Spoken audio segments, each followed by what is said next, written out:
Our story opens on a grim prophecy. In just 10 years, the prosperous Federation Kingdom of the East is doomed to perish. The cause of this apocalyptic future? A group of 5 legendary calamities, known only as the 5 Great Sins. These aren't your average villains. They are forces of nature, beings of immense power destined to bring ruin to all. Wrath, greed, sloth, pride, and obsession. Once they appear, everything is fated to burn, and this entire kingdom, every city, and every life within it, will be reduced to rubble and ash. But one man knows this future, and to prevent it, he's made a desperate, perhaps insane, decision. He has become the patron of the very villains who are destined to destroy the world. Looking back, he thinks to himself, I wasn't expecting this to become such a big deal. You see, in his past life, our protagonist was just an ordinary wage slave, ground down by a grueling 78-hour work week. Then, the isekai truck hit, and he found himself reborn as a noble in a lush fantasy world. Sounds like a dream come true, right? Well, there's a catch.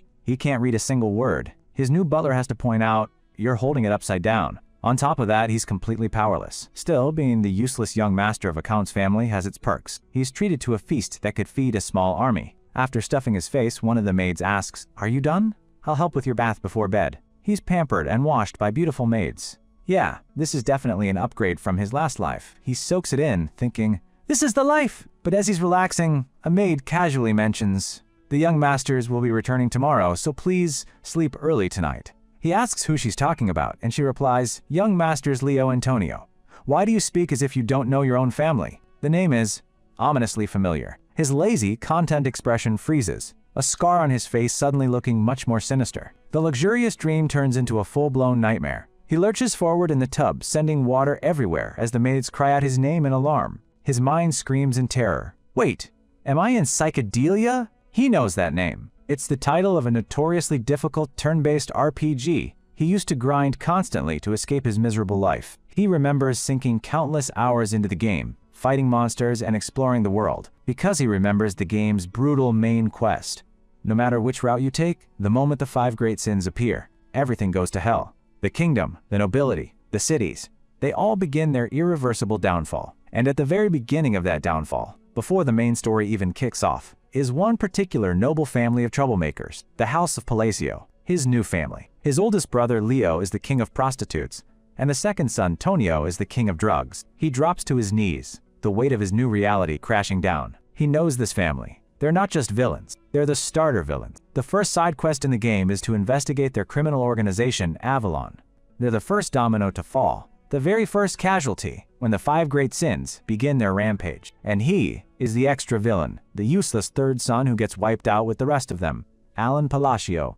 Lying in bed that night, he's filled with utter despair. He cries, wishing he could go back to being a 78-hour-a-week wage slave.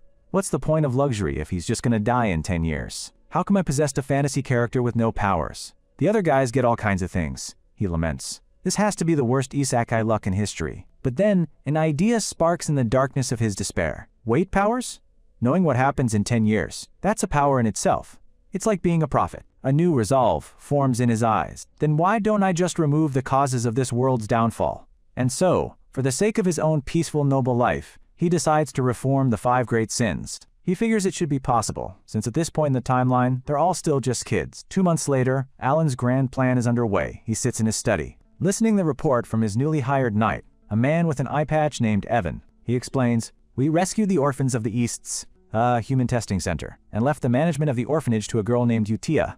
He compliments Evan's skills, saying, "My eyes are precise. You really are skilled." He gives a hilariously forced, creepy smile to Evan. Evan is clearly confused, asks, "Right, that is a compliment, right? I can't really tell from your facial expression." Alan thinks about how the original owner of this body was an open book, his emotions always on display. Now he has to physically manipulate his own face, just to make a simple expression. "I feel like my possession of this body stopped at the face." This is Evan, a rare, honest, and loyal character from the game Psychedelia. In a world full of betrayal, a man like him is a priceless asset, which is why Alan hired him immediately. Evan cuts to the chase. "You said this was to save the girl named Utia, right?" He says that even with his extensive experience as a mercenary, he could tell Utia was no ordinary kid. He remembers the sight of the children in the testing facility, broken and terrified. But Utia? She was different. Chained and imprisoned, she radiated a quiet, terrifying power. Evan couldn't understand why someone so strong would simply allow herself to be locked up. So he asks the obvious question. Why didn't you bring her here? There's no benefit in keeping her there. Alan's expression turns deadly serious.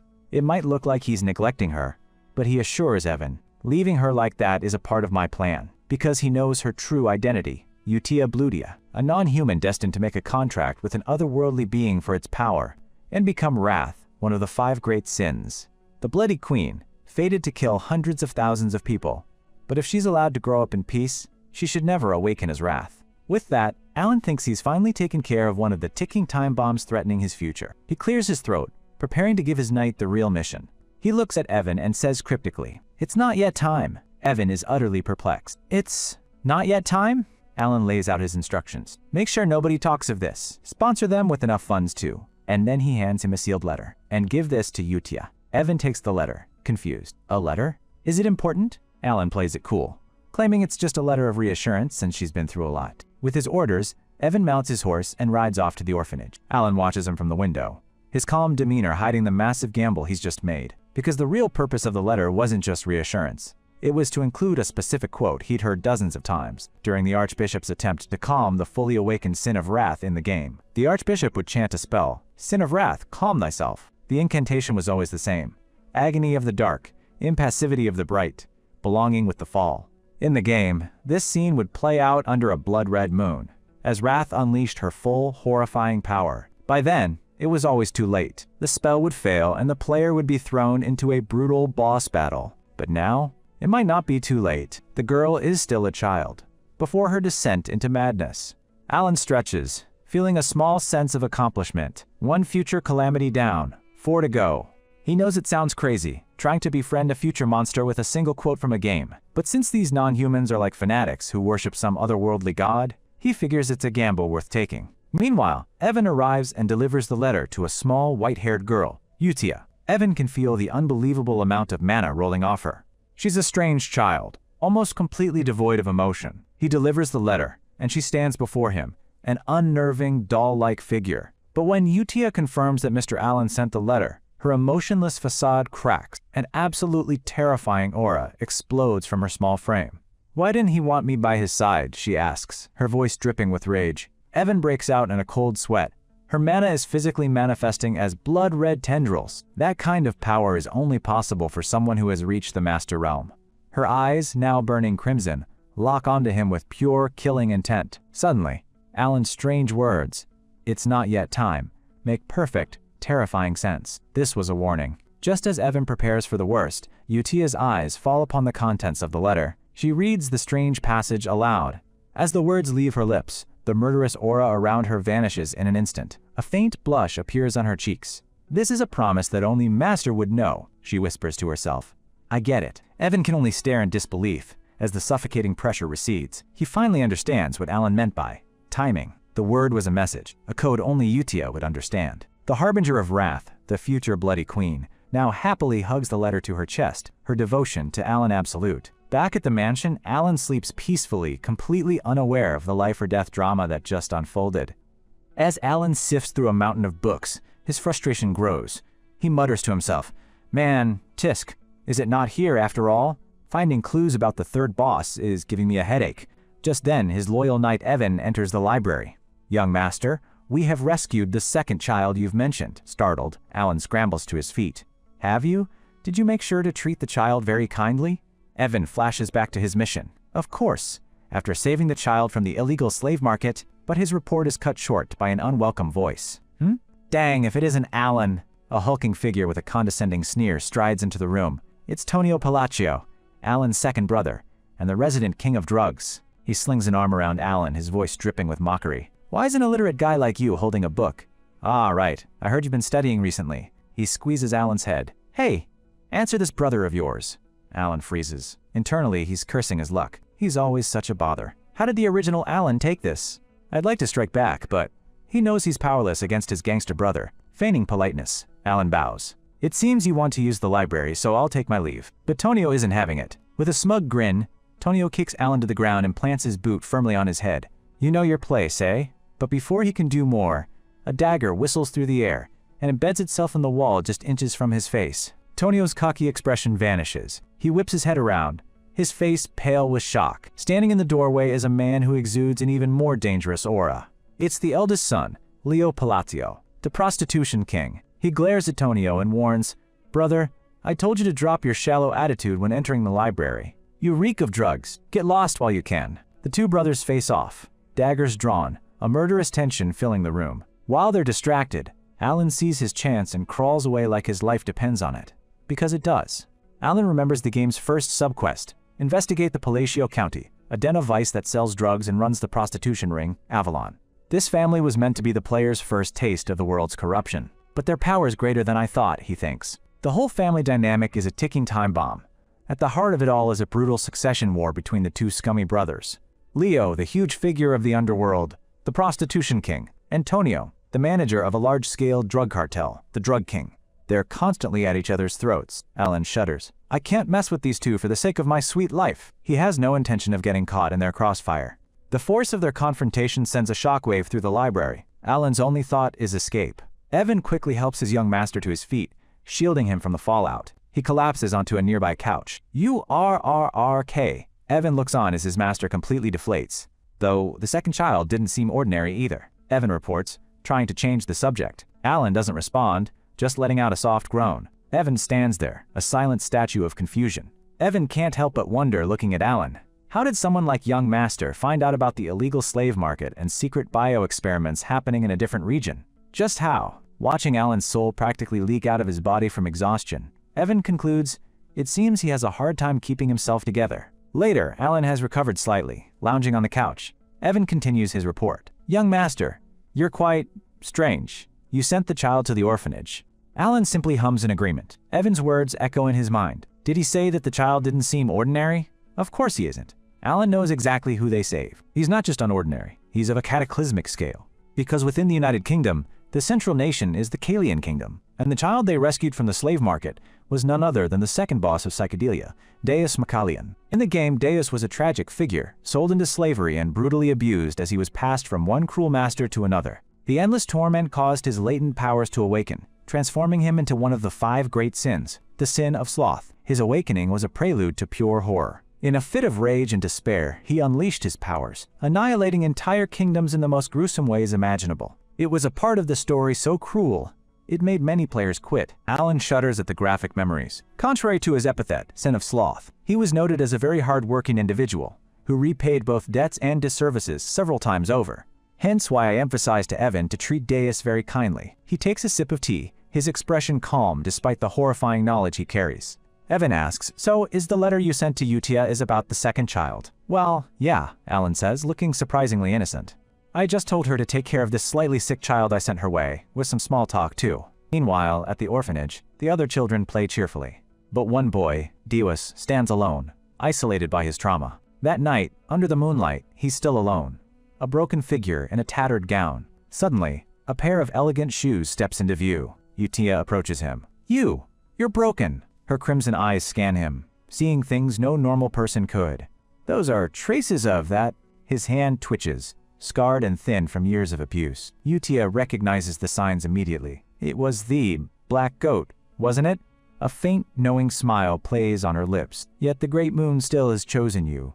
Congratulations." Her own power begins to swirl around them. "So feel the power you're bestowed with, and let your potential be unleashed. If you stay loyal and follow his order," she offers, her voice a tempting whisper under the night sky, "you shall have your revenge." In response, a torrent of purple energy erupts from Deus's small body, his dormant power finally being released unrestrained. Utia, now in control, holds Alan's letter.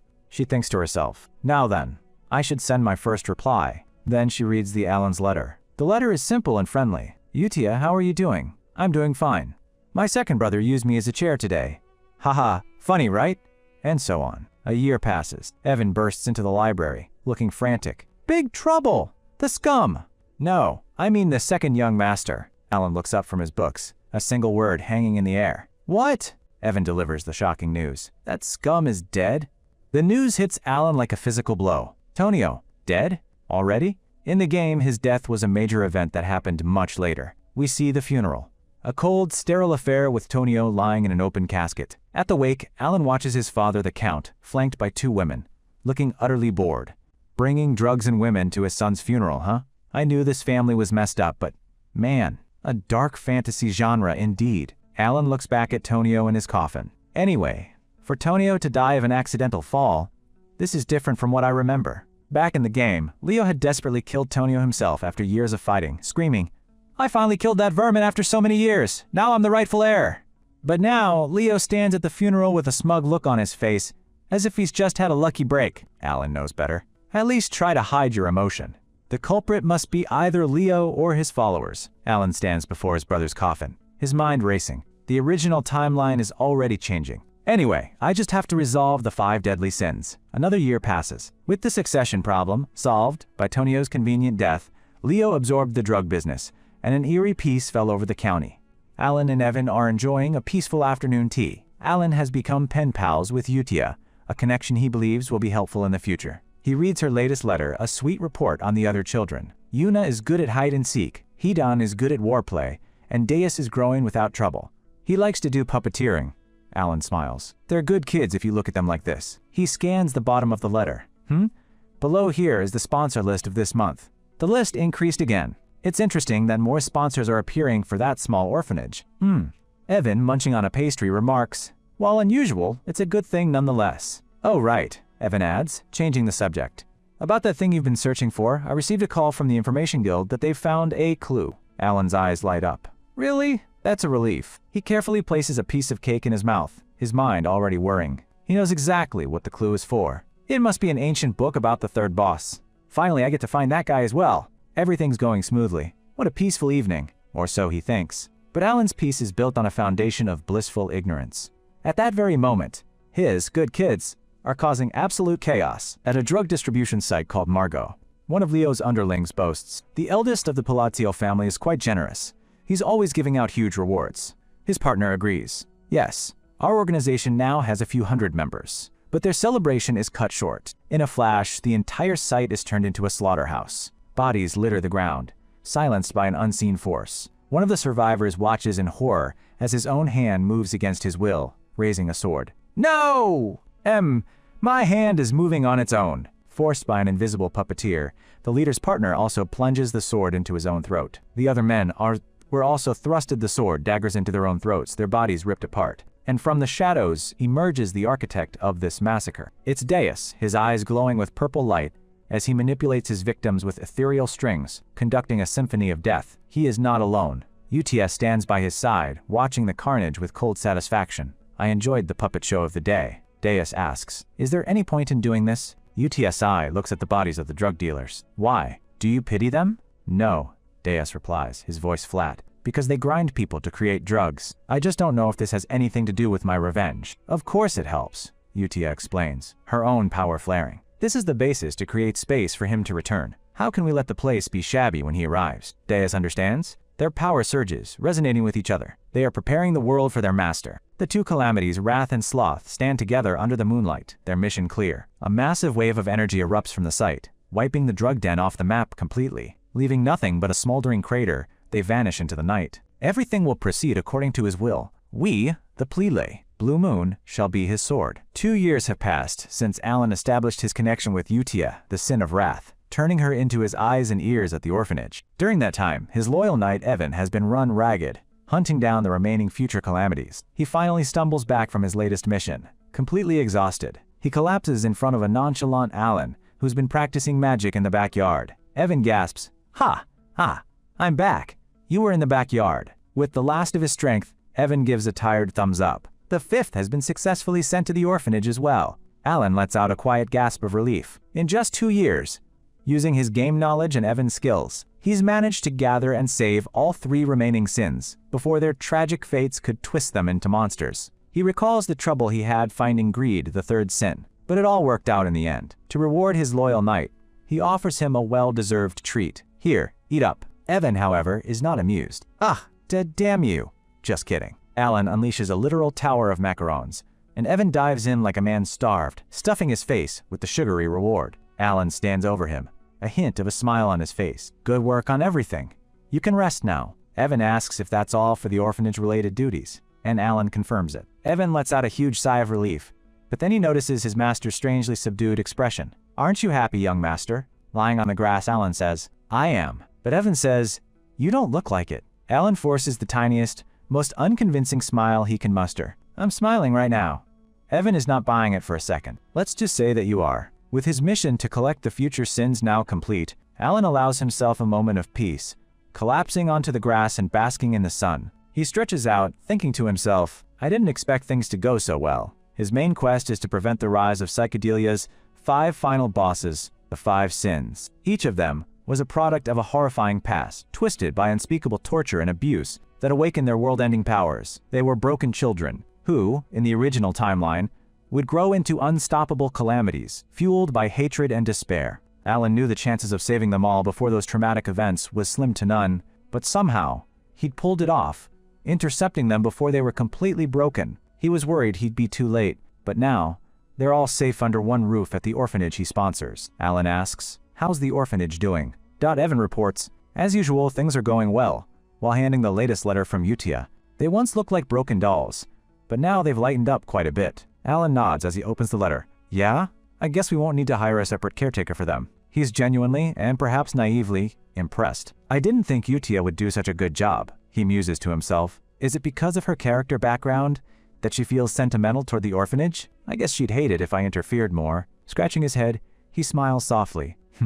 Utia is quite a nice girl in some ways." Evan leans in, curious. "What? Does it say anything important?" Alan reads from the letter, a picture of wholesome innocence painting itself in his mind. "Everyone's okay. A few in particular are growing well. You don't need to worry about Deus at all. On that note, don't worry too much about the other kids either." Alan closes his eyes, content. "No, I'm just glad that they all seem to be growing up well. Seeing how well they're growing up, I can say that the environment is really the most important aspect." Evan then asks the million-dollar question. "When do you plan on meeting the kids?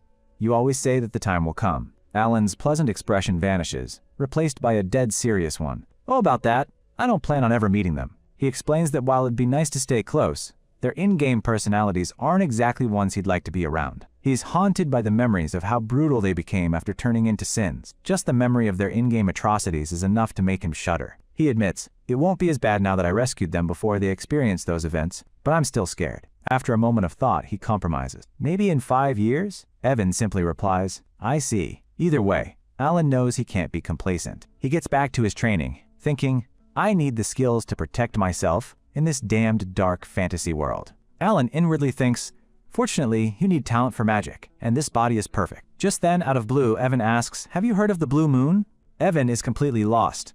"Blue? What? Never heard of them." Alan explains they're a new organization that's gained fame for hunting down criminal rings. Alan comments, "They're cleaning up the trash," which sounds good. However, he scoffs, "I've never heard of them, so I'm sure they'll be gone soon." But Evan drops a bombshell. "I heard they even kill nobles, though." A chill runs down Alan's spine. His peaceful life could be in danger. He declares, "Evan, sleep next to my room from now on." But Alan is completely oblivious to the truth. That very night, at the orphanage he so generously sponsors, a meeting of the so-called Blue Moon is taking place. Alan's sweet pen pal, Utia, addresses her followers. "All right, let's hear the Blue Moon's report this week." She looks to one of the children and asks, "What about the North?" A cheerful, fox-eared girl pipes up, rubbing her eye. "I took all of the slave traders' heads. This is Seolrang, the sin of pride." She brags, "They couldn't even figure out who I am. Your clothes are great. I said I'd let them live if they could tell me what color my eyes are, but they couldn't answer." Another girl, Rene, the sin of greed, reports grimly, "The corpses were melted." She then turns the floor over to the boy sitting on the stairs. He says coolly, "I finished up the South too." He reports, "I took care of the illegal human testing grounds and turned the Avalon bastards who were causing trouble into minced meat." This is Rodden, the sin of misophobia, and his idea of cleaning is brutally thorough. Utia smiles, pleased. Her eyes glow with fervor. "Good. All things will go according to his will." She addresses her flock of young, powerful assassins. "We exist for the sake of the Great Moon." Yes, Alan's cute little orphanage is actually a death cult dedicated to him. But Rinna speaks up. "However, we appear to have a problem." Utia is confused.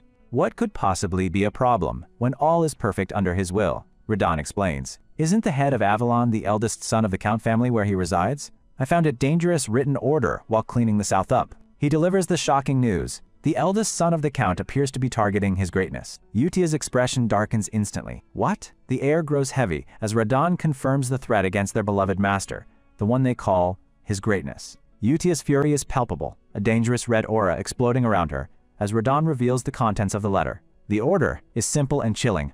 After the Count dies, slowly poison him to kill him. Someone is plotting to kill their master. Her rage reaches its peak as she whispers, "I see." The other children can only watch in terror as her killing intent fills the room. The consequences of that discovery are swift. 2 years later, Alan finds himself standing at yet another funeral. This time, it's his father, Count Palacio, lying in the casket. His death was officially ruled a heart failure, but Alan knows the truth. It's clear that happened because he overdosed. While he's lost in thought, the funeral guests are gossiping about something else. What? The blue moon struck again? Yes, I heard they attacked last night. Has everyone been wiped out again? Their hushed whispers reveal that the criminal underworld has become more wary of the mysterious vigilante group. With the Count's death, unmourned by anyone, the funeral ends in silence. Alan and Evan prepare to leave the soulless affair. But as they walk away, Alan's scummy brother, Leo, watches them go with a predatory gaze, no doubt already plotting his next move. Later, back at the now chillingly quiet Palacio estate, Evan is stressing out. He frets, "At this rate the first young master will become the..." But he's cut short when he sees Alan packing his bags. Huh? What are all these bags for? Alan doesn't even look up. "Get your stuff ready. We're gonna run." Evan is stunned. "Sorry? You really plan on leaving?" "Not completely," Alan clarifies. "We're going down." Evan slowly puts the pieces together. "By down, do you mean Rodmill?" "Exactly." Alan's been planning this for a while. With both his father Antonio gone, and the psycho Leo next in line, this house is a death trap. Their only option is to flee to the small southern town of Rodmill. And just as Alan suspected, Leo watches from the balcony as their carriage rolls away. 3 days later, in their new home in Rodmill, Alan is making breakfast, a simple pleasure he couldn't enjoy back at the estate. He expertly flips some French toast, enjoying his peaceful new life, free from his murderous family. Evan brings the juice, and for a moment, everything seems perfect. But this peace is shattered after 3 days. Whoosh! Alan jerks awake, clutching his head in a panic. "I returned. Now it's my brother's funeral!" The peaceful breakfast was just a dream. He's back, in the cold, sterile hall of a funeral. "I can't believe I'm back here, but something is horribly wrong." Alan looks closer and sees the cause of death. So he was stabbed in the heart. Just who could have killed him? The timeline has been completely shattered. As he ponders the new mystery, he accidentally locks eyes with a nearby guard, his gaze so intense, it makes the poor man freeze in terror. The guard yelps, I apologize for looking at you!" as his buddy frantically drags him away. Alan is just confused by their bizarre reaction. What's wrong with him? The gossiping continues in the background as Evan quietly approaches his master through the crowd. "Young master," Evan says, getting his attention. "Oh, Evan. You find anything out?" Alan asks, hoping for a clue about his brother's killer. Evan leans in close, his face grim, and whispers the last thing Alan ever expected to hear. "Yes, well, young master, are you the one who made Avalon vanish overnight?" The accusation hangs in the air, leaving Alan utterly speechless. His secret organization, which he thought was just a bunch of cute kids, has apparently been making some serious waves. Then scene shifts to a flashback to the day Alan made his grand escape to Rodmill, a day that would unknowingly set a catastrophic chain of events into motion. Inside their speeding carriage, the ever-practical Evan questions his master's choice of destination. "Young master, wouldn't it be better to go to a city instead?" But Alan, with a stone look on his face, shuts him down immediately. "Nope. No. Never! Rodmill is the final destination that I have planned." His master plan was simple. Save the 5 sins from their tragic fates, stop the world from collapsing into ruin, and then retire to a peaceful, idyllic life, far away from all the drama and death flags of the original story. Rodmill was perfect. It was a sleepy town that had nothing to do with the main plot. And even better, the Palacio family owned a private villa there. It was the ultimate retirement plan for a reincarnator just trying to survive. It's the perfect place for a noble to live, he thinks. Let's take it easy while doing nothing.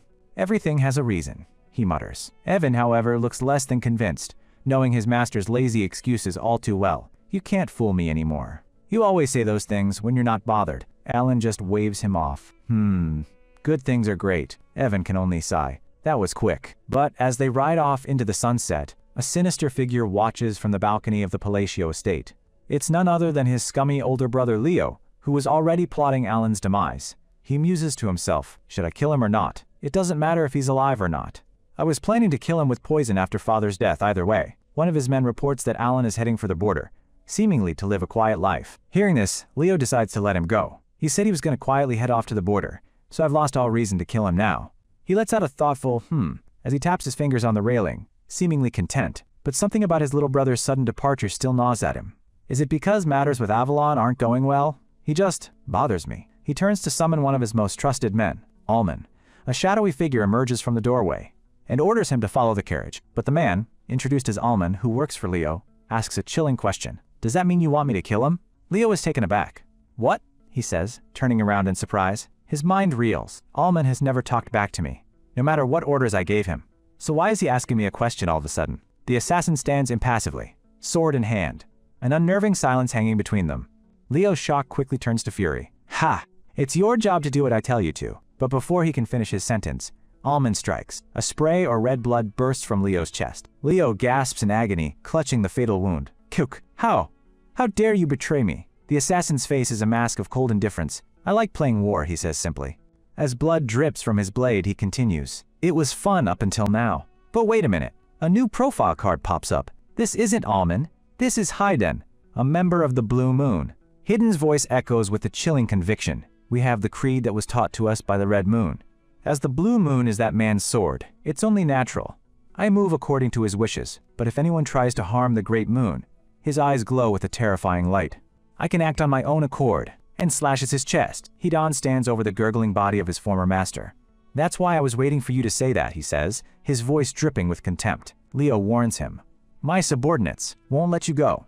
His eyes narrow as he looks down on the dying man. How unfortunate. The Great Moon gave you a chance. With his mission complete, Hedon leaps from the balcony into the night, leaving the chaos behind. Meanwhile, completely oblivious to his brother's grisly end, Alan is living it up in his dream destination. He wakes up to a beautiful morning, stretching with a yawn. Ha! Good morning. Rodmill is heaven. His new life is everything he dreamed of. No assassins, no family drama, just peace and quiet. He gets to wake up whenever he wants and eat whatever he wants, sharing a delicious breakfast with Evan. He happily munches on his toast, thinking, wow, should I open up a toast stand? This is the life of a true noble. But his peaceful breakfast is shattered when Evan rushes in with a letter. Young master, you have a letter. Alan's leisurely chewing comes to an abrupt halt. The piece of toast on his fork drops to the floor with a sad little splat. His eyes go wide with horror as he reads the contents. It's a summons back to the estate for Leo's funeral. His 4-day free trial of heaven has officially expired. And just like that, he's yanked from his peaceful dream and thrown back into the cold, sterile funeral hall of the Palacio estate. As he stands before his brother's casket, he notices the terrified reactions of the guests. They're all shaking and whispering, avoiding his gaze like the plague. What's with their reactions? Just then, Evan pops up beside him, causing Alan's very soul to jump out of his body. Young master, he whispers, when did you become the shadow leader? Utterly baffled, Alan and Evan find a quiet place to sit down and talk. Alan, looking like his world is about to end, practically pleads with his knight. Hey, can you please explain to me why I'm the villain? Evan, looking far too pleased with himself, lays out the facts. You're the only one who benefits from this situation. Lightning seems to strike Alan as Evan continues. After we left the estate, Leo was murdered, and you have the perfect alibi to become the Count's heir. Evan crosses his arms, looking at Alan, who has literally frozen solid from the shock. Avalon's gone now, so with Leo's death, nothing will bother you. Then, with a flourish and a literal ta-da, Evan presents his grand theory. That must mean you're the shadow leader of the county who led the assassination of a swordmaster. Alan clutches his head, a massive migraine forming. Are you having fun? What's with those clothes? Where the hell do I start with this? Trying to find a logical explanation, Alan grasps at straws. No organization is capable of killing a key figure of the underworld in an instant. Oh, but there's that organization that hunts other organizations, right? Evan asks, are you talking about the Blue Moon? Then Evan immediately shoots down his theory. The Information Guild said the Blue Moon wasn't behind this. He explains their MO, the Blue Moon leaves behind a mark instead of a corpse, he says, gesturing to an image of their signature crescent moon symbol. However, it's said that members of Avalon were stabbed with a sword. The scene of the massacre was a bloodbath, a clear sign that this was a different kind of killer. The road to hell has been opened. The penny finally drops for Alan. So that's why I'm the shadow leader who killed a swordmaster. In his mind, though, he scoffs. The Blue Moon from the game were weaklings, who disappeared in the prologue. There's no way they could pull this off, right? Little does he know, back at the orphanage, the Blue Moon is holding a post-mission meeting. Utia, their leader, asks her subordinates. Any traces? Rinna, the sin of greed, reports with a calm, almost ethereal demeanor. Nothing was left behind. Seorang, the sin of pride, playfully twirls her dagger, a golden aura crackling around her. Same here, she grins, her fox ears twitching with excitement. Hey, They were only corpses. These kids are anything but weak. Just then, a figure emerges from the shadows. I'm back. It's Radon, the sin of mysophobia. He stands cloaked in a powerful purple aura. His report short and chilling. 486 soldiers of Avalon remain. A shadowy image of another sin appears behind him as he speaks. Like you said, boss. A sadistic grin spreads across his face. I cut them all in half. Utia's eyes glow a demonic red. A pleased and terrifying smile gracing her lips. Good. Perfect. And that was how Avalon, a massive criminal organization that dominated the entire Asteria kingdom, was wiped off the map in just 5 days. But the mission isn't over. Radon approaches Utia. I don't think the cleanup was perfect, though. He presents a folder. I found this along with the nobles who are connected to Avalon. A list of powerful families flashes across the screen, but one in particular stands out, shrouded in a cold, snowy aura. The Altia Dukedom. Utia looks at the file, her expression unreadable, but her intent clear. Her eyes flare with crimson light as she gives her silent command. You already know what I'm gonna say. The sins ready themselves, their auras exploding with power. The Blue Moon's hunt is far from over. Just then the last sin member replies, Leave it to me, I'll take care of this quietly. Utia lets out a soft sigh, her eyes closed. With a sharp look, she turns to Rin. One last thing. The Information Guild side is clean, right? She needs to be absolutely certain no one can trace this back to them, or to him. Rinna confirms. Yes, this matter is being handled separately from the Blue Moon. Meanwhile, Xiaorang excitedly waves around a document, eager for the next phase. Radon chimes in, his voice laced with disdain for the other guilds. All guilds act the same. Ignoring him, Rinna asks, should I continue keeping tabs on movement? Utia gives a simple, decisive yes, but then she adds a chilling warning. This matter must not reach the ears of that person. She clutches the folder to her chest. A flicker of fear crosses her face, a strange sight on the leader of the Blue Moon. Radon explains, but since that person's family targeted them first, this wasn't an order. Utia explains their creed. We are swords. A sword must not think for itself. Utia's expression is a whirlwind of emotions. Blue Moon must only move on orders. Remember this, she tells her sins, her voice a low, intense whisper. That person knows everything. Never disappoint him. The weight of her words settles heavily on the young assassins. Radon, however, is perplexed. A single bead of sweat rolls down his face as he mutters, I don't understand. He continues his thought. For someone with abilities as overwhelming as Utia's, to feel anxiety and restlessness simply because she's scared to be found out. He clenches the folder in his hand, his resolve hardening. Whatever her reasons, his path is clear. Understood. His loyalty is absolute. Everything for the Great Moon. For them. The Blue Moon's hideout, a quaint mansion under the stars, hides the deadliest secrets of the kingdom. Meanwhile, Alan's dream of a peaceful retirement has turned into a bureaucratic nightmare. No more of this, he groans, face planted on a mountain of paperwork. A whole month has passed since the funeral. A month of endless, mind-numbing duties. He's completely swamped. I want to loaf around and eat. Isn't that what nobles do? He whimpers, his lazy life goals slipping further and further away. His grand plan is in shambles. Leo's death was supposed to be 6 years from now. But because the timeline got royally screwed up, all the responsibilities of the heir have been dumped squarely on his shoulders. Just when he thinks he can't take any more. A knock at the door announces more suffering. Why, young master? A group of retainers enters, arms laden with even more documents. Alan groans in despair. Ugh, why is everyone working so hard? He internally screams. When the Count was here, you all used to slack off and skip work. His dark, exhausted expression fills the room, terrifying the staff. They see his glare and think, is he angry? We have to work harder. I don't want to die.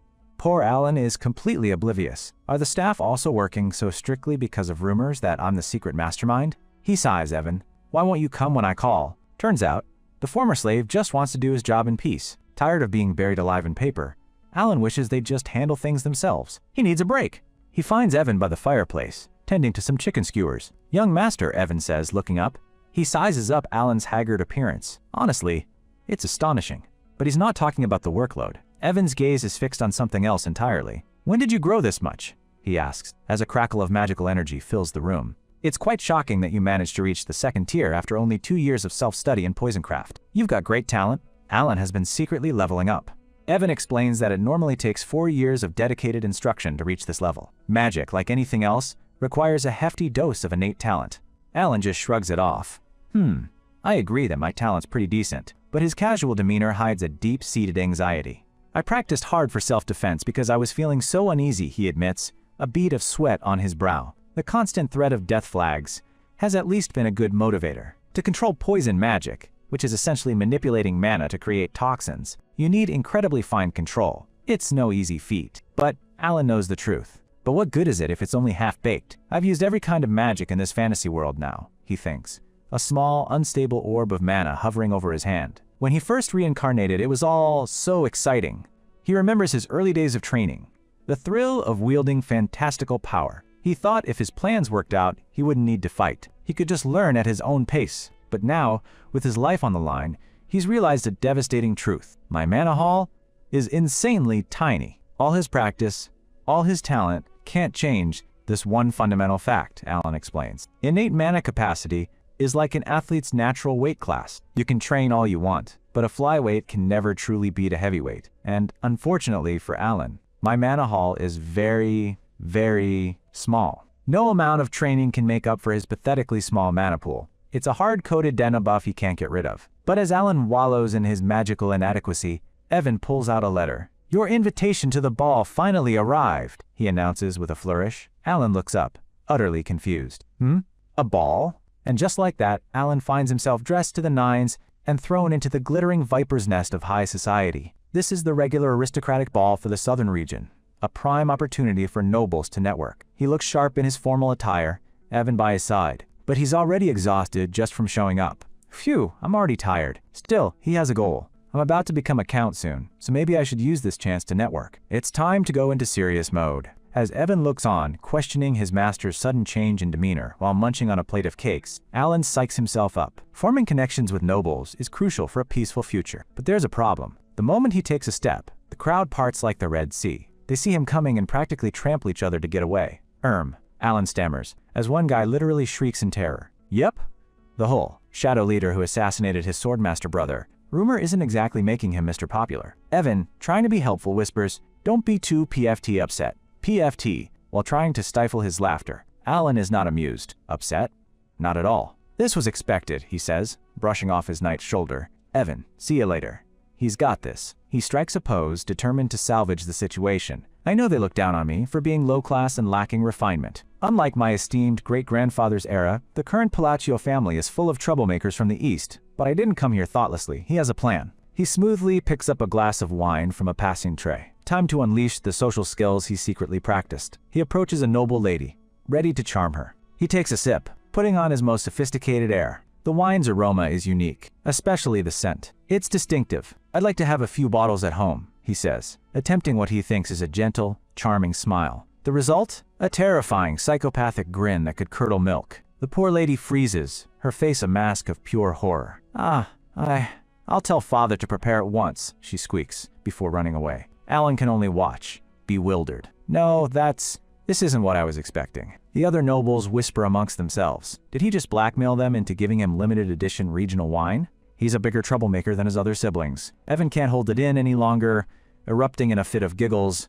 Alan just stands there, processing his spectacular failure. I guess she must just be a particularly shy young lady, he thinks, deep in denial. The grand ballroom with its glittering chandeliers suddenly feels incredibly lonely. Evan happily returns with a mountain of loot from the terrified nobles. Wow, your loot pile has grown again.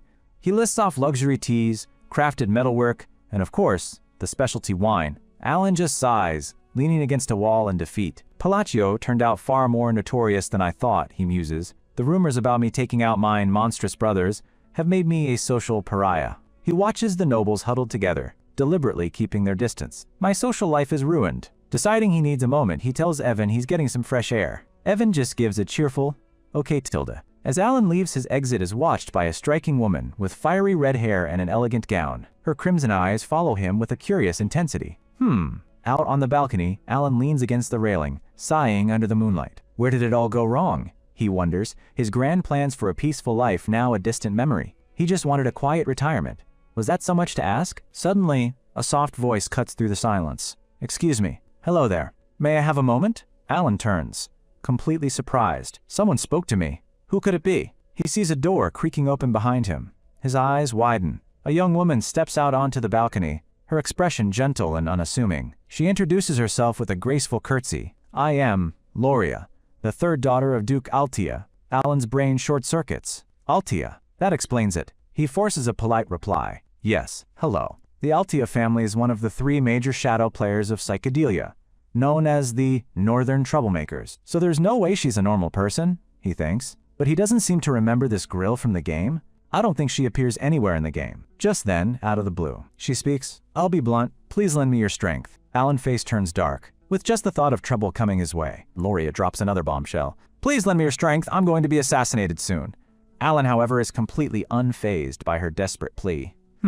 She quickly explains her situation. As the illegitimate daughter of Duke Altia, her life was safe while her father was healthy. But now, with his condition worsening, she's become a target. With a look of sheer terror, she tells him, "My older sisters will soon kill me." Alan's mind instantly pieces it together. It's a classic, messy succession war. So it's a mutual downfall situation, huh? Then it clicks. The reason he doesn't remember Aloria Altia from the game is simple. She must have already been dead and didn't appear in the game. Loria continues to plead, her voice trembling. "With the power you have, Lord Alan, you could." But our protagonist has zero interest in becoming a knight in shining armor. "I'll have to decline." Loria flinches, completely shocked by his ice-cold rejection. Refusing to give up, she makes a desperate final offer. "I'm not asking for help empty-handed. If you save me, I'll give you half of the Altia family's fortune." But not even a king's ransom can tempt Alan away from his peaceful life plan. He turns his back on her. "I'll be taking my leave." He walks away without a second glance, leaving the desperate Duchess to her fate. He feels a pang of sympathy, but he knows his limits.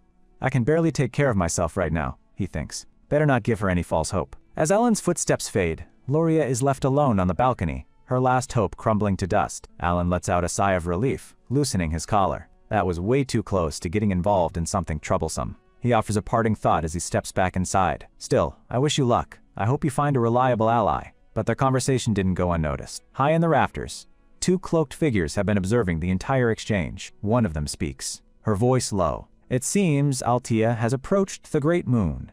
The other chimes in. "Then I should pass along his kind wishes to the Red Moon as well." Purple-haired boy dismisses the idea. "No, it's fine. According to our intel, she's the only Altia not tied to Avalon. So she's the only Altia who's not one of Radahn's targets." Green-haired girl concludes. The boy nods. That simplifies things. "We'll proceed according to the Red Moon's command." She adds, "We'll focus on blocking information so that the Avalon case doesn't reach him." Meanwhile, Alan is back to being a social pariah. "Why is it so empty around me?" he wonders. "Do I have some kind of barrier warding people off?" Just as he's about to give up on networking for good, a sultry voice says, "Hello?" Alan's chibi form is so touched he could cry. "Wow, was that for me?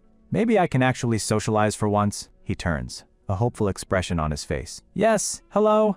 And his hopes are immediately crushed. It's the fiery-haired woman from before. "Wait, another shadow player?" Alan already knows where this is going. Of course someone would approach me, if they were trouble. He schools his features into a polite mask. "Greetings, Lady Zenonia." She raises an elegant eyebrow, intrigued.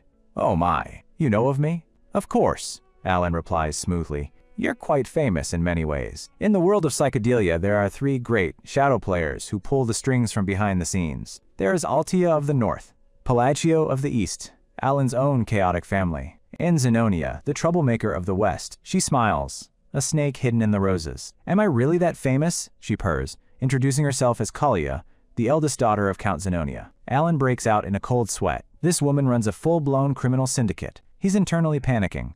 I need connections for a peaceful life. I must never get involved with her. But on the outside, he's the picture of charm. "You're so beautiful, my lady." Kalia accepts the compliment with a graceful nod. "Oh my, thank you." She leans in, her crimson eyes glinting. "I'd like to talk more with you. How about it?" Alan masterfully dodges. "I'd love to, but there are too many eyes on us right now." Inside, he's begging, "Please just let me go quietly." She lets out a small, amused laugh, seeing right through him. "You're just as the rumors say," she murmurs, her words hanging in the air. "I look forward to seeing you again." With a final, enigmatic smile, she glides away, leaving Alan completely bewildered. "Huh? What's that supposed to mean?" he mutters, more confused than ever. Up above, the Blue Moon agents have a new update. The Avalon case information is being well contained, but there's a new concern. That one is still keeping watch on that person. They glances down and spots a shadowy figure clinging to the window frame. He's being tailed. From the darkness, a new order is given. "Keep watching, then eliminate them." The assassins move with silent, deadly purpose, melting into the shadows. Sometime later, Alan and Evan find themselves in a remote, sun-dappled canyon. "Young master, are you sure this is the right place?" Evan asks. He looks around the desolate area. "Is this really the canyon you were looking for?"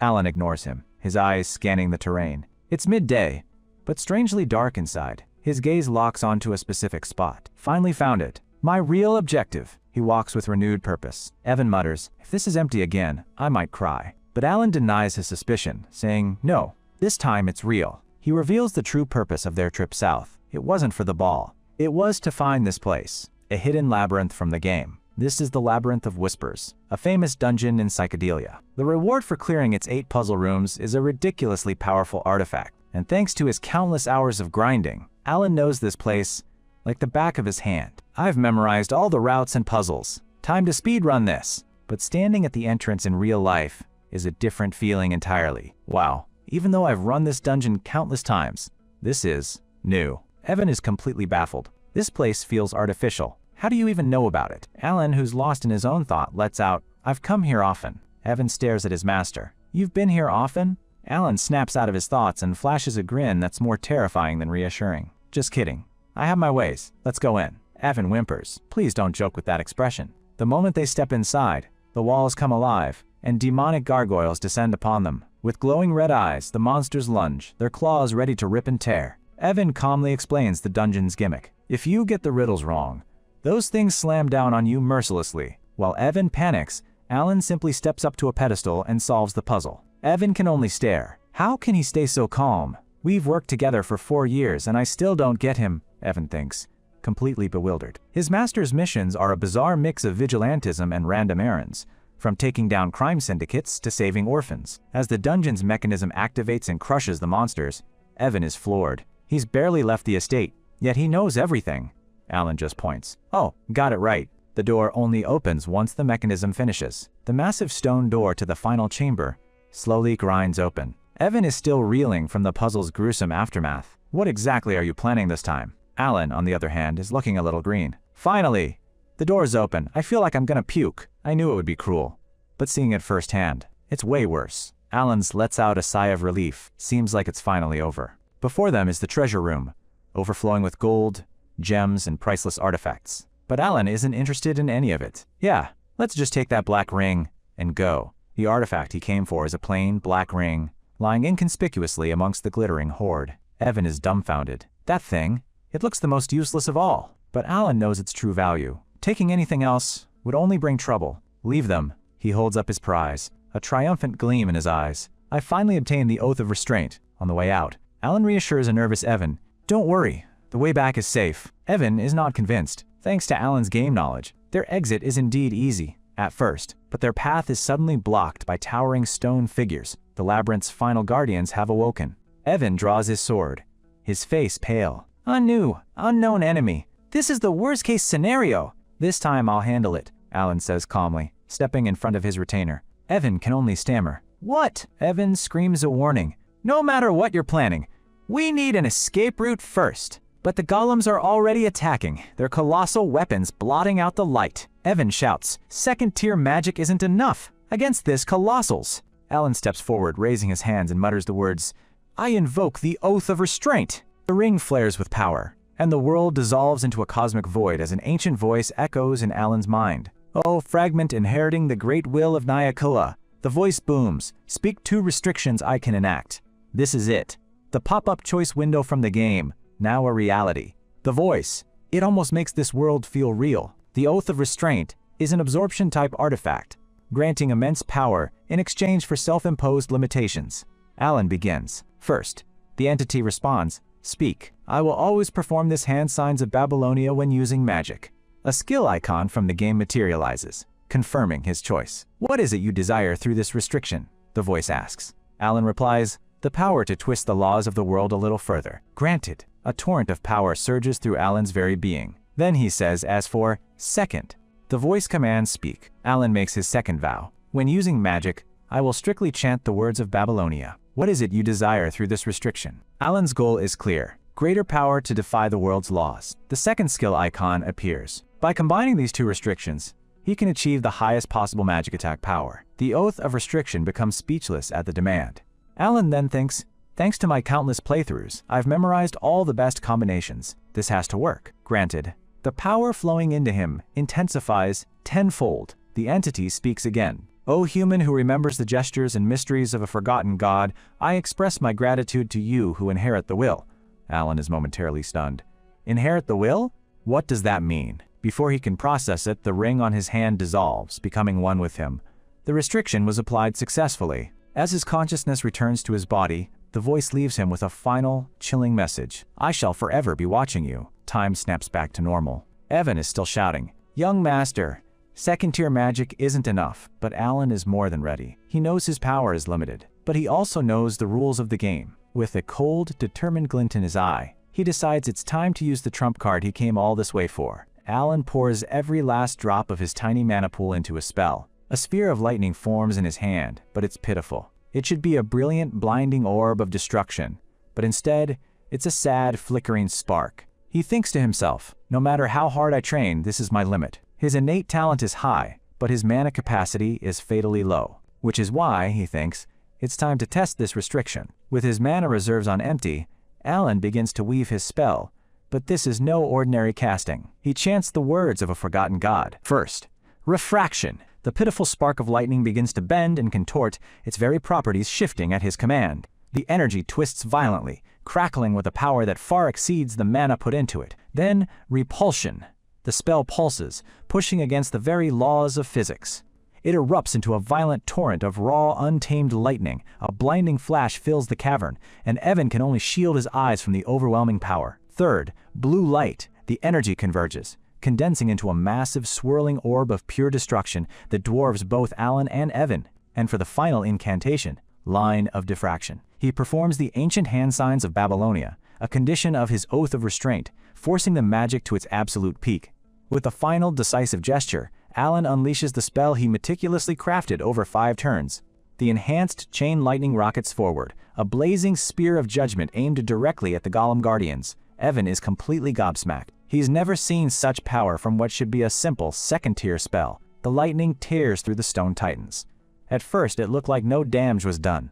Then the next moment, Guardian's stone bodies starts crumbling. The cave is filled with the deafening roar of continuous thunderclaps as the spell continues its rampage. When the light finally fades, the once imposing golems are gone, leaving only the lingering scent of ozone and glowing runes on the cavern floor. Evan stares at the devastation, his mind struggling to process what he just witnessed. What the hell? He turns to his master, a bead of sweat tracing its way down his temple. Have you been hiding your strength? Alan, looking completely unbothered, gives a simple reply.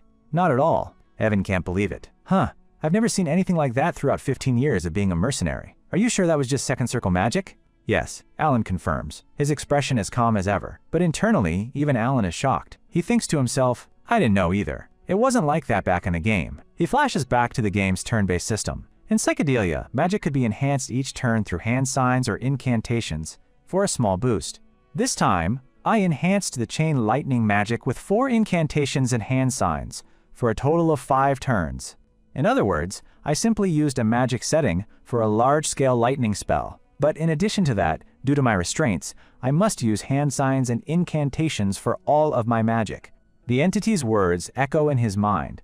O human who remembers the gestures and mysteries of a forgotten god, I express my gratitude to you, who inherit the will. He realizes it must have been enhanced time and time again.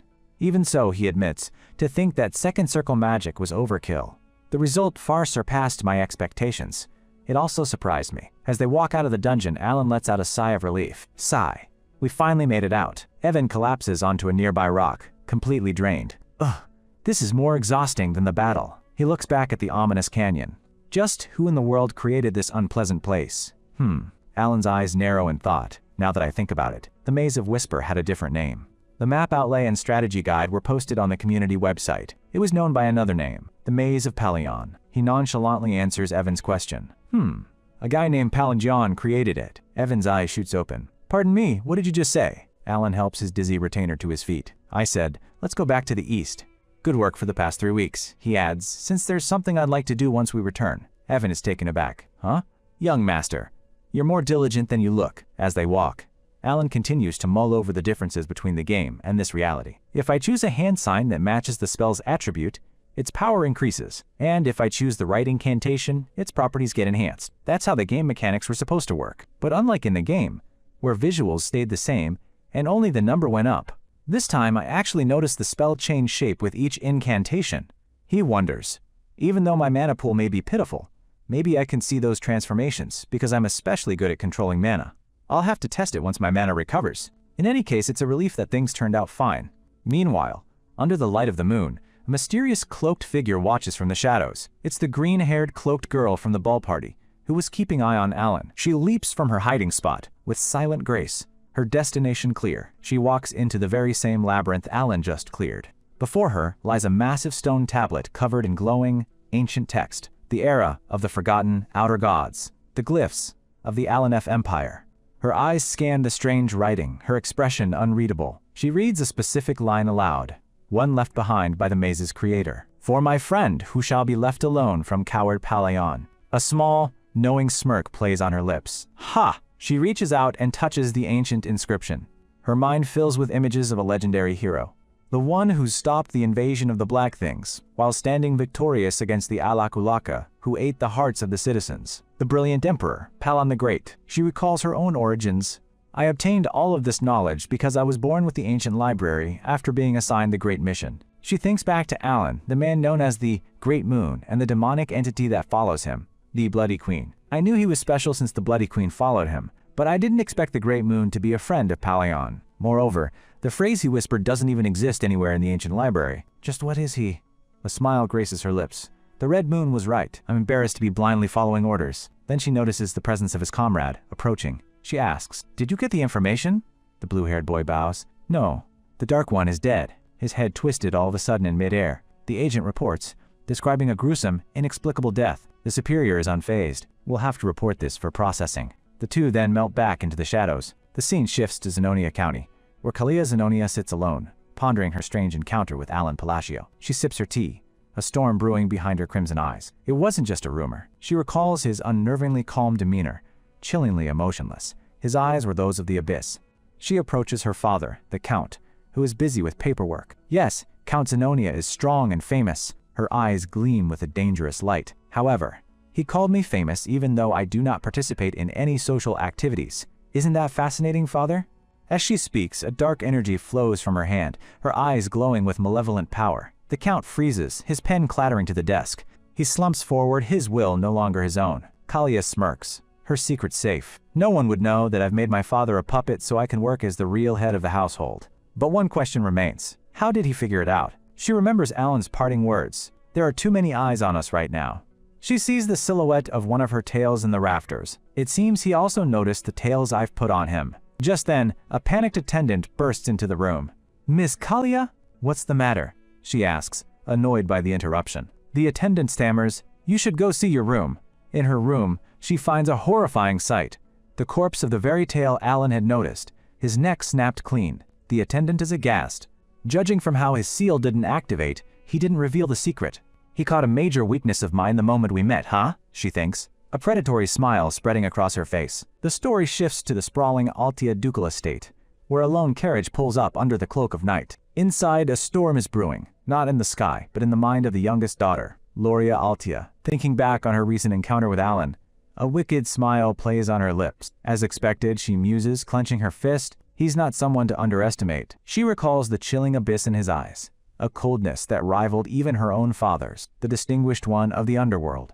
He possesses cold eyes like my father, the kind of person I must never make an enemy of. When she met him at the ball, he was her last, desperate lifeline. He was my last lifeline, but, she thought, remembering his aloof demeanor, she knew a man like that wouldn't make a losing bet. He wouldn't accept a deal that would result in significant losses. Loria was a princess, trapped in a gilded cage, surrounded by vultures. Her 4 older siblings, the eldest son Timalian, eldest daughter Marianne, second daughter Pyrin, and second son Keeg, were snakes who had systematically stripped her of everything. Because I had my assets and power all taken away by my sly siblings, I have nothing. She had managed to survive on the dregs of her father's love and mercy. But with her back against the wall, she was completely lost. But her life of quiet desperation was shattered in a single night. A maid bursts through the door, eyes wide with panic.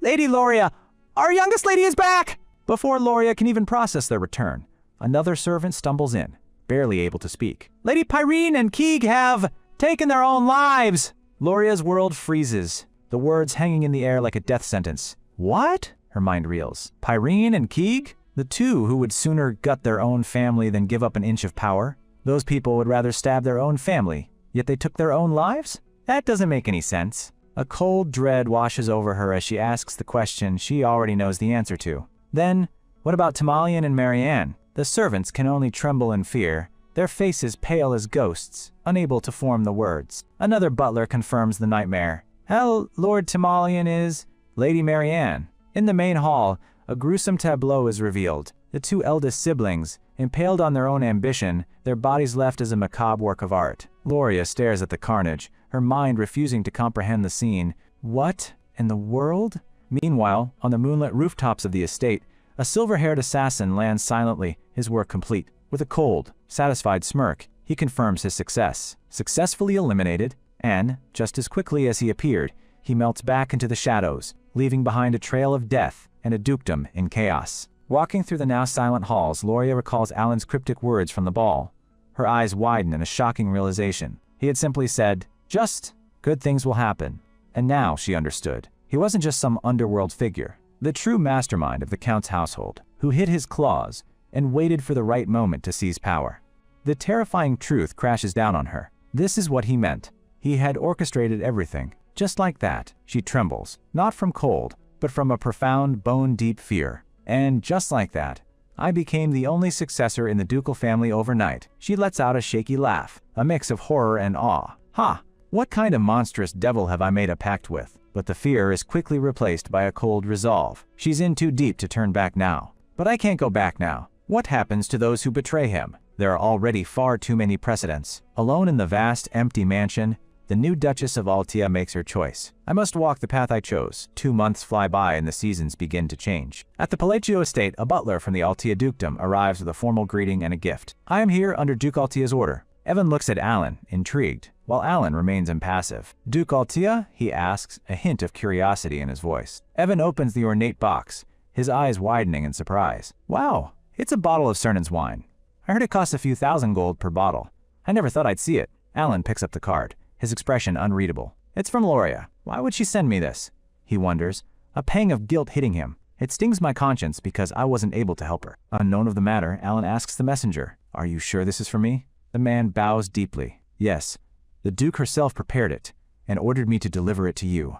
The confirmation sends a jolt through Alan. The Duke herself! His mind connects the dots with lightning speed. Wait, that means the youngest, Loria, has become the Duke. Indeed, she has. We see the new Duchess Altea, no longer a timid girl but a woman of power, diligently handling the affairs of her estate. She stretches after a long day of work, a sigh escaping her lips. Phew, 2 months have passed so quickly. After my father's funeral, who passed away due to illness, I became the Duke after the succession ceremony. I couldn't even enter this office before. The memory of that bloody night is still fresh. The death of my siblings happened so suddenly, but I was not suspected at all. Her alibi was perfect, a piece of luck so perfect it could only have been orchestrated. Because I had an alibi, attending the ball. At the time, I had my secret organization eliminated by my siblings. When I returned to the mansion, I was quite literally powerless. She shivers, recalling her desperation and Alan's chillingly precise solution. I realized it later and was quite surprised to think that he'd even used that situation to his advantage. He declined it without much care on the outside, but perfectly did all the cleanup work behind the scenes. Her admiration is tinged with fear. Just how far into the future did he calculate? I didn't even tell him about father's funeral because I didn't want to bother him. She knows this was no act of charity. He must have helped me because he needs Altea in some part of his plan. Although I was able to merge all the subordinate organizations of Altea, it won't be enough to match the power he is hiding. That can only mean one thing. He wants something from me, Palazzo, a significant figure of the underworld who raised his power purely through his business. If there's something that I have that he doesn't, it's being able to manipulate the political stage from the shadows. She finally understands her value in his grand chess game. She isn't just a pawn, she's a queen, a powerful piece he needs to secure his victory. He needs the Altea name. She solidifies her resolve. For now, I'll have to focus on what I must do, because the distinguished one will contact me soon. A genuine, warm smile finally graces her face.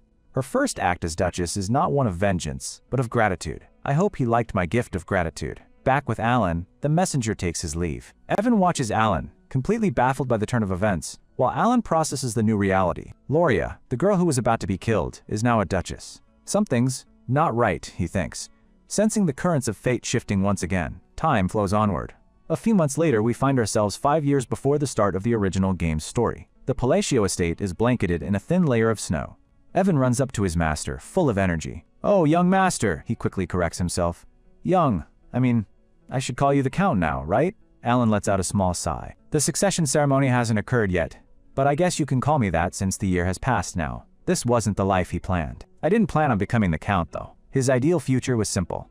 Avoid the family drama, settle down and go on a food tour. But he's adapted. "Well, since I'm used to it now, I can maximize the advantage of being a noble." To his surprise, the work-life balance of a Count wasn't half bad. Evan hands over a sealed letter. "Here's the letter from Utia." As they walk, Evan asks, "By the way, did you get any information on the assassins who killed Leo?" Alan replies, "Nothing's been revealed yet, but the Information Guild is investigating, so let's give them some time." They sit down in the study, and Evan probes further. "So, what's your goal now?" "I'm guessing it's not revenge." Alan's gaze is distant. The world is no longer the game he knew.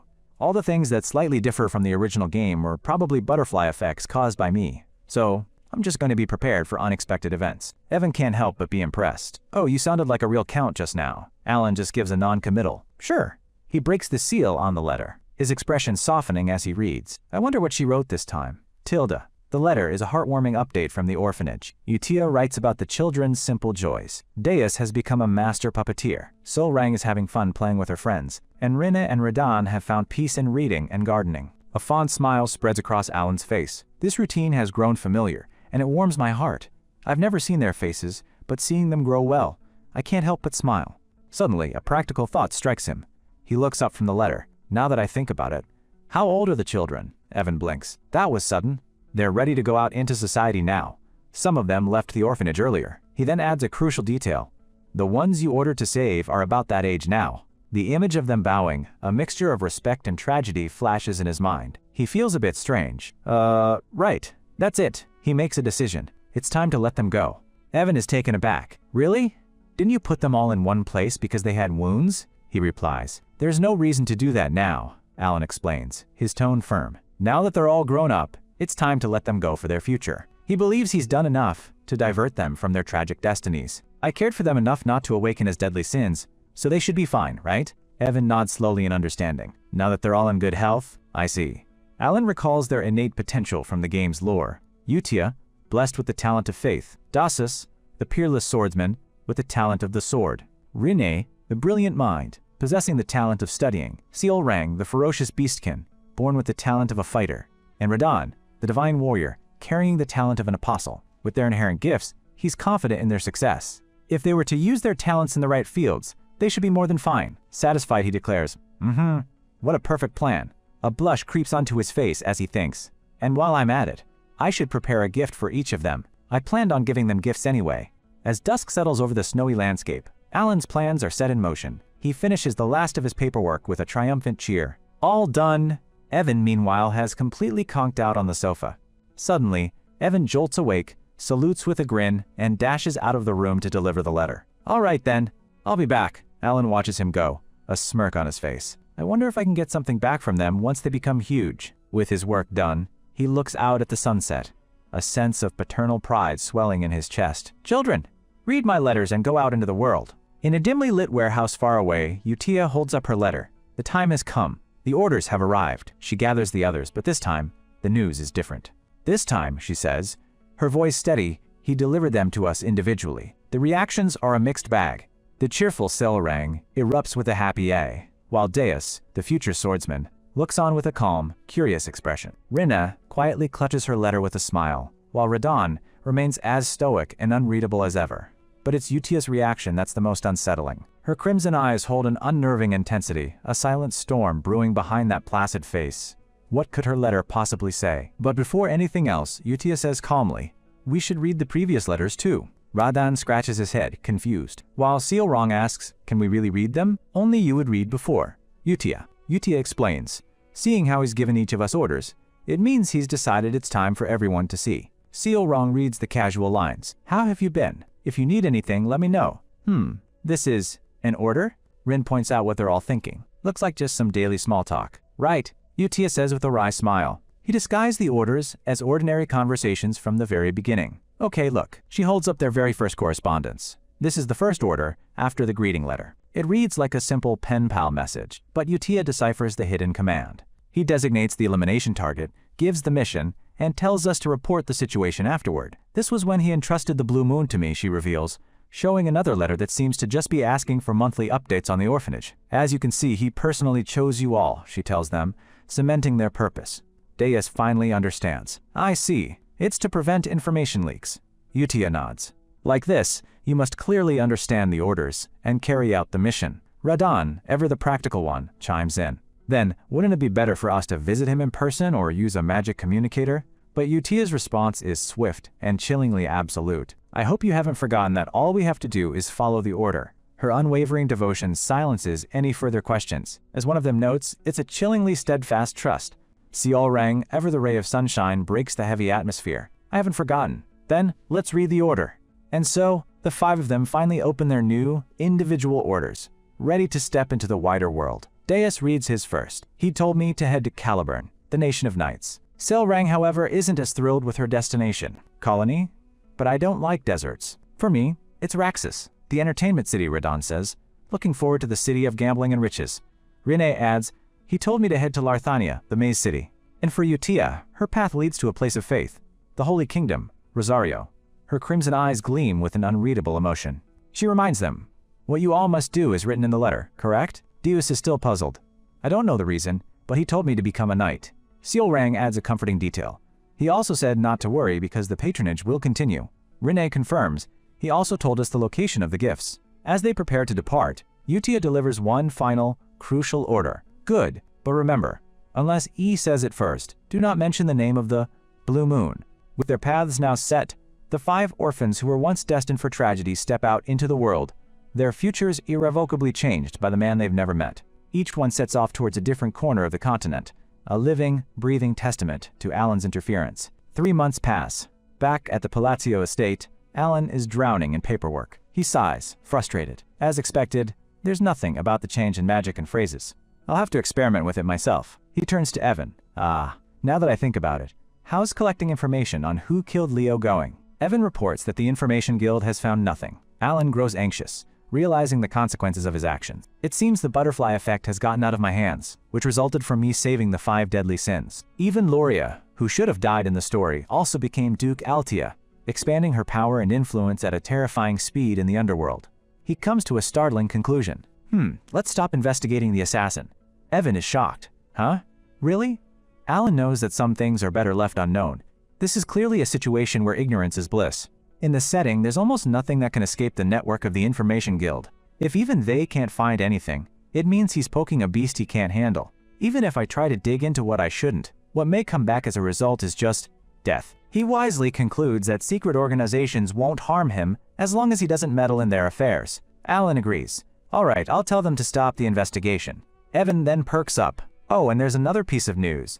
Apparently Deus has been appointed as a knight in Caliburn recently.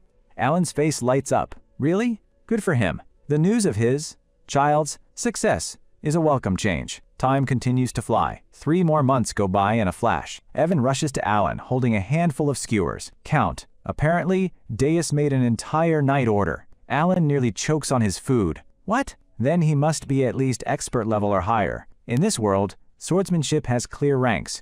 Sword user, sword expert, and the legendary sword master. He can't believe it. It hasn't even been that long since he was first appointed, no? Evan confirms the unbelievable news. People have been talking about it, saying that the world will see the 5th Master Knight in less than 10 years. Alan swells with fatherly pride. He sure is talented. Oh, I'm quite proud of him. And the clock keeps ticking. 6 more months disappear. A full year has passed since the 5 left the orphanage. Alan is just getting used to the rhythm of being a count, when Evan bursts in with another bombshell. As Alan signs a document, Evan delivers the update. Count, I've just heard some very recent news. Apparently, Deus became a Sword of Caliburn, making him the 5th Master Knight. Alan freezes, his quill snapping in his hand. Huh? His mind reels, unable to process the information. But only swordmasters can become the Master Knight, no? He's right. A swordmaster of psychedelia is a superhuman who has gone beyond the aura blade and unlocked a unique, powerful ability called derivation. Alan is completely baffled. And you're saying that Deus is a swordmaster now? Evan corrects him. To be more precise, he's about to become one. He hasn't created his derivation yet, but the nation gave him the title of a Master Knight anyway. Not only has he already won in a duel against the 4th Sword, but Caliburn had also lost a Master Knight to the Northern Barbarians. Alan puts the pieces together. Right. They've been at war for more than a decade. Evan lays out just how insane this achievement is. Realizing mana and moving it around takes 15 years. Derivation takes at least a few decades. The first sword, Reinhardt, was 32 when he became the youngest Master Knight ever to exist. Alan remembers Reinhardt from the game. He was an absolute beast, a temporary companion in the third main episode. Right. Reinhardt was unbelievably strong. Even with his talent, it took over 20 years. And a child with no knowledge of swords has become a Master Knight? A thought sparks in Alan's mind. Wait, if he's just waiting for his derivation, does that mean he'll surpass Reinhardt as a swordmaster soon? Maybe I can leech off of him sooner than I expected. He quickly dismisses the idea. Or not. Maybe I can't? Still, a part of him feels a little let down. I mean, I only get letters from you, Tia.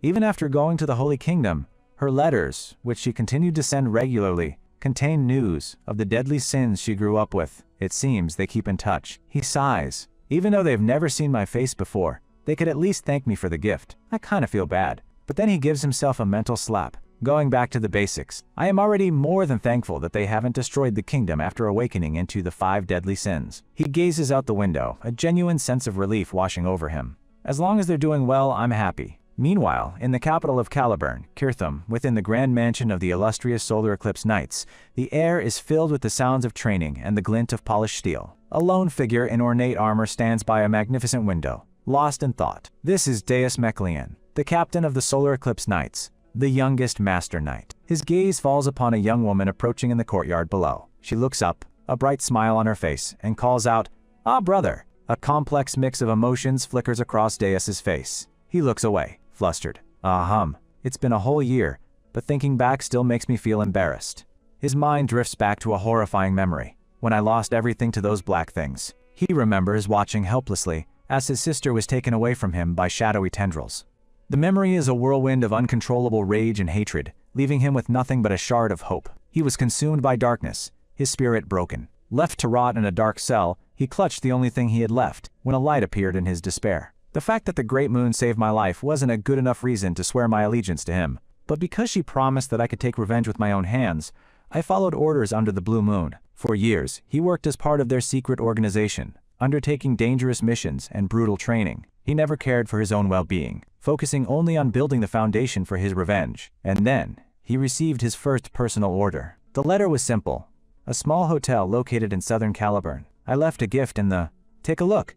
He wasn't excited. He went to the location, wondering what could possibly be there. And in that sudden letter, he found the one thing he thought he'd lost forever. He sprinted towards a ghost, a memory he thought was lost to the darkness forever. He ran towards the girl sweeping the floor, the other half of his shattered soul. This was the true gift from the Great Moon. Not a sword, not gold, but a connection he thought was severed for eternity. He crashes into her, dropping his cloak as he pulls her into a desperate, all-consuming embrace. His sister, stunned and speechless, stares up at him. Tears well in her wide eyes as the impossible truth dawns on her. And for the first time in years, the stoic Deus weeps. All the pain, the loneliness, and the rage melt away into a torrent of tears.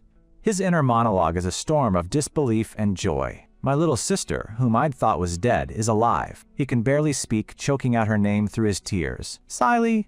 Pulling back, he looks into her eyes, needing to understand. What happened after I lost you? Siley, his long-lost sister, manages a watery smile as he tenderly wipes a tear from her cheek. Later, sitting together in a warm, quiet room, Siley begins to tell him everything. Her voice is soft but heavy with the weight of the past. After those things took me away from you, we're thrown into a horrifying flashback of a dark, tiered prison. In the darkness, I had to wait for my turn for a very long time. She remembers the day she was brought before a sacrificial altar, her turn to be killed finally arriving. But just as despair consumed her, a brilliant light pierced the darkness, and a mysterious hand pulled her to safety. She was able to escape and survive. Her trials weren't over. Years later, she was nearly captured by slave merchants. But this time, a mercenary named Evan appeared like a flash of lightning, cutting down her would-be captors and saving her life. Back in the present, Siley explains, after that, I received precious medicine from the sponsor. She holds up a letter, the very first one she received from Alan. It promises continued support and safety under the Palacio name, even mentioning her sibling. Looking at Deus with tears in her eyes, she says, I'm very grateful for what he has done for me. Deus is floored. The Great Moon, Alan Palacio, knew? He protected you under his name? His mind spins. How could Alan possibly know? How did the Great Moon even know about this? He clutches his arm, the implications washing over him. I've never told anyone about my family, and Utia only noticed that the black lamb got me. So how? Suddenly, it all clicks. The great moon isn't just powerful. He knows everything. Like pieces of a puzzle snapping into place, all of his lingering questions and doubts about their mysterious benefactors suddenly vanished. He finally understands Utia's unshakable, almost fanatical devotion. It wasn't anxiety, it was knowledge. He remembers her words, full of self-doubt that he couldn't comprehend at the time. A sword can't think for itself, can it? Diaz realizes the truth, with a gut punch of clarity. However, the foolish one was none other than myself. He flashes back to the day the great moon gave him his new mission. He remembers his benefactor's words, which at the time seemed like a simple encouragement, the promise that good things will happen. A single tear of overwhelming gratitude escapes his eye. He already knew everything, and he had been giving a hint to the child, who would be left to survive alone. Siley looks at him, concerned by his sudden silence. Brother?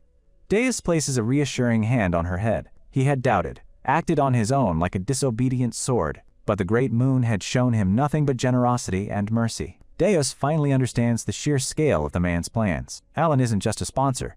He's a godlike figure playing chess with their fates, ensuring their happiness. For years, Deus had been chewing on nothing but hatred and revenge. But now, the survival of my family was a gift beyond measure. Seeing his sister's happy, carefree smile again was a treasure he never thought he'd have. He now understands Utia completely. He thinks, "You will also soon realize why I follow that man." Utia's faith wasn't blind.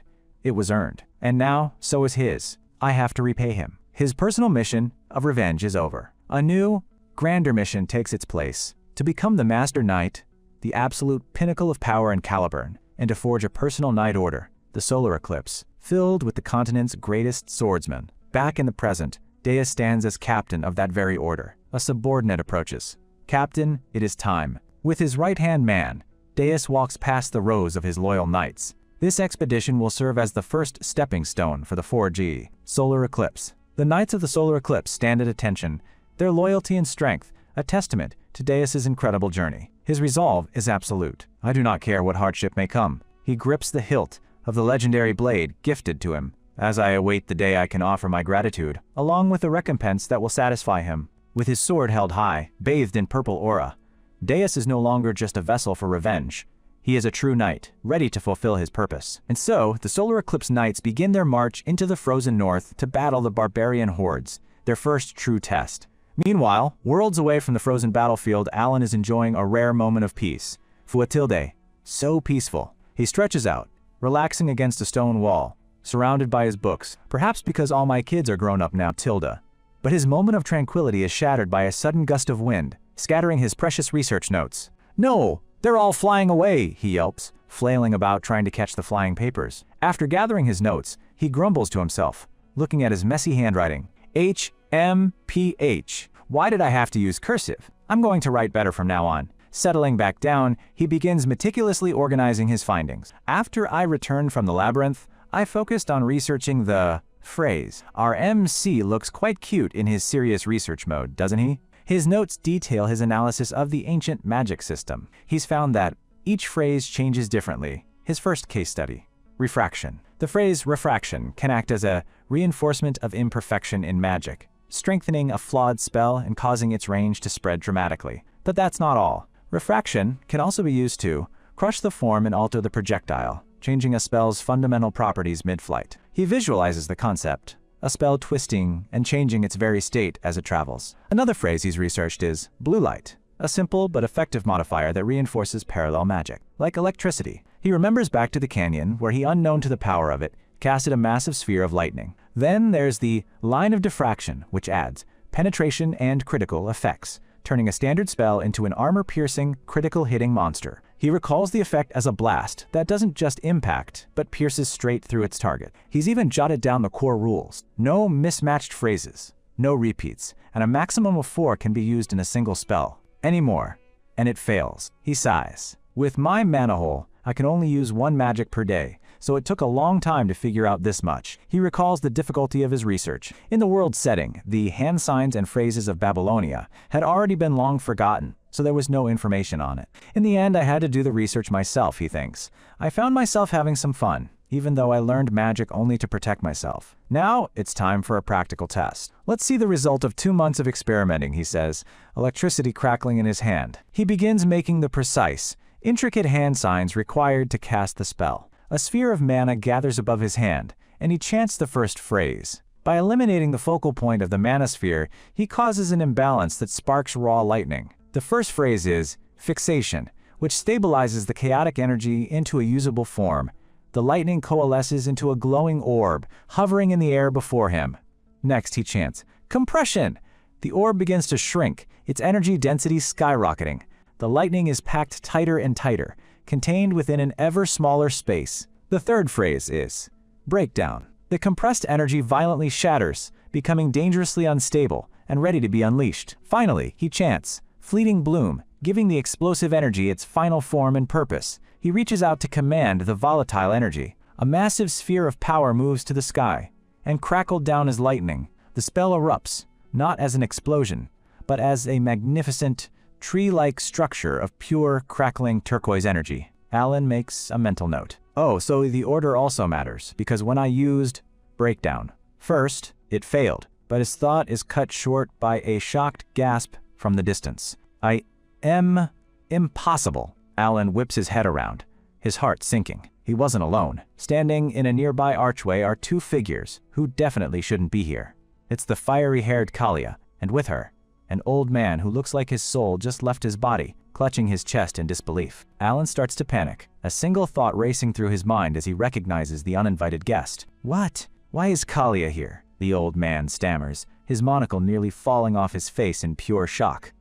Using origin magic means he's at the caliber of a 7th circle mage. Alan is completely lost. Origin, he thinks, a bead of sweat trickling down his face. The two onlookers stare at the display of raw power, then at the young man responsible, who can only stammer in confusion, origin magic. Me? The scene cuts to Count Palazzio's reception room, where Kalia and an old mage named Viankel are sitting in a tense silence. They've just witnessed something that has shaken them to their core. Kalia tries to compose herself, a bead of sweat tracing a path down her temple. She thinks back on why she came here in the first place. I had 2 clear reasons to come here. Her first reason was to figure out Count Palazzio's intentions. She saw him as a mysterious wildcard, someone with the power to deal a devastating blow to her family. Her second goal was even more ambitious, to gauge the strength of the secret organization backing him, the very power that allowed a no-named count to seize control of the powerful Palacio family. But now, all her plans have been thrown into chaos. She glances at her companion Viankel and thinks, I never thought I'd see this arrogant mage quiver in fear.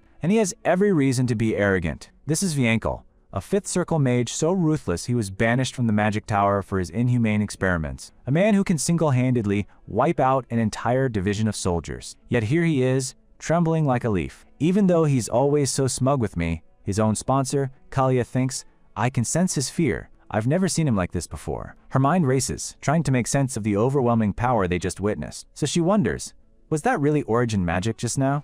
Just then, the door opens, and the man himself, Alan Palacio, walks in, his expression completely unreadable, as he asks, what brings you to the county? Kalia starts to stammer out an excuse for her sudden visit, but Alan cuts her off, his voice calm and even. He sits down, his gaze unwavering. I won't fault you, daughter of Zenonia. Kalia is taken aback, unsure how to react to his placid demeanor. Alan leans forward slightly, his eyes sharp. However, let me make one thing clear.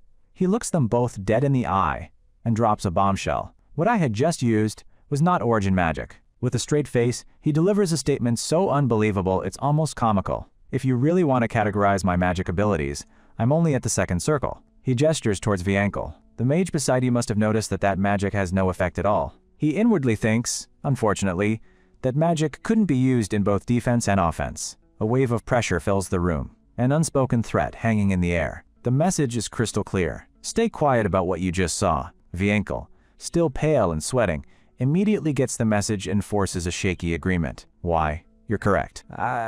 It seems I saw wrong. Alan lets out a quiet internal sigh of relief. Phew, that's a relief. His little bluff worked. With the air cleared, Alan gets straight to business. Good. Now that the misunderstanding has been resolved, get to the point. Kalia, trying to salvage the situation, offers a weak excuse. I figured I would visit you after finishing my business around here. Alan isn't buying it for a second. You don't really have a special reason? He presses, to which she can only reply, no. Deciding he's had enough of this, Alan stands to end the meeting. Unfortunately, I have some work to do, so I can't sit here for too long. Kalia and Viankel quickly get up to leave. I understand, she says. Thank you for your time. We will be leaving now. But as they're about to go, Alan offers a strange piece of advice. If you need anyone to talk to, I advise you to visit Duchess Altea. I think you two would get along. Kalia flinches, surprised by the suggestion. Duchess Altea is another major player in the underworld. Still, she can't exactly refuse. With a polite curtsy, she agrees. If you say so, I'll pay her a visit. As their carriage pulls away, Alan and his right-hand man, Evan, watch them go. Evan is suspicious. Why has a Zenonia, a ruined family from the West, come here? Alan shrugs. I don't know. I can't even fathom why, but inside he's starting to feel the pressure. This is going to be troublesome, he thinks. He imagines the worst-case scenario. If a false rumor of me using origin magic spreads, every powerful psycho in this dark fantasy world will be lining up to challenge me. Walking back inside, he can only hope his warning was enough. I hope they understood what I meant. He sighs, already dreading the potential fallout. There's no way Zenonia would actually visit Altea. They're rivals. Please, just don't come back to me. Meanwhile, in the carriage, Kalea is grilling Viankel. Was what Count Palacio used really origin magic? Viankel, looking like he's aged 20 years, shakes his head vehemently. No, it wasn't. Kalea is utterly confused. Then what was with your reaction back then? Viankel struggles to explain the sheer cosmic horror he witnessed. Origin magic draws new laws onto the unchanging canvas of reality. It's a power reserved for the absolute pinnacle of mages. He describes what he saw with his magical observing eye. But what the Count used was different. I watched his magic. He wasn't drawing on the canvas, Viankel says, his voice trembling. He was tearing the canvas itself. He relives the moment in his mind. He was twisting the absolute, unchanging principles of magic. He took raw lightning, fixated it, twisted it, and completely collapsed the law that governed it.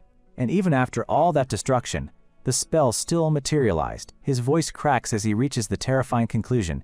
He manifested an impossible miracle. But that wasn't even the worst part. But what came after is what's really... Viankel's mind flashes back to the vision that seared itself into his soul. A vision of Alan standing before a malevolent cosmic entity. An eyeball of pure dread. That was clearly the great forgotten gods. The memory is too much. He clutches his head, a scream tearing from his throat. Ugh, I have to stop thinking. Any more of this will be dangerous, he pants, trying to regain control. In my youth, I delved deep into forbidden lore, into the magic of the forgotten era. I know what I saw. Looking at Kalea, with eyes full of terror and awe, he gives her one final, deadly, serious warning. Let me be clear. Do not oppose Count Palacio. Kalea simply lets out a quiet, knowing, ha. It seems she's beginning to understand the scale of the game she's stumbled into. She finally grasps Alan's true nature. He isn't just a player. He's the one rolling the dice, controlling the fate of empires from the shadows. His suggestion to visit her rival wasn't a whim. It was a command. A single tear of acceptance and resolve rolls down her cheek. I've already become his pawn. We jump forward 5 months. It's been nearly 2 years since the children Alan sponsored left the orphanage. In his study, Alan is trying to keep tabs on his wards. Hey, Evan, he calls out. Evan enters, and Alan immediately asks, did you get any new information? Even better if it's about the children. Evan delivers some unexpected news. It's not about the children, but apparently, Zenonia County and Altea Duchy have allied. Alan's jaw drops. What? The top 2 of the underworld have allied? Evan nods. It's a secret underworld convention, but my sources are certain. Alan goes into a full-blown panic. I just wanted my kids to have a peaceful life. Now I have 2 underworld masterminds forming an alliance that could ruin the entire kingdom? He remembers his meeting with Kalea, his off-the-cuff remark about visiting Altea. Wait, did she seriously take my words back then? He tries to brush it off. Nah, it's probably temporary. Kalea is too cold and arrogant for a real alliance. Still, he can't shake the feeling that he needs to do some damage control. But I should at least make some preparations. He awkwardly pens an apology letter to Kalea, trying to explain his bluntness. Ahem, to Kalea. I apologize if I came off as too blunt. I'm not really good with words. He cringes at his own writing. I hope this doesn't look like I'm making an excuse. He gives the letter to Evan. I'll leave it to you, Evan. Alan gives him instructions. Send this to the daughter of Zenonia through the Mercenary Guild. And keep an eye out for the children, too. After Evan leaves, Alan reads a letter from Utea. He sighs, worried. I wonder how Radon and Seolrang are doing. I haven't heard much since they arrived. He pictures Utea, one of the most volatile of they sins, and can't help but fret. I hope she's not dead on the streets. He recalls the special gift he included in her letter, a key to unlocking her true potential. If she found the gift I wrote about, she should become the pinnacle of all fighters, the Baba Yaga. The gift was the legendary Essence of the Golden Mane Tribe, an item that would not only boost her power but also purify her, preventing her from falling to corruption, and instead, becoming a great wolfkin. He had also given her the location of his emergency funds. She's talented. She'll be fine making money on her own. right? He tries to reassure himself. Far away, in the nation of Desert Colony, a land ruled by strength, we see the harsh but beautiful landscape where Seolrang's new journey has taken her. Under the vast desert sky, Seolrang stands alone, letting out a breath of relief. Phew! She stretches, the golden gauntlet on her arm gleaming. MMMH. Finally, the trial's over. With a massive grin, she thanks her benefactor. Oh, great moon, thank you for the gift. She looks at the powerful artifact, a sly glint in her eyes. I thought the essence of the Golden Mane tribe was just a legend. Hee hee. Her past and present collide. Turns out, what they used to tell me as a kid wasn't just a fairy tale. She flashes back to the elders of her tribe, explaining their heritage. Yes, we, the Wolfkin, are the descendants of the kings of all beastkins, the Golden Mane tribe. Even as a child, she was told of their great legacy. The elder's voice continues, narrating over an image of their legendary ancestor. The essence is an item inherited for hundreds of years. It grants us strength and authority. Back in the present, having passed the brutal trials and claimed the legendary item, Seolrang knows the stories are true. A brilliant golden aura erupts around her as she accepts her new power and destiny. She is no longer just Seolrang, a sin, but she is the heir to a lost legacy. Her thoughts turn to Alan, the man who made it all possible. The Great Moon is my benefactor. She remembers the pain of the bio-experiments that nearly killed her, the one who saved me from dying. Her eyes burn with a new purpose. He has given me the power to get revenge on the black dragon that killed my parents. I have to repay him for this favor. Her aura intensifies. I'm sure he doesn't want me to be some mediocre gladiator. From here on out, she clenches her golden-clawed fist, her resolve forged in fire and destiny. A ferocious, determined grin spreads across her face. From here on out, she declares, her voice filled with newfound power. I need to become the strongest gladiator, revive the Golden Mane tribe by gathering our scattered members, and kill the black dragon with this. A massive shockwave of energy explodes from her fist, shaking the very desert. Looking up at the moon, she makes a vow. Everything is for him. And as she stands ready to begin her new quest, an ancient prophecy echoes across the land. The great kings of the Beastkins, the Golden Mane tribe, shall be revived beneath the blue moon after 500 years. Back in his study, Alan is going over some reports when Evan enters with news. He's finally got some updates on the children. Alan asks him what he's found. Evan starts with Seolrang, who's been making quite a name for herself in the colony. She's earned the alias, Golden Flash, and we see a chibified version of her absolutely wrecking some gladiators. Golden Flash? Alan thinks, I feel like I've heard that from somewhere. Evan nods sagely.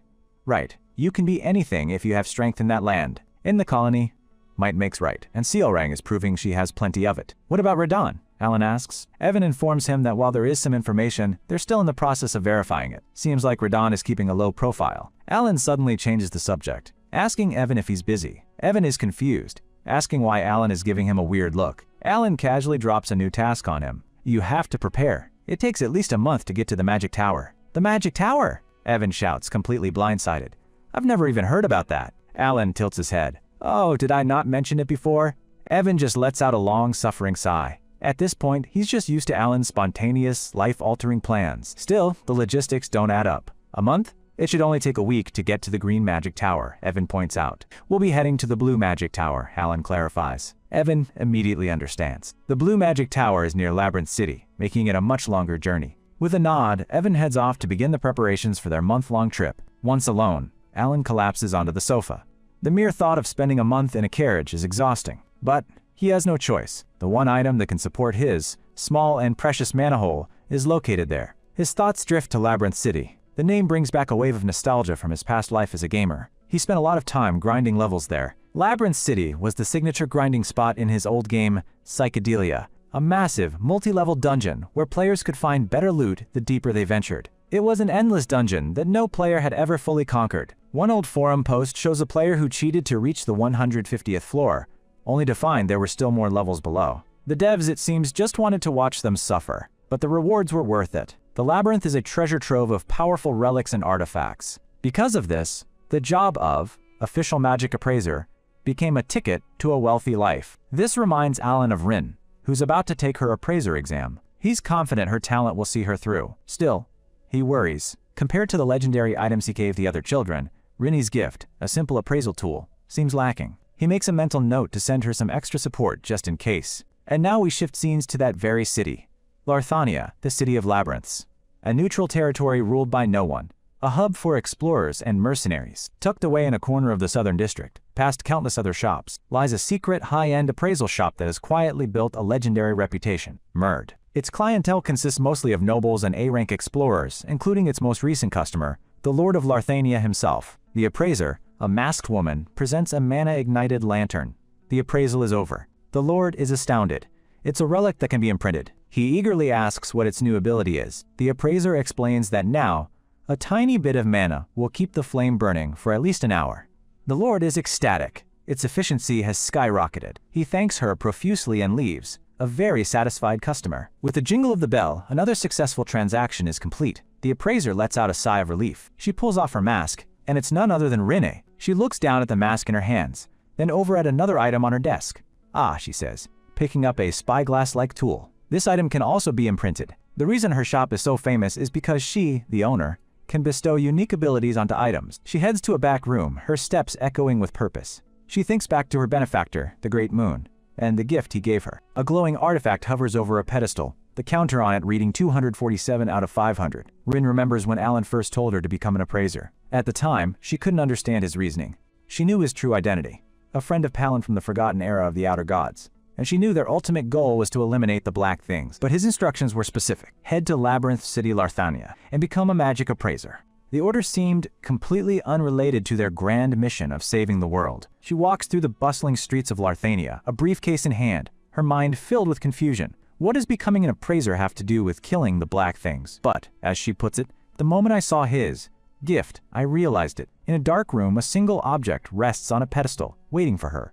The gift was the Eye of the Stalker, an artifact designed to rapidly identify items below a certain mana threshold. A perfect tool for an appraiser. But what she found was something different. A powerful, ancient artifact bound in glowing red chains. She reached out, and her touch shattered the seals, unlocking the item's true potential. The red chains crumble away, revealing the intricate golden eye within. The Eye of the Stalker is no mere appraisal tool.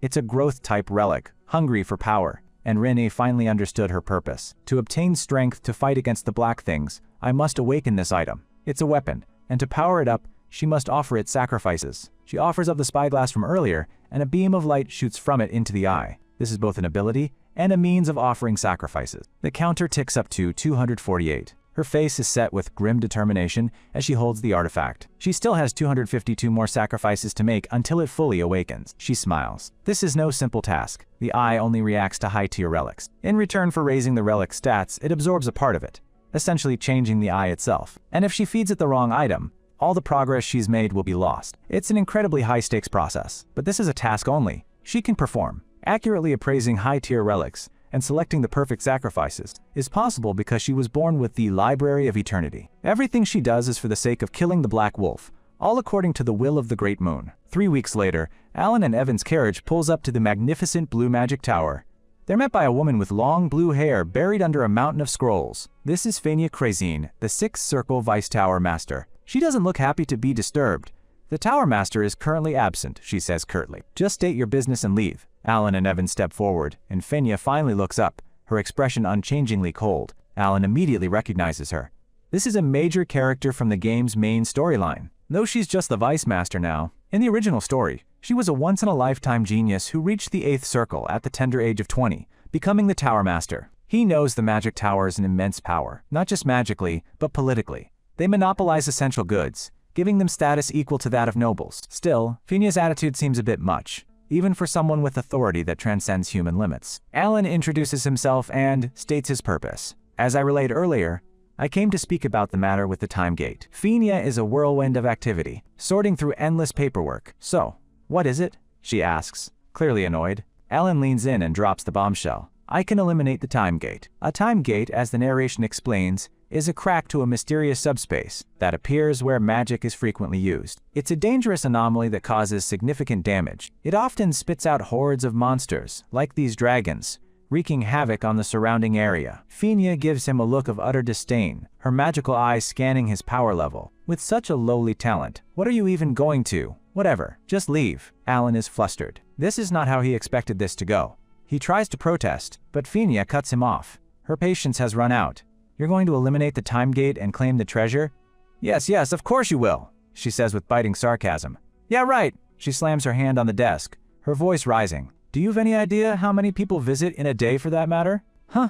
Alan tries to reason with her, looking like a kicked puppy. I speak the truth. Guide me to the time gate and I'll show you. He can't believe how stubborn she is. But Phinia isn't just stubborn. She's well informed. Hey, she says, her voice dripping with condescension. I get that you need something huge to flip the public's opinion because people are finding out the only reason you became the Count was by luck when your siblings died. A crushing wave of mana pressure slams into Alan and Evan. However, she warns, that doesn't mean you can bring your business here to cause a ruckus. Alan stumbles back, shocked that such a rumor is spreading. Even Evan is sweating, whispering that her mana is no joke. If they mess with her, they'll get folded in half. Her eyes glow with power, pinning them in place. This woman is terrifying. Alan and Evan are pale, realizing just how out of their depth they are. She's not just a workaholic. She's a monster. But Alan is desperate. He steels himself and makes a wild offer. If I can't eliminate the time gate, I'll surrender my entire property to the magic tower. He stares her down, his voice unwavering. If you wish, I'll make an oath. It's not a terrible offer for a little bit of your time, don't you think? Phinia looks at him, her icy expression finally cracking with a hint of consideration. Later, they stand before a massive, ornate door. The time gate is in here, Phinia says, arms crossed. As promised, all of your wealth is mine the moment you fail. Alan simply replies, that won't happen. Phinia watches him, her mind racing. She was trying to figure out if he was a true mastermind or just an incompetent man who got lucky. After his display, she's convinced it's the latter. She smirks. Her magical eye can see it plain as day. He has a pathetically small mana hole and barely average energy sensing ability. He's a second circle at best. What a joke. Alan walks toward the gate, completely unaware of her internal monologue. Phinia knows something he doesn't. Most time gates don't need to be closed. They naturally disappear after 3 months, once they spit out a relic. No mage has ever successfully closed one. However, the time gate in the Blue Magic Tower is an anomaly. It's been causing a ruckus for over 2 years, far longer than it should have. If you can't do anything, you can simply exit the room, Phinia says condescendingly. But then, Alan cracks his finger. She's shocked. You're going to use your hand as a medium instead of your staff? Using hand is an ancient legend, primal method of casting, something out of a fairy tale. For goodness' sake, stop imitating it, and leave Aurea. Her words catch in her throat as an unimaginable power fills the room. Everything stops.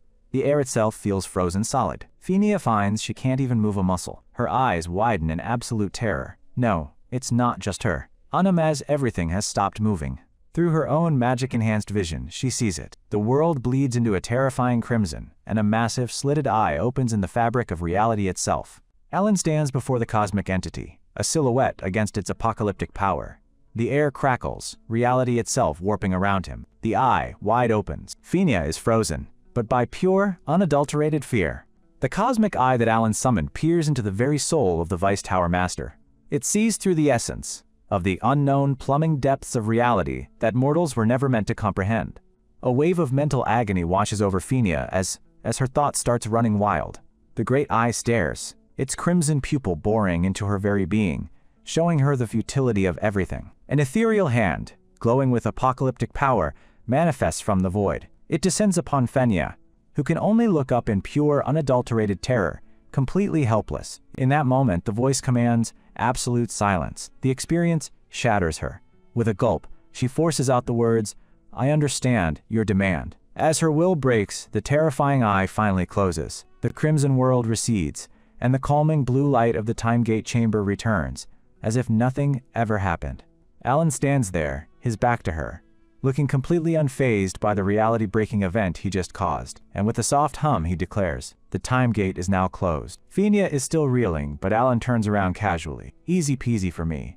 I can just use a special item and method. He holds up the small black relic he's just acquired. As promised, I will take the relic from this time gate. Terrified, she stammers, why, yes, I won't tell anyone. Alan is completely baffled by her reaction. Huh? She agreed, he thinks. He was about to say something else, but Phinia cuts him off. She starts bowing frantically. Yes, of course I'll stay silent. I won't tell a soul. I'm good at keeping secrets, I swear. Please, believe me. Our boy is just standing there, utterly confused by this sudden 180. Why is she acting like this all of a sudden? He just decides to leave. Evan, let's go home. But Phinia isn't done. Please wait a moment, she yells, scrambling after them. Alan stops, a single bead of sweat betraying his calm facade. What now? She rushes forward and presents a case of vials. These are mana potions I made.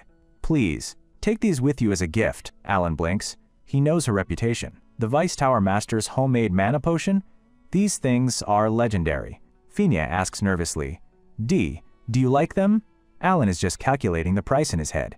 2 of these are worth a mansion. The stress is real. He can only assume this is her way of thanking him. Is she really that grateful? But Phinia is still spiraling, thinking about the demand she hallucinated. About what you demanded, I'll definitely stay silent. Yes. Then her eyes go wide with a brilliant, terrible idea. Right. An oath of mana. Should we make an oath of mana? Alan and Evan just stare, completely dumbfounded. Alan tries to stop her. Is there really a need for all that? Why? But he's too late. She's already started the binding ritual. He can only think she's completely misunderstood something. Glowing blue chains erupt from a magic circle on the floor, binding both of them to the oath. Phinia raises her hands, looking like she's performing the most sacred ritual of her life, while Alan just looks like he wants to go home. With the spell complete, she gives him a proud, slightly manic grin. See? I'm good at keeping promises! Alan just looks so done with this whole situation. He sighs in defeat. Okay, there's no way I can clear this misunderstanding up. And just like that, Alan leaves the blue magic tower with the relic he wanted. 5 priceless potions, and a magical secrecy oath he never even asked for. Back in the comfort of their carriage, Evan inspects the relic. Is that the treasure from the gate? It looks pretty crude for all the trouble we went through. Does it even work well? Alan replies nonchalantly. Not sure. Regardless, I need it. As he started at the item on his wrist, a small smile appears on his face. Thank goodness I earned the Mark of the Corrupted. This item can absorb and store mana from the air using the embedded gems, he explains. It works perfectly. As the bracelet glows to life on his wrist, he notes, the amount it can store isn't much, but it's still more than my tiny mana hole. The thought immediately brings on a wave of existential exhaustion. I can't believe my own body has less mana than a simple support item. But he quickly shakes it off, justifying the new bling. No, it's for magical investigation and self-preservation. It's not a combat item. He crosses his arms, nodding to himself. This is good enough. Yep, he leans back, still pondering the bizarre encounter. Anyway, I wonder what exactly Phinia misunderstood. She suddenly became so polite. He flashes back to their departure, as he tried to clarify his power level, saying, just so we're clear, I'm only a second circle mage. Phinia had just given him a frantic thumbs up, sweating bullets. I know, and you look like one too, leaving him to wonder if she was mocking him. He thinks. Her reaction was similar to Kalia's last time. He remembers the terrified faces of Kalia and her mage. This is getting a little uncomfortable. Meanwhile, Phinia watches them leave, that same strained, terrified smile plastered on her face. Well, I'll never have to see them again, so I guess it doesn't matter. Alan stares out the window, his plans moving forward, completely unaware of the trail of traumatized geniuses he's leaving in his wake. The scene shifts to the opulent Altia ducal house, where Duchess Luria greets her guest. It's been a while. I hope your stay here will be comfortable, Lady Kalia. Kalia smiles. Of course, Altia. I'm delighted to see you again. Luria continues.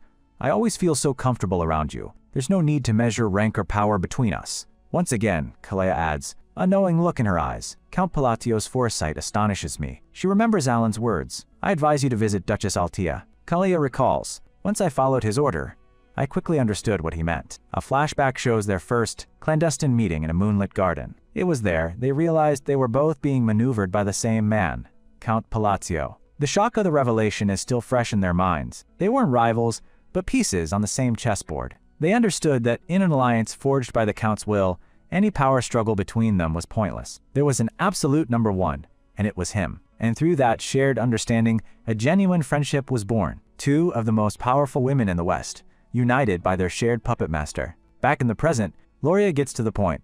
Our next meeting is a month away. Why this sudden visit? Kalia smirks. The Count sent me a letter. He used my visit as a pretext. Luria takes the letter, her expression serious as she begins to read. The letter is deceptively simple. An apology for some nobles complaining about Kalia's visit, and a line about how Alan doesn't have many noble friends. Kalia watches her read. It may look like a simple apology letter, she says, but we both know it's an order. Luria's eyes narrow in agreement. Yes, that's why I figured I should bring it to you immediately. A sweat rolling down her cheeks. Luria continues. I don't really have that many noble friends, he said. The line is dripping with sarcasm. And yet, she continues. We know he spoke with Baron Kinya of the aristocrats, and Marquise Malentino of the royalists, Viscount Valanda, Duke Paul Dion. He's met with key figures from both factions.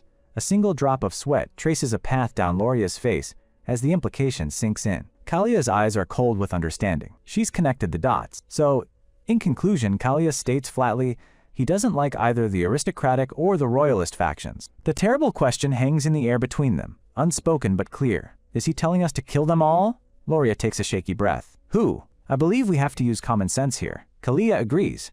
her voice low. Then, she begins, the final piece of the puzzle, clicking into place. The conclusion is both terrifying and thrilling. He wants to push out the existing nobles and establish a new regime. That must be it, Kalia says with grim certainty. I agree, Loria whispers, her world tilting on its axis. A wave of clarity washes over the Duchess. So this is why he made me the Duchess. He needs the prestige and power of the House of Altea. Kalia's smile returns, this time full of ambition. I believe that's the case. She leans forward, her eyes gleaming. Now then, let's talk about the plan, shall we? Meanwhile, back at a very messy office in the Blue Magic Tower, the real Tower Master has finally returned. He's a stern-looking man, with white hair, and he's taken aback. Count Palacio? He closed the time gate. He glares down at Phinia, who is completely passed out on her desk from the mental and emotional trauma. Explain. In greater detail, the Tower Master asked. And where is the man who traumatized a Sixth Circle genius? Ugh, he's over here, getting absolutely bodied by a piece of roasted sweet potato. Having escaped the stuffy magic tower, Alan and Evan are relaxing by a campfire when our protagonist almost meets his end via starchy vegetable. Evan rushes to his side, asking if he's okay. Alan, clutching his throat, can only think, I almost choked on the sweet potato. After composing himself, he admits that it's actually pretty good though. Evan hands him a water skin, which he gratefully accepts. As the sun sets, the exhaustion of the past month finally hits him. Alan lets out a heavy sigh. I just want to go home. But his work is far from over. His thoughts drift to one of the children. It's about time Utia's received my letter. Far away, under a starry sky, the bells of a grand cathedral toll. A lone figure in white walks through a garden of lilies, her steps silent and purposeful. As she gets closer, we see a glimpse of her face. And there she is, Utia, decked out in a nun's habit that leaves very little to the imagination, with flowing silver hair, blood-red eyes, and a smile that could charm angels and devils alike. Meanwhile, back at the Blue Magic Tower, the man in charge has finally returned. Oh, Penya Tilde, my disciple, I'm back. But as the Tower Master steps into his domain, he notices something is off. He looks around, a slight frown on his face. He can't feel the ever-present chaotic energy of the time gate anymore. Did something happen? He wonders, introducing himself as Selim Micardo, the 8th Circle Tower Master of the Blue Magic Tower. His question is answered when he enters his office and finds his prized disciple, the genius Vice Tower Master Fenya, looking like she just went 12 rounds with a reality-bending horror and lost. He calls out her name, and she groggily lifts her head. You're back, Tower Master, she mumbles, her voice devoid of its usual fire. I finished the work you entrusted to me. The Tower Master is completely taken aback. He points at her, exclaiming, What's the matter? Did something serious happen? She's not getting mad at me like usual. Before he can ask any more questions, Phenia's system crashes, and she face-plants back onto her desk. Micardo is utterly bewildered. This isn't the disciple he knows, and, well, the disciple he knows. This calls for a flashback. See, Phenia became the Vice Tower Master at a super young age, thanks to her prodigious talent. But with great power came an ego the size of the Magic Tower itself. Her arrogance and flippancy were legendary. She was so abrasive, in fact, that Micardo recalls her making a rookie cry. This was the 77th time. This woman's attitude was a weapon of mass destruction. But Micardo never bothered to correct her personality. He figured that once she finally reached the 7th circle, she'd experienced the vastness of true magic and naturally learned some humility on her own. He was playing the long game, which is why her current, traumatized state is so bizarre. He scratches his head, laughing nervously. I mean, my business trip to the north was pretty long. Did you have too many things on hand during my absence? Phenia just looks up at him, a single bead of sweat rolling down her cheek. The sheer exhaustion and terror in her eyes tells him this wasn't just overwork. After getting a brief and very vague explanation, Micardo tries to piece it together. So the Count closed the time gate, he muses, looking at a rack of Phenia's famous potions. He crosses his arms, looking down at his strangely subdued disciple. But you can't say exactly how, because you made an oath? Phenia can only give a tiny, hesitant nod. With a weary sigh, she looks away. There's really not much to say in detail, anyway. That's all I can say. The life has been completely drained from her. Micardo's eyes widen in realization. Oh ho, he thinks, a sly grin spreading across his face. What made Penia modest was an incomprehensible magic, or should I say, the origin magic. He pats her on the head, testing his theory, and the final confirmation. She's so scared that she won't even swat my hand away. Phenia just closes her eyes and takes the head pat, completely broken. This is a monumental event. Micardo leans back, his mind racing. The man who managed to do what he couldn't. The man who humbled the proudest genius in the tower. Count Palacio of the Asteria Kingdom, huh?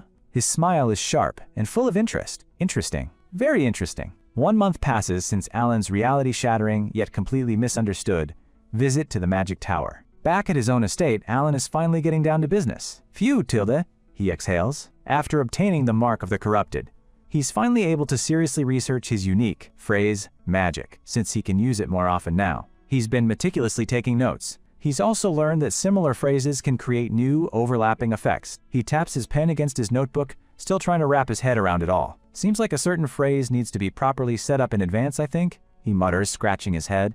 It might have a relation to how and where I set them, but I'm not sure. Just then, Evan approaches, looking at the results of Alan's practice with an impressed expression. Your magic gets stronger every time I witness it, Count. Alan just plays it cool. Is that so?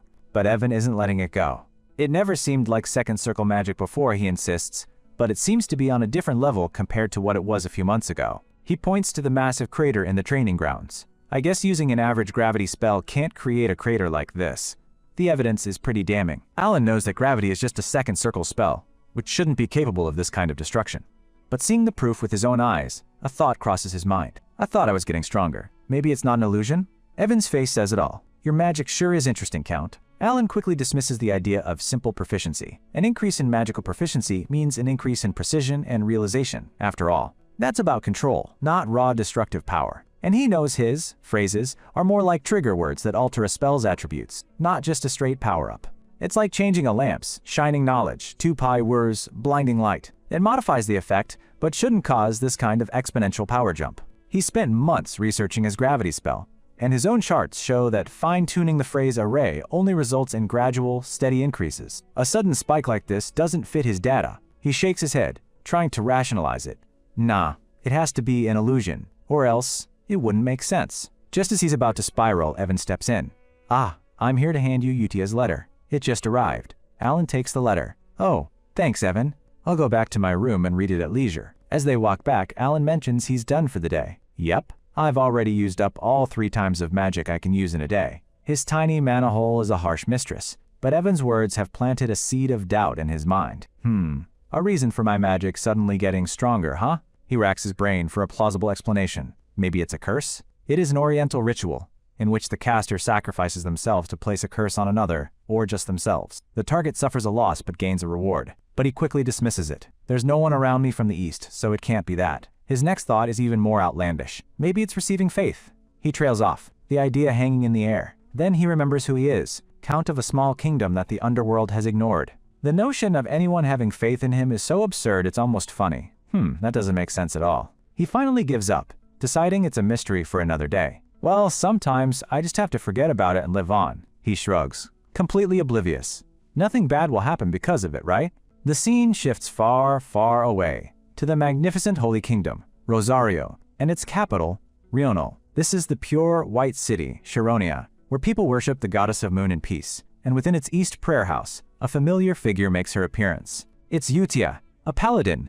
Sir Lok approaches and greets her with a deep bow. Greetings, sister. Utia returns the greeting with a gentle smile. And to you, Sir Loke. Have you been well? Loke is a full-fledged paladin, while Utia is just a low-ranking nun, not even wearing the Sash of Holy Grace. However, Loke knows he must show her respect. He begins his report. Yes, this time we were able to save 8 children and 25 lives from a small village located in the east and west directions. He looks at her, his eyes filled with genuine gratitude. It's all thanks to you. Utia humbly shakes her head. Not at all. You're the one who executed the good deeds. But Loke is insistent. And you are the one who taught me. An ignorant one, he says, his gaze fixed on the statue of the goddess. I'll always be grateful for that. His mind flashes back to his past. For 20 years, I spent my life in despair, he recalls, because I couldn't even feel divine power. I was so close to giving up. His sword, once a symbol of his dream, became a heavy, useless piece of steel. He remembers sitting alone in the dark, his spirit completely crushed, having lost all hope of becoming a paladin. It was in that moment of absolute despair that she appeared. If there's something you desire so much, Utia's voice cut through his darkness. Her silhouette stood against the night sky, a crescent moon hanging above her like a crown. Try having faith in the moon. Loke was baffled. The moon? He asked, sweat beading on his brow. Utia's red eyes glinted as she gave him a cryptic smile. You'll figure it out once you actually do it. He was at rock bottom. I'm so desperate that I'm willing to do anything, he thought, steeling his resolve. And so, he prayed, not to the goddess, but to the moon, just as she had instructed. And then, a miracle happened. Golden light, The divine power he had craved for 2 decades surged through him and his blade. He was ecstatic, but his joy was short-lived. A new fear gripped him. I fell for a moment's temptation and put my faith in the moon, not goddess Chironia. He worried that he had stepped onto the path of heresy. However, he soon realized that all power borrowed from the gods was the same. His divine abilities worked flawlessly. Even the holy artifacts, blessed in the name of the goddess Chironia, shone brilliantly in his hands, proving that the divine power he wielded was true and just. Back in the present, he finally asks the question that has plagued him ever since that fateful night. Why did you tell me to believe in the moon? Yutia turns to him, her expression serene as she imparts her wisdom. Because faith comes from an invisible belief, but takes a long time to manifest. She continues, a small smile playing on her lips. It's always easier to obtain what you need from what actually exists. She gestures toward the window, where the moon hangs in the sky. The moon will always be with you. The realization dawns on Locke, his eyes widening. I see. He pieces it together. Because the goddess is also the moon herself. This is a way for the doubtful humans to believe with certainty. It was a simple, yet profound truth he had never considered. Tears of gratitude well up in his eyes as he bows deeply before her. Sister, thank you from the bottom of my heart. Yutia simply stands there, a pillar of calm and grace in the moonlit hall. She turns to him, her smile warm and inviting. If you'd like to express your gratitude, shall we pray together? Locke's face lights up with devotion. I can do that over and over again, he says, placing a hand over his heart. A glimmer of something cunning and powerful flashes in Yutia's crimson eyes. She leads him to the doors of the main chapel. You came just in time for the prayer, she informs him. So many have already gathered here. The doors swing open to reveal a hall full of worshippers. Yutia walks down the aisle, her presence commanding the attention of everyone in the room. Her followers are all deep in prayer. She gracefully ascends the pulpit, bathed in the ethereal glow of the stained glass windows, ready to lead her flock. She places a delicate hand on the podium. Now then, with a voice that rings with authority and a gesture that captures every eye, she begins the sermon. Let us pray. Her prayer, however, is not directed to the goddess Chironia. Instead, she looks towards the heavens and declares, to the great moon. A sly, satisfied smile graces her lips as she holds her rosary, basking in the pure, unadulterated faith of her followers. This is Yutia Blutia, sister of the Holy Kingdom Rosario. And unbeknownst to Alan, the faith of her rapidly growing moon cult is the very reason his magic has been getting a mysterious power boost. Back in his office, Alan is finally catching up on his mail, a letter from Yutia. He lets out a sigh. Nothing special about today's letter either. Mostly about everyday life stuff. He rests his head on his desk. On one hand, mundane news means everyone is living a good life, which is a good thing, yes, but he groans, a dark cloud forming over his head. It makes me sad that no one else is sending me letters except Yutia, even though they're all doing well. He tries to reason with himself. It's understandable if I think of it from their perspective. I'm just some mister they've never seen before, so I'm probably just some nice guy to them. He taps the letter, trying to focus on the silver lining. I've already achieved my goal of guiding them onto the right path so they won't destroy the world. So there's no reason to be sad. He tries to force himself into a state of zen. No reason. No reason at all. Inner peace. But the frustration bubbles back up. Yutia must be busy, yet she's still regularly writing letters. He gets it. The poor guy is having a parental crisis. I raised 5 kids, but only the eldest acknowledges my hard work. I'm fine. Suddenly, a voice cuts through his moping. Count, are you busy? Startled, Alan nearly jumps out of his skin. Whoa, you gave me a scare. He quickly collects himself, trying to play it cool. You're still here? It's Evan, holding a small card. Ah, yes. I've received some intel about the kids from the Information Guild, and I wanted to report to you right away. Oh, really? Alan says, his interest piqued. Evan begins, about Radon, the one you asked about last time. Evan walks forward, dropping the bombshell with a deadpan expression. He's a pirate now. Alan's brain completely short-circuits. Question marks pop up as he stammers, can you elaborate more? His mind conjures a bizarre image of a smiling, straw hat-wearing Radon saying, Mister, have you been well? I've become a pirate. What is happening? Evan sits down to give a proper report. First off, the ones with the most rumors are Seolrang and Deus. We see Seolrang, crackling with energy, standing victoriously over a defeated foe. Seolrang has achieved a 32 win streak out of 100, which is required for her to become the Baba Yaga. So she's basically becoming a legendary boogie woman of the fighting world. Nice. Alan is stunned. A 32 win streak? Wait, the fighter with the longest streak is the Lion King, with a 41 win streak. A flashback to the game shows the Lion King, an absolute beast of a character who temporarily joined the player's party. The colony relies on many powerful individuals to project its military strength. Alan strokes his chin, looking genuinely worried. And she's about to surpass the top of the colony? His little cat girl is growing up to be a monster fighter. Evan moves on. As for Deus, he says, gesturing to his next report. We see Deus, clad in dark armor, standing proudly with his order's banner on a snow-covered battlefield. His order has executed one of the 8 barbarian chiefs, Kurga of the Snowfield. Evan continues, the leader of the ones who metamorphose into monsters through rituals. You know them, right? A shot of a hulking, axe-wielding barbarian chief confirms they are not to be messed with. Alan's expression is grim. I know them very well. Back in the game, I had to battle against the barbarians and eliminate their god, Ultulrus. He lets out a sigh of relief. Good thing I don't have to see them. Because Ultulrus only appears after the 5 deadly sins come together. So hard to clear. Alan puts 2 and 2 together. I guess that means I won't have to worry about Deus anymore. With this, he is now considered on the same level as Reinhardt, the first sword. Evan gives a subtle thumbs up. Alan leans back in his chair with a slight pout. Tisk, maybe I really should have gone to meet him. It would have been sweet. He's having some serious regrets. Evan continues his report, bringing up an image of a quaint shop. As for Rinna, who had become an appraiser, she now imprints black engravings that enhance an artifact's abilities. Alan seems impressed. Oh, tilde. Something like that exists, huh? Interesting. She's doing fine on her own. But Alan's mind snaps back to the most shocking piece of news. So, he leans forward, his face a mask of stress and disbelief. Did Radon really become a pirate? That's the main point. Evan sweats a little. About that, he explains, in the 7 archipelagos where the great pirates reside, he has become the captain of the first archipelago, which is the biggest one. And we get a shot of Radon looking every bit the part of a dashing pirate captain. Alan's soul literally leaves his body. That's impossible.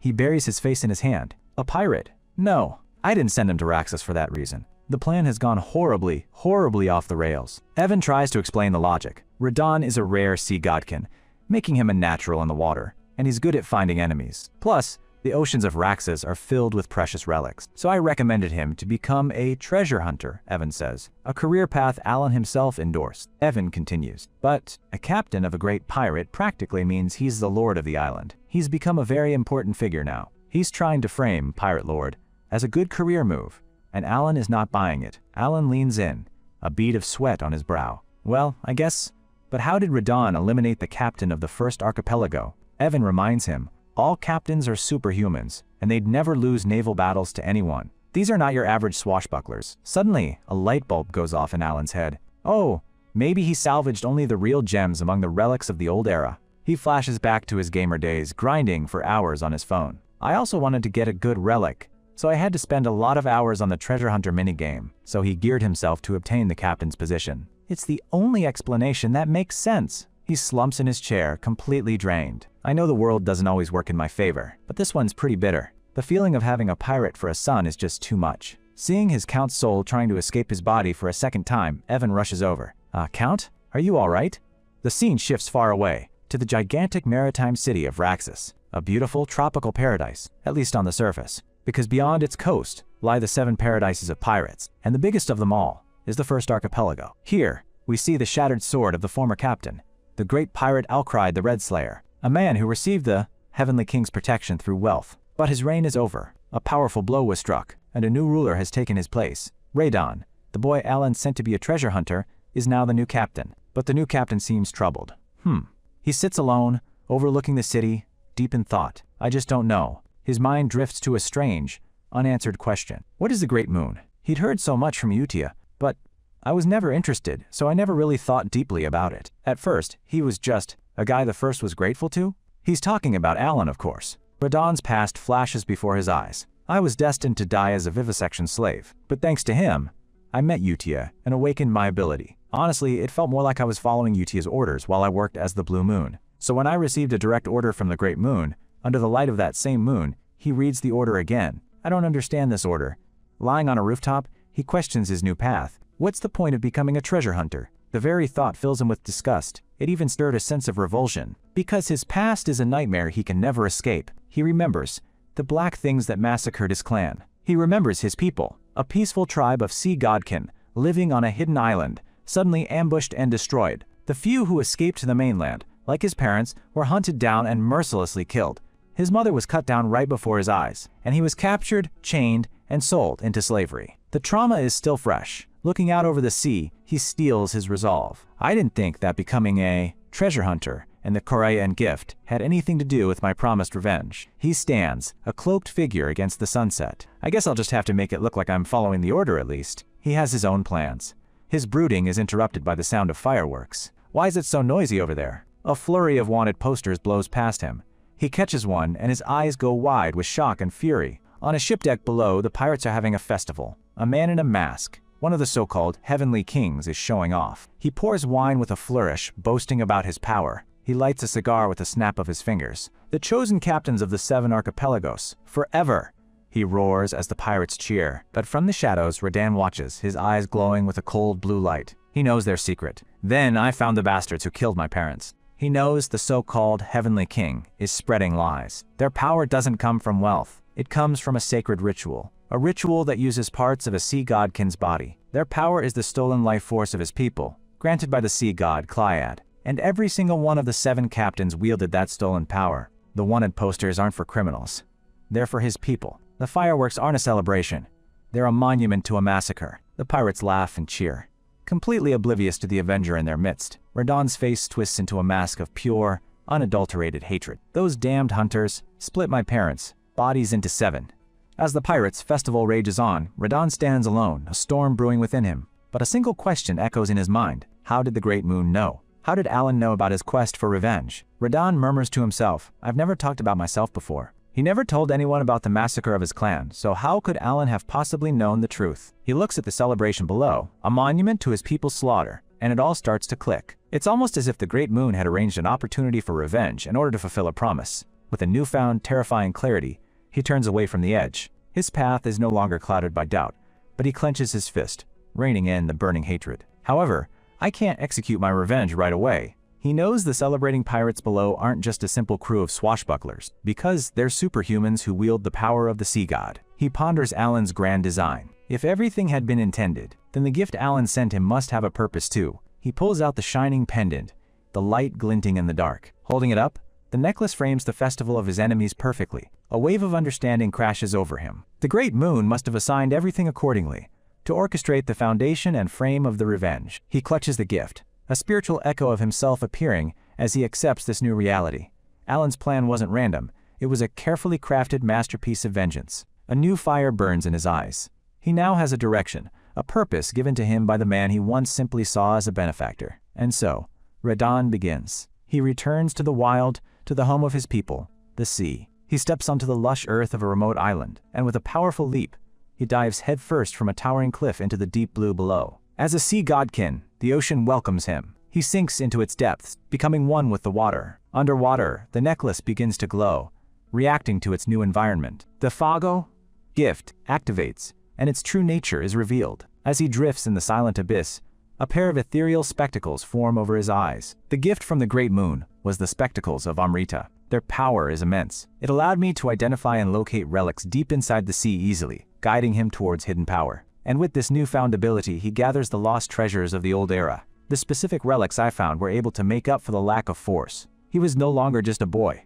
He was arming himself for war. As the sun sets, Radan emerges from the waves, reborn. He is no longer a chained slave, but a master of the seas. Holding a chest of priceless relics, he looks to the sky. It was foolish of me to just be grateful. The Great Moon fulfilled his promise. He now sees the festival not as a party, but as a target presented on a silver platter. Not only did he push the target of my revenge right before me, the relics he found swirl around him, imbued with ancient power. He also bestowed me the power to carry it out. Surrounded by the ocean's might, Radan has transformed into a force of nature, an avenger ready to claim his birthright. A genuine, tearful smile graces his lips. I now fully understand what you meant by your order written on the letter.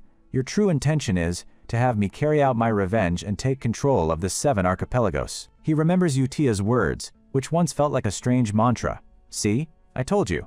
So never forget that everything is for the Great Moon. Back then, as she comforted him, her words were just words. Is for the Great Moon. Was it? He'd thought, full of doubt. But now her gentle touch and her unwavering faith feel different. A sentence that once stirred nothing in me gradually became etched into my heart. What was once a strange loyalty has now become his own absolute conviction. As a light of trust, standing on the shore, he looks at the moon, his resolve as solid as the earth beneath him. Everything he does from this day forward is for the Great Moon. 3 months later, the scene shifts. As autumn leaves fall, a fancy carriage makes its way through a forest. It's the season for the biennial grand social gathering of Asteria. And inside, our Count Alan looks less than thrilled. I was also forced to participate, he grumbles. Mandatory participation every 4 years? God, I hate this. Along the road, their carriage meets with another, equally lavish one. Evan informs him. As scheduled, the carriages of the Kryld and Edorn families have joined up. Alan lets out a sigh, joining forces to not get into any bandit troubles. Such an annoying and strange culture. Later that evening, the party stops at an inn for the night. Alan is trying to enjoy a quiet drink, but his peace is about to be shattered. 2 pompous old nobles approach him, dripping with condescension. Count Palatio, how could you only have 1 escort with you, Tilda? One sneers. It seems your finances are in shambles because you got the position coincidentally. They cackle like hyenas, realizing his thought was spot on. That evening he learned something new, that the nobles posed a bigger problem than the bandits. But he understands their perspective. Well, it does make sense that they think this way. After all, the previous Count Palatio was an infamous underworld kingpin who built his fortune on shady dealings and intimidation. But Alan is a different man. He let go of all the underworld businesses, content to live a peaceful, legitimate life. The dangerous stuff? That's a big nope for him. And so, with the top dog gone, the underworld has become a feeding frenzy for lesser predators. This power vacuum has led to rumors that the new Count Palatio, Alan, is just a lucky lightweight who stumbled into his position. And with that, his reputation has plummeted from mastermind of the county to lucky man-child. The 2 nobles continue their assault, offering fake pity. So sad to see you out of money, Tilda. Just let me know if you need any help, haha. Alan can't believe their audacity. I didn't think they would insult me so openly, he thinks, his patience wearing thin. Aren't you too old for this? But these guys are starting to cross the line. Then, a light bulb goes off in his head. He realizes with a jolt. They're victims of Palatio, aren't they? Back in the day, the houses of Kryld and Edorn were nothing more than errand boys for the all-powerful Palatio family. So now, they're taking this chance to vent all their pent-up frustration and humiliation on him, the new face of the family that once lorded over them. Alan sighs. It's not like he was the one who bullied them. To him, this feels like dealing with petty internet haters. Just as his patience is about to snap, Evan returns, holding a bowl of freshly roasted corn. Yikes. They're still at it, Evan says, completely unfazed. It's best to just ignore them. Alan looks up, distracted from the annoying nobles. Evan, where have you been? His trusty aide simply replies, Oh, I just got this from the kitchen. Evan presents his prize, some roasted corns, and they do look incredibly delicious. Alan's mood instantly lifts. Wow, they look so good. The 2 sit down and start munching away. The perfect picture of tranquility. Staple crops are always a blessing, Tilda, Alan thinks, especially during chilly evenings like this one. The nobles, infuriated at being ignored, escalate their insults into a full-blown diss rap. All those underworld soldiers are gone because of yo incompetence. Your carriage looks not taken care of, like yo. But Alan and Evan are in their own world, focused on the corn. They're starting to sound like they're rapping. Alan notes with amusement. A diss rap? While the nobles continue their pathetic performance, Alan and his crew are having a feast. So good, they all think. It would have been better with butter. And so, the night passes peacefully for our Count, despite the best efforts of the local buffoons. The scene then shifts dramatically, taking us far away to the bitter, desolate north. This is an endless land of ice and snow, a territory swallowed by fierce barbarian tribes. It's a place where life struggles to exist. Here, a mighty warrior lies defeated. Ugh, he groans. Those Caliburn bastards know nothing of honor. His face is a mask of fury and betrayal. He was supposed to die an honorable warrior's death, but was tricked. It's the great Klecken, one of the 8 barbarian chiefs. For the barbarians, death in glorious combat is the highest honor. It's the end every warrior dreams of. But Klecken and his tribe were deceived. A knight of the Caliburn order proposed an honorable duel, only to ambush them with a dishonorable attack. The mighty chief was struck down, not in a fair fight, but through treachery. Now on the brink of death, he struggles to his knees. Urgh! He sees his brother, Kurga of the Snowfield, lying dead nearby and calls out his name. We see the aftermath of the battle that claimed Kurga's life, a swirl of dark energy and broken weapons. In his final moments, Kleckens thinks about Kurga and mutters, I have met a shameful fate, so shameful that I can't even close my eyes at the face of death. His dishonorable coming in fuels Kleken's rage. Surrounded by the phantoms of his fallen warriors, Kleken prepares to make his final stand. With his last breath, a voice calls out, Brother, call me. Call my great name, the name you worship, mine. He pushes himself up. He summons the God of his people. We dare call your honorable name. As a divine presence descends upon the battlefield, he finishes the incantation. The great God, Ultolris, A massive, shadowy figure with a horrifying grin manifests from the ether, its voice booming across the frozen waste. Yes, then, I shall grant your desire. The uncomfortable journey towards the grand social gathering continues, with Alan's caravan now joined by those of the Krield and Edorn families. But the extra company doesn't stop the mockery. The two old nobles who were diswrapping him last night are back at it again, laughing obnoxiously and trying to get a rise out of him. Alan's response? He just ignores them. Completely. Stone-cold silence. He thinks to himself like a pro gamer, not falling for baits is a fundamental quality of gamers. These old geezers are nothing but low-level trolls. To pass the time, he even does a little fishing by the river. Ooh, what a big catch. Anything to avoid the drama. Later, as night falls, the party sets up camp. Their leader announces, "Let's rest here for tonight." And in the battle of wits, the results are in. Winner, the one who ignores versus the ones who mock. Alan takes the W without lifting a finger, leaving the two nobles fuming. But as Alan enjoys his meal, the two nobles have a little chat in the shadows. So, how are the additional escort troops, one asks. The other confirms with an artifact. It seems that foolish brat only brought the thug knight with him, and yet he dares to sit at the same table as us nobles. Tusk, tusk. Meanwhile, Alan and Evan are just vibing, grilling the fish from earlier. Ow, hot, Alan exclaims, as Evan offers to debone it for him. Unaware they're being watched, the two plotters finalize their plan. It seems the rumor was true. We can go ahead and put the plan to move into the underworld, into action right away. They cackle, imagining the fortune they'll seize. Looks like the days of being pushed around while watching Palacio's mood are finally over. Finally, we can get a taste of the astronomical amounts of money and power of the underworld. They even plan a little gift for Alan.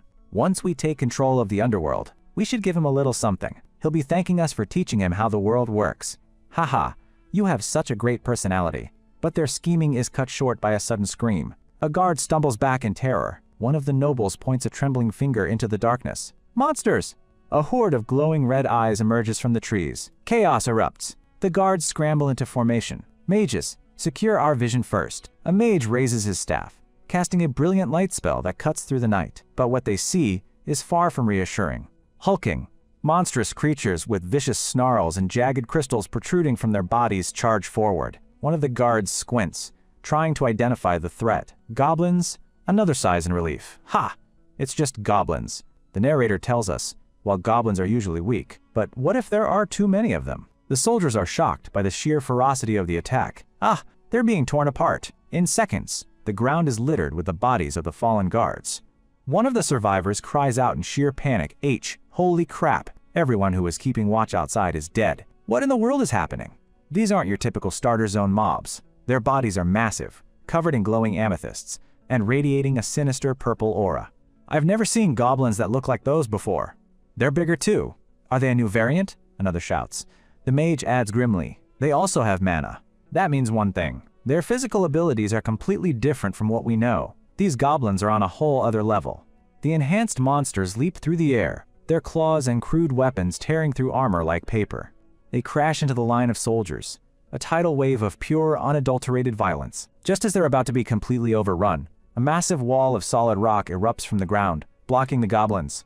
Charge! The goblins slam into the barrier, momentarily stopped in their tracks. The group's mage looks around, bewildered.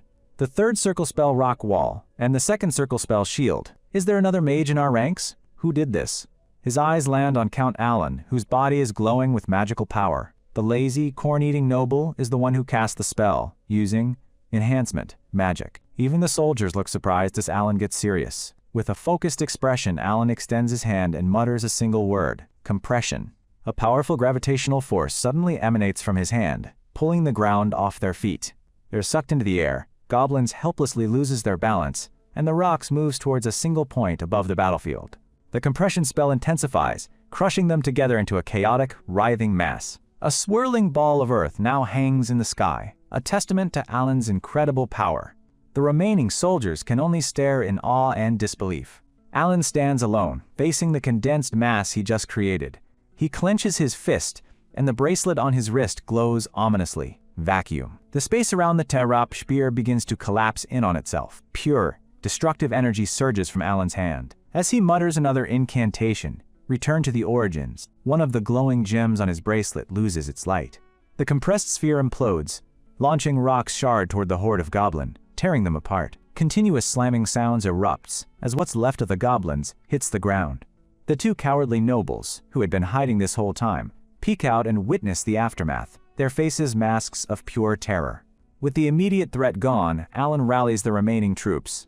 Don't just stand there. Get ready. The fight isn't over yet. Alan, looking cool and composed, prepares for the next wave. He unleashes another devastating attack, wiping out more of the stragglers. The guards, filled with a new sense of hope, charge forward to support him. The battlefield becomes a whirlwind of steel and magic as they methodically cut down the remaining goblins. Alan doesn't let up, casting spell after spell with deadly precision. His power tears through the goblin ranks, leaving nothing but destruction in its wake. Even Evan gets in on the action, his swordsmanship a beautiful dance of death. With a final brutal slash, Evan cleaves through a goblin's skull, his blade flashing in the magical light. And just like that, the battle is over. The last goblin falls, and an eerie silence descends upon the blood-soaked ground. The battlefield is a wasteland, littered with the corpses of the crystal-infused goblins and the brave soldiers who fell. One of the nobles stumbles out from behind a tree, panting with relief. It's over. The surviving guards catch their breath, exhausted but alive, thanks to their mysterious count. They all turn to look at the cloaked figure who saved them all. Just, who is that man? Alan stands near the pile of corpses of goblin. He lets out a shaky breath, the adrenaline finally wearing off. Phew, I almost died there. Good thing we won. His heart pounds in his chest. He reflects on his own weakness. I can use more magic per day now, but that's still only 3 or 4 times. He clenches his fist, looking at his drained bracelet. From the middle of the battle onward, I became an ordinary person, with my pitiful mana hole empty. Evan approaches, concerned. Are you hurt anywhere, Count? Alan replies, No, I'm fine, but he's clearly shaken. Even with Evan around, losing the ability to protect myself is a very scary experience. He wipes the sweat from his brow. Phew, yes, I really am fine. He admits to himself, I was debating if I should have gone alone. Good thing I decided to move in a group, with other nobles. His gaze returns to the strange crystal. Anyway, this amethyst is the biggest problem. Why did divine descent just occur? Divine descent. It's a bizarre phenomenon that happens when an outer god is about to descend upon the world. It causes monsters to become more ferocious and enhances their physical abilities, just like the goblins they fought. Alan and Evan stand over the remains, a grim understanding passing between them. Is this even possible? It shouldn't be. This is a world-ending omen. The outer gods are only supposed to appear after the 5 deadly sins descend, and the laws of the world collapse. But that hasn't happened. The world isn't ready. A premature arrival would mean total annihilation. Alan runs a hand through his hair, a cold sweat on his brow. The children didn't awaken into the 5 deadly sins, so why is this happening? What exactly is the problem? He knows one thing for sure. Something has gone terribly wrong with the world's timeline. The gravity of the situation hits him like a ton of bricks. This isn't just a random monster attack. It's a sign of the apocalypse. At this rate, I'll die in the near future. The 2 plotting nobles are completely forgotten. Now just a pair of terrified old men who've had their worldview shattered. The next day, what's left of the caravan finally arrives at their destination, the magnificent ducal house of Rotegre. Alan, however, is not looking so magnificent. He's pale and covering his mouth, clearly suffering from a bad case of motion sickness. Ooh, MMPH. Evan sighs as they pull up to the gate. We're here at last, after so many hardships. The grand social gathering, the entire reason for this hellish trip, has finally begun. But as soon as the carriage stops, Alan stumbles out, barely able to stand. Evan has to catch him before he faceplants on the pristine ducal courtyard. Alan groans. All he wants to do is go home and sleep. But he knows that's impossible. After surviving an apocalyptic goblin attack and a nasty bout of motion sickness, Alan finally steps into the grand hall. The sheer opulence is blinding. He surveys the scene, impressed. Perfect place for a grand social gathering. Everything's made of gold, he notes internally. Evan comments, the purpose is to show off their wealth. They might not notice if we took a piece. But it's tacky for some reason. The air is filled with the fake laughter of high society. Wow, Duke Rotegre is sure competent tilde, one noble remarks. Alan just looks on with disdain. He overhears a group of nobles gossiping. My little baby birds won't let me be tilde, one says. Oh my tilde, you'll have to be extra mindful of your health tilde, another replies. Alan decides it's best to keep his distance. I shouldn't try to interact with the other nobles, right? I don't really feel like it either. I should keep my distance. He tries to slip away, but is immediately stopped. Excuse me. He turns around with a look of pure annoyance. What now? And look who it is. The 2 cowardly nobles who were diswrapping him just yesterday are now bowing and scraping, with sickeningly sweet smiles. Ho ho ho tilde, Count Palacio tilde. Can you spare some time for us tilde? One asks, practically begging. The other chimes in. This is the highest quality meat from our territory. Would you like some tilde? Not only that, they're offering a chest overflowing with gold coins. I'd like to send some support to your territory. How does that sound, tilde? Alan is completely baffled by this 180-degree turn. What's wrong with them all of a sudden? His confusion quickly turns into a dark, menacing aura. Huh? The two nobles feel the sudden killing intent and start sweating bullets. Eek, the Count's expression. Emergency. They're absolutely losing their minds. We shouldn't have messed with him. But what could have possibly terrified these arrogant old men so much? Let's take a quick trip back in time, to one day ago, right after the battle against the goblins. Alan and Evan stood tall amidst the carnage, while the two nobles cowered in the background, having just witnessed a one-man apocalypse. They were still reeling from the shock, their minds unable to process what they just saw. Did you see that? One stammers, clutching his head. The other can barely speak magic. In a panic, they decided they needed an expert opinion. Baron Alman, we'll be borrowing your mage for a bit, they shout, grabbing the poor woman and dragging her away. The narrator explains this was a third circle mage that Baron Alman had hired, just to show off his wealth. The two nobles corner her, desperate for answers. You know that magic just now? One of them presses, his hands shaking. She recalls the Allen spell. That has to be some second circle magic, right? He asks, hoping for a simple explanation. But the mage just stares, completely dumbfounded. Pardon? Second circle? Only a second circle? No way! That magic's caliber easily surpassed me, she exclaims, her professional pride kicking in. Then it has to be at least over third circle? The nobles begin to hyperventilate as the reality of Alan's power sinks in. Their minds flash with the horrifying truth. Alan became the Count Palacio by luck. My ass. They see Alan standing over the corpses, a silent, cloaked god of death. He was hiding the strength that requires no escorts, and the cold and cruel true nature of Palacio. Realizing they messed with someone way out of their league, they came up with a new plan, save their lives through bribery. Which brings us back to the present. It can't be helped. Now that we're here, we have to beg. They bow so low their heads almost touch the floor. Forgive us for being arrogant and mistreating you, Count Palacio. It's because of some lousy dream. I mean, we were out of our minds. Please, we beg for your mercy. Meanwhile, Alan and Evan watch the bizarre scene unfold. What is it? Are they at it again? Alan is just as confused. I can't even imagine where they got the wrong idea. His right-hand man suggests, should I just take them out? Alan shakes his head. It gets more tiring if you make a fuss. He clears his throat. Oh, him. But even though I'm usually merciful, they've crossed the line this time. I'll handle this myself. He thinks, bleh, I don't even have the power to do anything, but whatever. Be as scared as you want.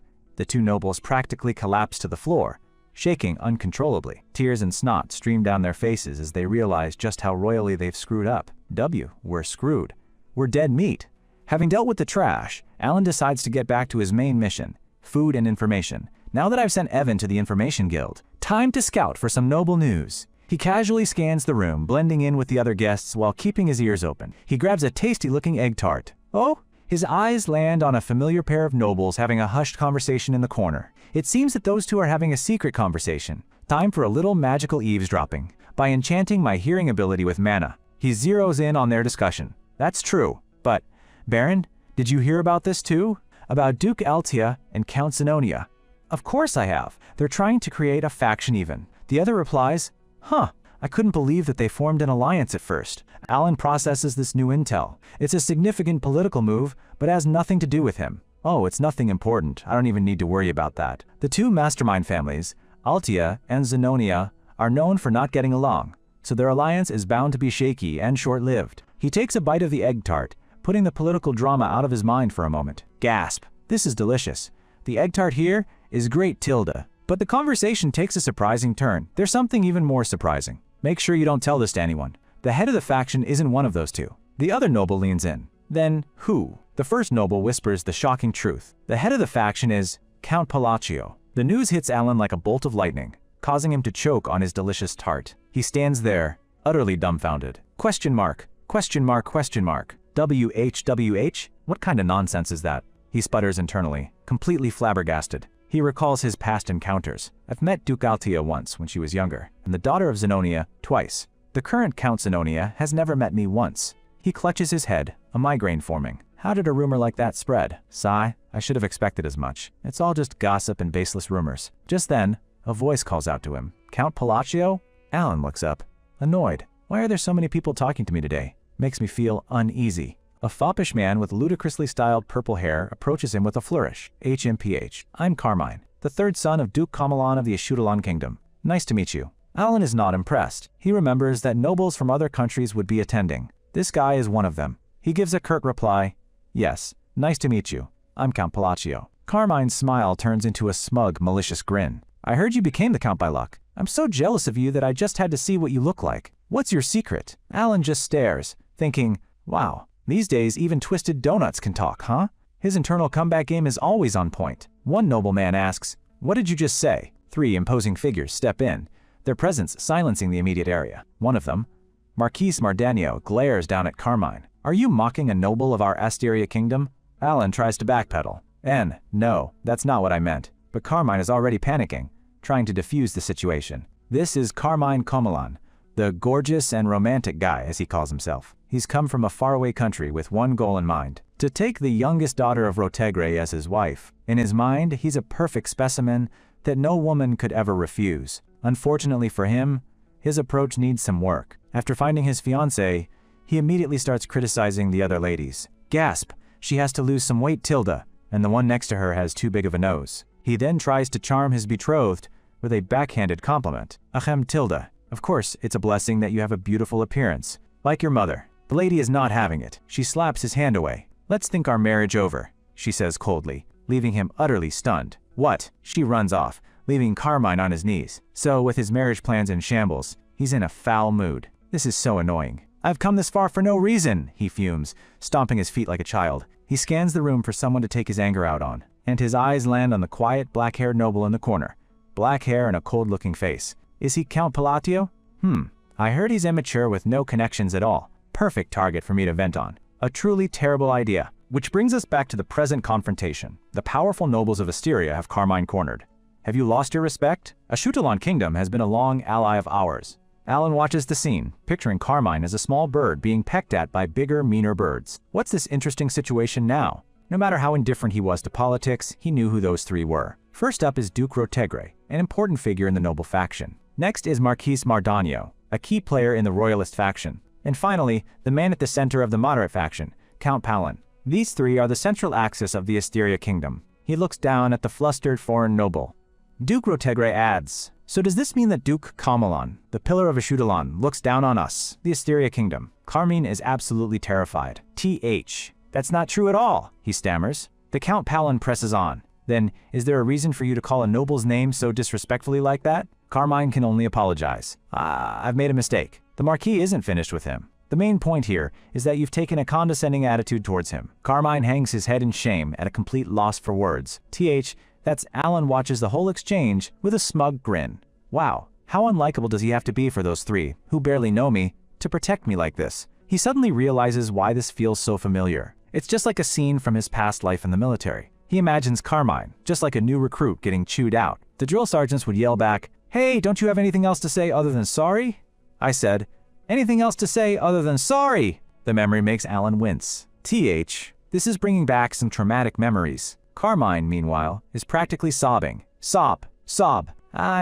Please forgive my discourtesy, Tilda. With that, he makes a hasty, tearful retreat, running for his life. The 3 powerful nobles turn to Alan, their expressions a mixture of concern and curiosity. Count Palacio, are you all right? Alan is bewildered by all the attention. I am. What's wrong with everyone today? I'm kinda getting scared. He knows this is all because of that faction rumor. Seeing those important figures acting, the rumor must have been true, he thinks. He picks up another information. Once Altia and Zenonia start jumping into politics, the power of Palatio, the head, would be overwhelming.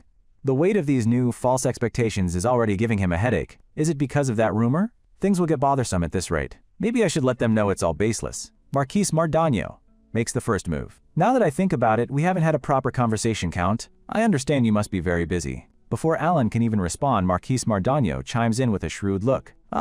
I've heard you've been researching magic lately. And as it happens, I've obtained a pretty good artifact recently. The hook is baited. Mardanio presents his offer, an irresistible lure for any magic enthusiast. I'd like to gift you an artifact that can contain mana. What do you think? Duke Rotegre also offers up a gift. Not to be outdone, Count Palin jumps in with an almost comical eagerness. Could you accept mine as well? Alan is caught in a whirlwind of temptation.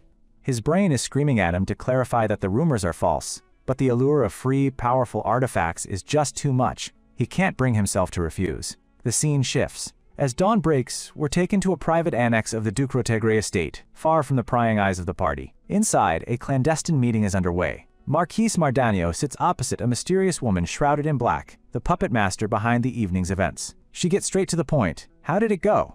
Mardanio can't hide his satisfaction as he delivers the good news. Thankfully, he accepted the gift. The first part of their plan is a resounding success. In the world of noble politics, this is no simple exchange. While small gifts are meaningless pleasantries, offering a valuable artifact to the head of a faction is a binding contract. It is a pledge of absolute loyalty. The woman, revealed to be Duchess Altia, lets a pleased smile grace her lips, though it's hidden behind her veil. "It's great to hear that you've been accepted," she purrs. The candlelight flickers, casting long shadows across the room. Mardanio, now a part of her inner circle, gives credit where it's due.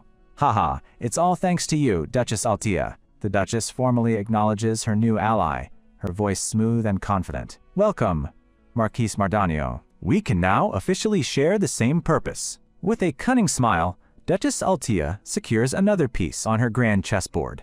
Alan, blissfully unaware, has just been declared the head of a powerful new faction, whether he likes it or not. Duchess Altia, the mastermind behind the rumors, gets confirmation from her new ally. She's glad they share the same goal. "What did the others say?" she asks, her voice smooth as silk. Marquise Mardanio reports back, "The others all willingly accepted. It's an honor for me too." The truth is, the reclusive Duchess made a discreet visit to a select few nobles, and the rumors about Alan being the head of a new faction spread like wildfire. By selecting the right pawns and using a few well-placed bribes, she tipped the scales of power in her favor, all without showing her face. And like drifting clouds, the whispers turned into accepted fact. This was the current of politics at work, and Marquise Mardanio knew an opportunity when he saw one. He thinks to himself, "I have to catch this opportunity." He's all in on this new faction, even if its supposed leader has no idea it exists. Finally, with another powerful piece secured on her grand chessboard, Duchess Altia smiles. "The game has begun. Looks like we can start making our move in earnest," she purrs, her eyes gleaming with ambition. We cut to day 4 of the seemingly endless banquet. Thanks to the rumors, the nobles have been showering him with gifts, trying to get on the good side of the powerful new faction leader. He thinks, "They must be treating me well because of the rumor that I'm somehow related to Altia and Zenonia. But hey, free stuff is free stuff." Alan grins mischievously. "Good for me then. They're not going to take them back, right? I'm ready to run with the gifts." Just as he's celebrating his windfall, he's startled by a sudden shout. "Count! It's Evan!" He's back from his information-gathering mission. "Why are you so surprised?" "I'm back," he says calmly, while Alan is still reeling. I was just thinking." The two retreat to a private room to discuss Evan's findings. And the news is not good. Evan gets straight to it. An outer god appeared in the northern region. The words hang in the air, and Alan's carefree mood vanishes instantly. Evan continues, confirming Alan's worst fears. Yes, Caliburn is in an absolute state of chaos. They're speculating that the amethyst is also related to the outer god, according to ancient literature. Alan presses on, trying to keep his composure. "And the information I additionally requested?" Evan delivers. "The person you're looking for is in a certain village, located in northern Ashutalon." With all the necessary information gathered, Alan makes a decision. "All right, we can visit the place on the way. We're heading to Caliburn." Evan is surprised by the sudden change in plans. "So suddenly? Why?" He asks, "Are you planning on heading to the northern region?" Alan avoids the question, his mind already racing ahead.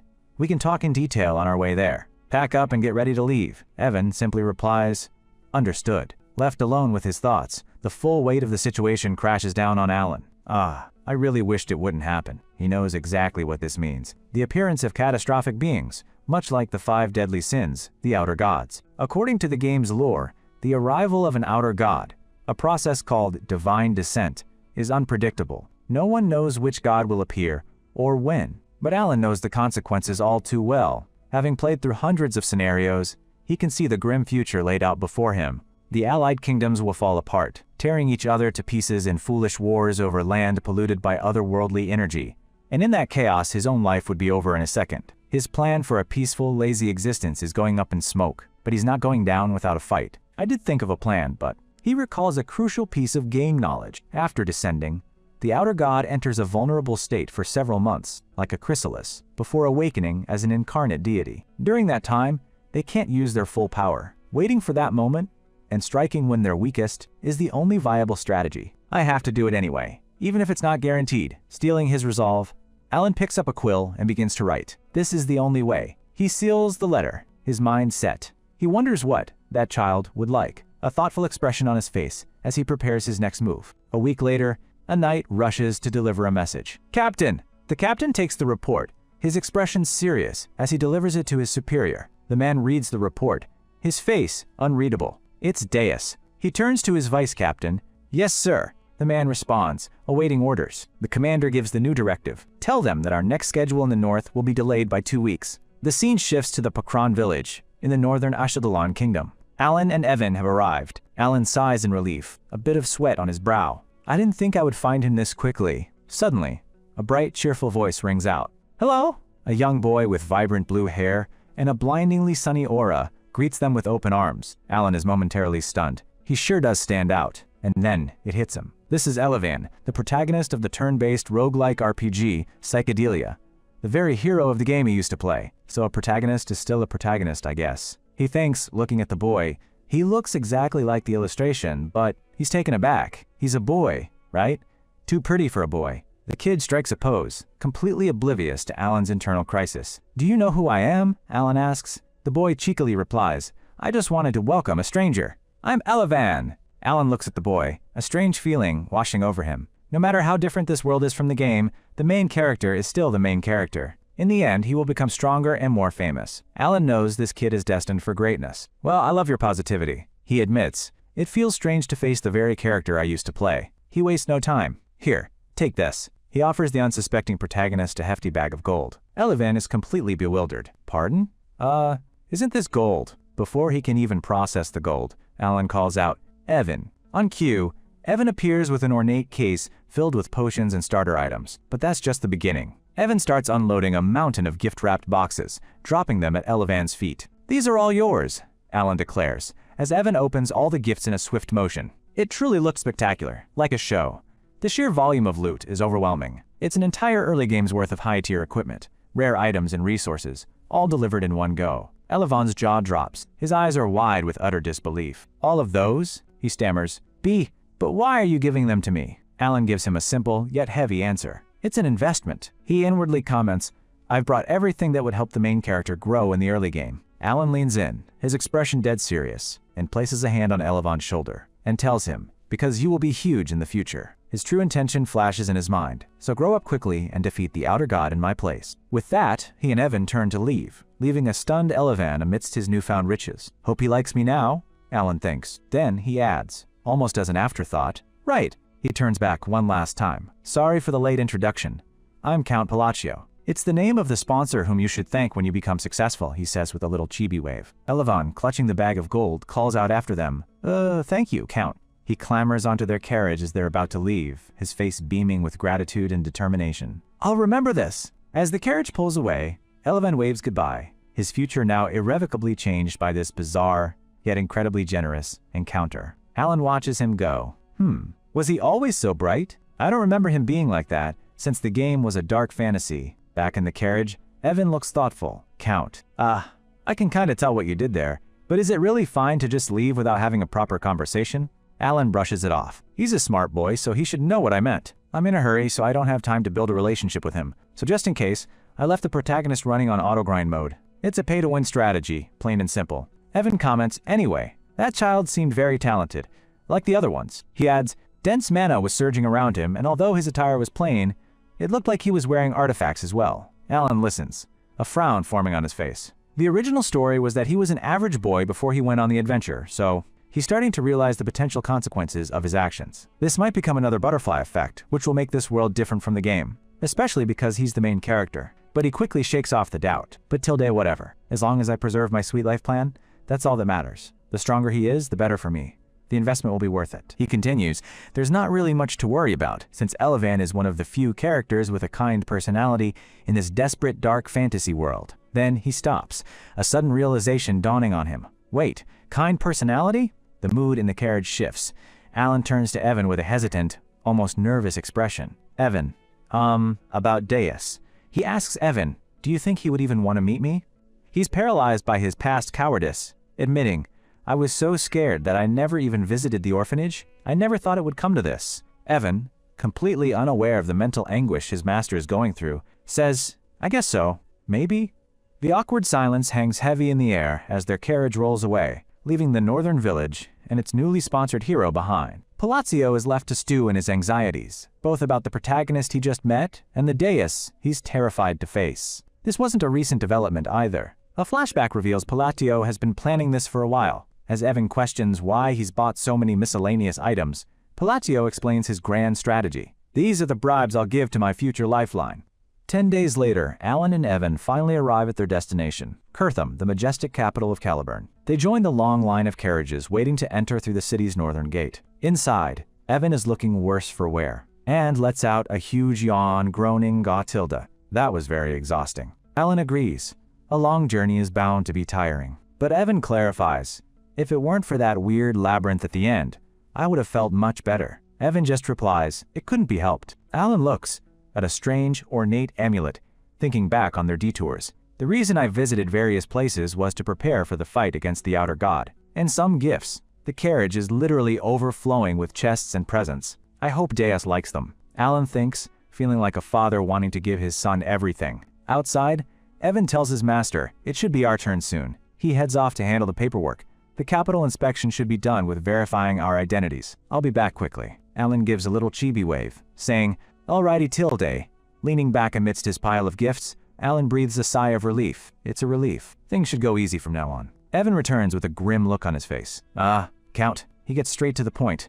We have a problem. Alan sits up, suddenly alert. A problem. Outside, Evan explains. They told us to stand aside all of a sudden. I asked for what, but they wouldn't say. Another lavish carriage cuts in front of theirs. Alan steps out of the carriage door, and Evan further explains. They've done the identity verification, but just then, a group of knights walks past, heading straight for them. A man in ornate silver armor stops before Alan. You must be Count Palazzo. The knight introduces himself with a smug grin. I am Viron, the fourth sword, a direct disciple of Fiola, the master knight. Alan's mind flashes. Fiola? That's a big name. But Viron's smirk is already getting on his nerves. He thinks, so what? This guy's really pissing me off. Alan is already feeling very sensitive right now. He asks coolly, bringing the knights along with you? What may be the problem here? Viron's smile widens. I received word that a friend of mine in the kingdom of Ashutalan owes you a debt. Alan looks genuinely confused. I'm not aware of it. Then, a horrible realization dawns on him. Could it be Carmine? Viron confirms it with a condescending laugh. It seems you managed to seriously get on my friend's bad side. He's referring to the pompous noble Alan humiliated at the banquet. Through a magic orb, we see Carmine's face, contorted with rage as he screams. He embarrassed me in front of everyone. He orders Viron. That bastard's heading to Caliburn, I heard. Beat the shit out of him and make him a cripple. His master, a sinister-looking man, sweetens the deal. You need more abyssal entity to raise your skills, no? Back in the present, Viron sizes up Alan with a carefree expression. I received some goods from that guy, so I have to make it look like I care, at least. Suddenly, the knights draw their swords, surrounding Alan and Evan. Alan and Evan stand back to back, ready for a fight they weren't expecting. Viron continues his monologue. Or maybe, if you hand over all the expensive stuff in your carriage, I might let you go. He claims, this is what I was requested to do, but his eyes tell a different story. He smirks, thinking to himself, I don't have anything to lose here. His internal monologue reveals his arrogance. This guy's from the kingdom of Hysteria, which has little influence in the alliance. Not to mention he has no connection to anyone in Caliburn. I've already done my research. Alan's face darkens with contempt. They really are sticking to their own kind. Mana begins to crackle in his hand, ready to strike. But before Viron can even make a move, someone else does. With blinding speed, a figure lunges past Alan and straight towards the overconfident knight. Viron barely has time to register the attack before a hand clamps around his throat, lifting him clean off the ground. His sword clatters to the ground as he's slammed backward. Choking and gasping, the knight can't believe what's happening. Who? A dark, armored figure holds him aloft and asks, what do you think you're doing? Viron coughs, and the figure turns its head, a low, dangerous voice growling, you dare harm my benefactor? Alan is stunned into silence. He recognizes that voice, that presence. It's Deus, clad in imposing, shadowy armor, looking down at Viron with pure, unadulterated menace. Unfortunately for Viron, there was one crucial detail his research missed, the fact that Count Palazzo was the benefactor of Deus Macalian, the same Deus who, after defeating Kurgo of Snowfield in a duel, became a hero and earned the alias Swordless. Viron, sputtering, tries to assert his authority. You know you can't do this to me. Deus's eyes glow with a chilling light. If anyone here dares to move an inch. I'll leave it up to your imagination about what will happen next. The other knights freeze in place, paralyzed by his terrifying aura. Without another word, Deus unleashes a furious beatdown. He kicks Viren square in the chest, sending him flying. The knight crashes hard into the dirt, his armor shattering on impact. Alan can only watch, wide-eyed. That knight is Deus. Deus gives Viren no time to recover. Be thankful for the circumstances that I cannot kill you here, he growls. Lunging forward again, he moves like a phantom, a whirlwind of purple and black. Vine was completely helpless, a training dummy for Deus's rage. Alan, watching the one-sided massacre, thinks to himself, that's a good beating. But his face betrays a mix of shock and something else. Pride? A thought bubbles up, completely unbidden. Did he just call me his benefactor? He's overcome with emotion. I thought he'd forgotten about me since he never replied to my letters. But he remembers. I feel like I've been rewarded for raising my son. He imagines little Deus, all grown up, still loyal to his father. He's so lost in his paternal pride, he barely notices the continued brutality. Hee. Deus continues to stomp on Viren, and Alan's inner monologue keeps going. Such a handsome guy, aren't you? You've grown into a very handsome man. Alan speaks, so this is what it feels like to see a well-raised son. I'm very proud of you. Evan, ever the pragmatist, leans over.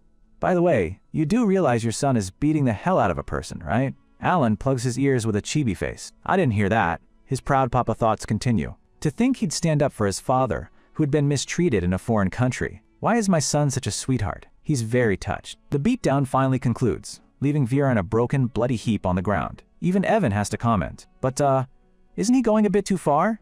Deus stands over the defeated knight, his dark armor practically radiating power. This scene triggers a memory for Alan. It reminds him of the fact that Deus was destined to become one of the 5 deadly sins. The beatdown over, Deus dismisses the trembling knights and walks back towards Alan, his intimidating aura completely gone. He stops before his benefactor, his expression softening slightly. Please, allow me to guide you. The remaining knights look on in fear and confusion. In the icy north, a battle has just reached its bloody conclusion. Amidst the carnage and flames, the banner of the Crimson Flame Knight Order stands tall. The captain, Delman, the third sword of Caliburn, raises his blade in triumph, declaring one of the 8 chiefs, Kulkan the Great, and his clan has been annihilated.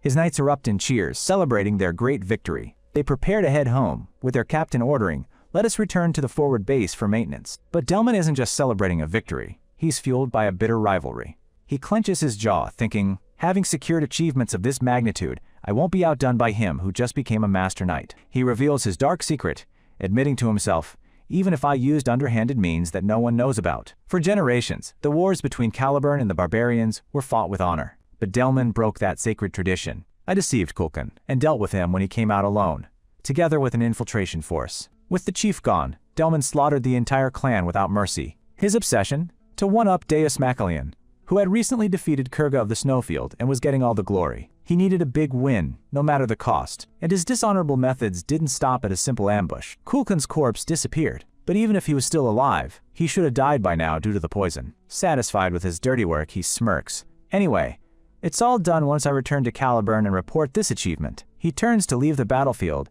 but suddenly freezes. His eyes widen in shock. What the?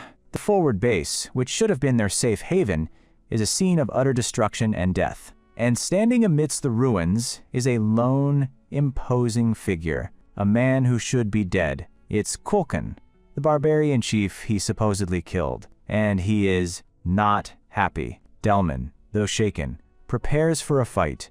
Ugh, what aura is that? Kulkan clearly should have died. But as Kulkan's face twists with rage, it becomes clear this is no ordinary resurrection. Why did you defile a great and sacred duel staked on honor? A demonic voice echoes. This is a terror that devours even a superhuman. An ancient power has been awakened. Delman sweats, his bravado gone. You're not Kulkan. Who are you? He stammers. The entity doesn't answer. Instead, it lunges forward with blinding speed. Delman launches a powerful fire slash with his sword. The attack is so powerful it carves a trench into the frozen earth. The possessed barbarian looks down on him, its voice dripping with contempt. You've climbed to a high caliber for a human. This is your last chance. Duel me. But Delman, a man who abandoned honor, is no match for this. He orders his knights to draw their swords, but it's a futile gesture.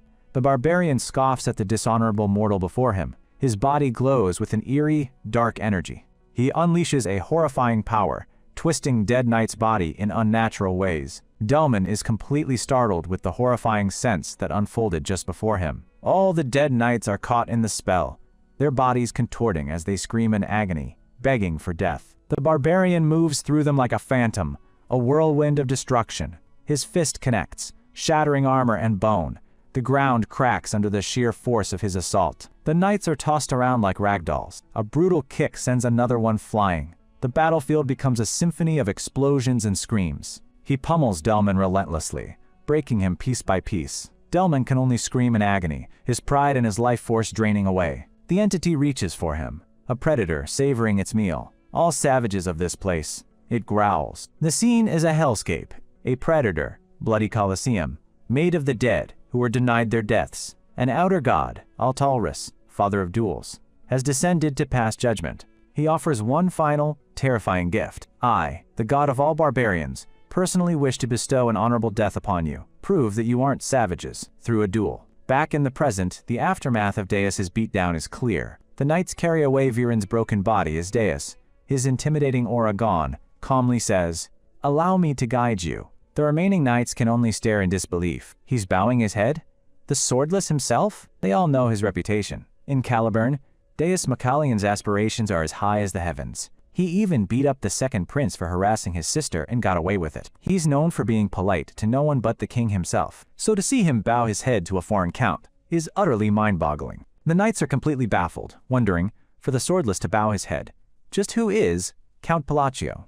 Deus then gestures to a stunning, brand-new carriage, far more lavish than Alan's. "Please, get on," he says. Alan looks at the opulent ride, then at the gawking crowd. He thinks to himself, this is going to catch a lot of attention. Evan gives him a little push. "Please go ahead, Count. I'll follow after with the carriage." As they arrive at their destination, Alan is once again left speechless. Before them stands a magnificent mansion, more like a cathedral than a home. So Deus lives in this huge mansion? Talk about success, Alan thinks, feeling another surge of fatherly pride. Deus leads him inside, but the walk through the grand halls is filled with a tense, heavy silence. The atmosphere is so suffocating that Alan starts to get nervous. He wonders, what he did was really touching, but maybe he's uncomfortable with me. Deciding to break the tension, he thinks, sigh, let's just get straight to the point. That's the best way to show my respect and consideration. As Deus is about to lead him into a room, Alan stops him. Deus, wait. The reason I'm here today, Alan begins, is because I have a request for you. Deus turns, his expression unreadable. A request? You said, not an order. Deus simply asks, yes, is that strange? Alan gets flustered, thinking, maybe he thinks I'm shameless for assuming so much. Deus, ever composed, just gestures towards the room. Please, we can continue the conversation after taking a seat. Alan follows, still a bit awkward, but then he notices something odd. As they sit down, he realizes Deus has given him the highest seat, the one usually reserved for the host. A blush creeps onto his face. I mean, I like it because it feels like he treats me like his father. Clearing his throat, Alan gets down to business. Ahem. I have to ask you for 2 requests. I'm aware this might be a burden for you, but first, I have to head to the north. Could you accompany? Before he can even finish, Deus cuts him off with a firm, of course. Gladly. Alan is stunned. Huh? This quickly? Deus explains, I was just about to set out on an expedition to the north. What a stroke of luck. Alan can't help but feel relieved. Ah, I see. Deus's expression turns serious again. Then, Alan knows his next request is the real challenge. This one's the difficult one. He takes a deep breath, steeling himself for the ask. Would it be possible for me to borrow the Ring of the Mad One from Caliburn's treasury? Back at Deus's headquarters, his vice captain, Slaren, is greeted by a knight returning from an escort mission. Deus, however, had already decided he would escort his guest personally, not trusting anyone else with the job. His sister, Siley, overhears the commotion. An escort mission? That means her brother must have a very distinguished guest. We flash back a few days, where Deus is giving an order to his men. Tell them that the schedules in the north will be delayed by 2 weeks. When asked for the reason, he smiles softly. Because my benefactor will be here soon. He was already clearing his schedule for Alan's arrival. Back in the present, a bewildered Slaren can't believe the expression on his captain's face. He announces, the Count of Palacio of the Asteria Kingdom has arrived. Siley is completely shocked by the news of her and her brother's benefactor arrival. Meanwhile, Alan sits across from the imposing Master Knight, ready to make his second, much more difficult request. He asks to borrow the Ring of the Mad One from Caliburn's treasury. Alan knows it's an unreasonable ask that would put him in debt to the royal family, but he's determined. The ring is essential for this plan, he thinks. The air is thick with tension. As Deus is about to reply, The doors swing open. He's interrupted by his ever-loyal butler. My apologies for being late. Deus's intense focus is broken. Alan breathes a sigh of relief. Evan! Great timing. He decides to change the mood before continuing the heavy conversation. With a sparkle in his eye, he turns to Evan. You have them, right? Evan confirms. I will bring them now. And just like that, Evan returns with a mountain of gifts. Alan's plan. A gift barrage to soften Deus up. Alan proudly presents his main offering. I especially recommend this shoestring tie. Apparently, it's a popular item. He thinks to himself, this is how you improve the atmosphere, Tilda. Hehe. I chose this after thorough consideration. I hope he likes it. The gift is an ornate and clearly expensive accessory. Deus simply says, thank you. And that's it. Stillness. Silence. The air is somehow even more awkward than before. Evan tries to prompt him. Aren't you going to open up the gifts? But Deus coolly replies, that would be discourteous, so I'll open it when I'm alone. Alan's gift barrage failure is complete. Alan, completely misreading the room, gets back to business. Ahem. Anyway, if you are to be disadvantaged by my request, I can compensate. Deus cuts him off, his voice firm and absolute. I will bring the Ring of the Mad One right away. Alan is stunned into silence. Did you not hear what I said about its current location? He thinks, completely baffled. The royal treasury of Caliburn, yes. Deus calmly considers the logistics. It would usually take a week, but dealing with the king would be the most bothersome part. But I just have to take out about 50 people. Alan's jaw drops. He's going that far? He nervously tries to laugh it off. He may not look like it, but he makes good jokes. But one look at Deus's face tells him this is not a joke. The man is dead serious. Realizing Deus is fully prepared to slaughter half the royal court for him, Alan quickly backpedals. You don't have to go that far. Deus just nods. I see. Then I will retrieve it as quickly as possible. Alan can't wrap his head around it. He's trying to give it to me by all means. I'm grateful he seems to care, but isn't this a bit excessive? Just as the tension reaches a new peak, their conversation is interrupted once again. A young woman in a beautiful pink dress comes running down the hall, joyfully calling out, Brother, it's Siley. She and Evan greet each other like long-lost siblings. They share an adorable, cheerful reunion, spinning each other around. Alan watches them, and a memory clicks into place. Oh, she's the younger sister I ordered Evan to save. In the game, he only ever saw a brief glimpse of how she died. Seeing her alive and so full of joy is a strange feeling. He notes the striking resemblance. Seeing her in person, she looks just like Deus. Deus reaches out his hand, calling her name. Siley. Evan gently corrects her. This man is not a brother. He's a mister. Evan is absolutely floored. Mister? He knew Deus felt a sense of loss about family, but this is a whole new level of detachment. When Evan tries to say hello to her, Deus's entire demeanor shifts. A dark, terrifying aura erupts from him as he growls, Silence, mister. Don't talk to her. And then, like a bolt of lightning, it all makes sense. Alan snaps his fingers, a look of pure realization on his face. He thinks, I get it. I get why Deus is so nice to me. It's because I saved Siley. I was so focused on him not becoming the sin, I never knew. Goodness, is he gonna help me with anything at this point? Siley turns her attention to Alan. Excuse me, you must be Count Palacio, right? I've heard that you ordered Brother Evan to save me. Deus again corrects her. Siley, it's gotta. Mr. Evan. Alan, feeling a little awkward, just says, I just did what I had to. But in his mind, he's celebrating. Because if you died, your brother would have become a killing machine. Siley gently takes Deus's hand, her eyes closed in a peaceful smile as she thanks him. It's a rare, heartwarming moment. Deus, the cold-hearted swordless, looks genuinely touched. Alan watches them, a warm feeling spreading through his chest. Although it was for a different intention, receiving gratitude from someone feels great. And with that, Alan ends up staying at Deus's mansion for a few days while preparations are made. The very next day, Deus presents him with a small box. I have brought the ring. Alan is completely dumbfounded. Huh? It's only been a day though. He asks how it was possible, but before Deus can answer, a frantic Evan bursts into the room. Evan pants, trying to catch his breath. Count, I've just heard something very strange, you see. He leans in and whispers the unbelievable truth.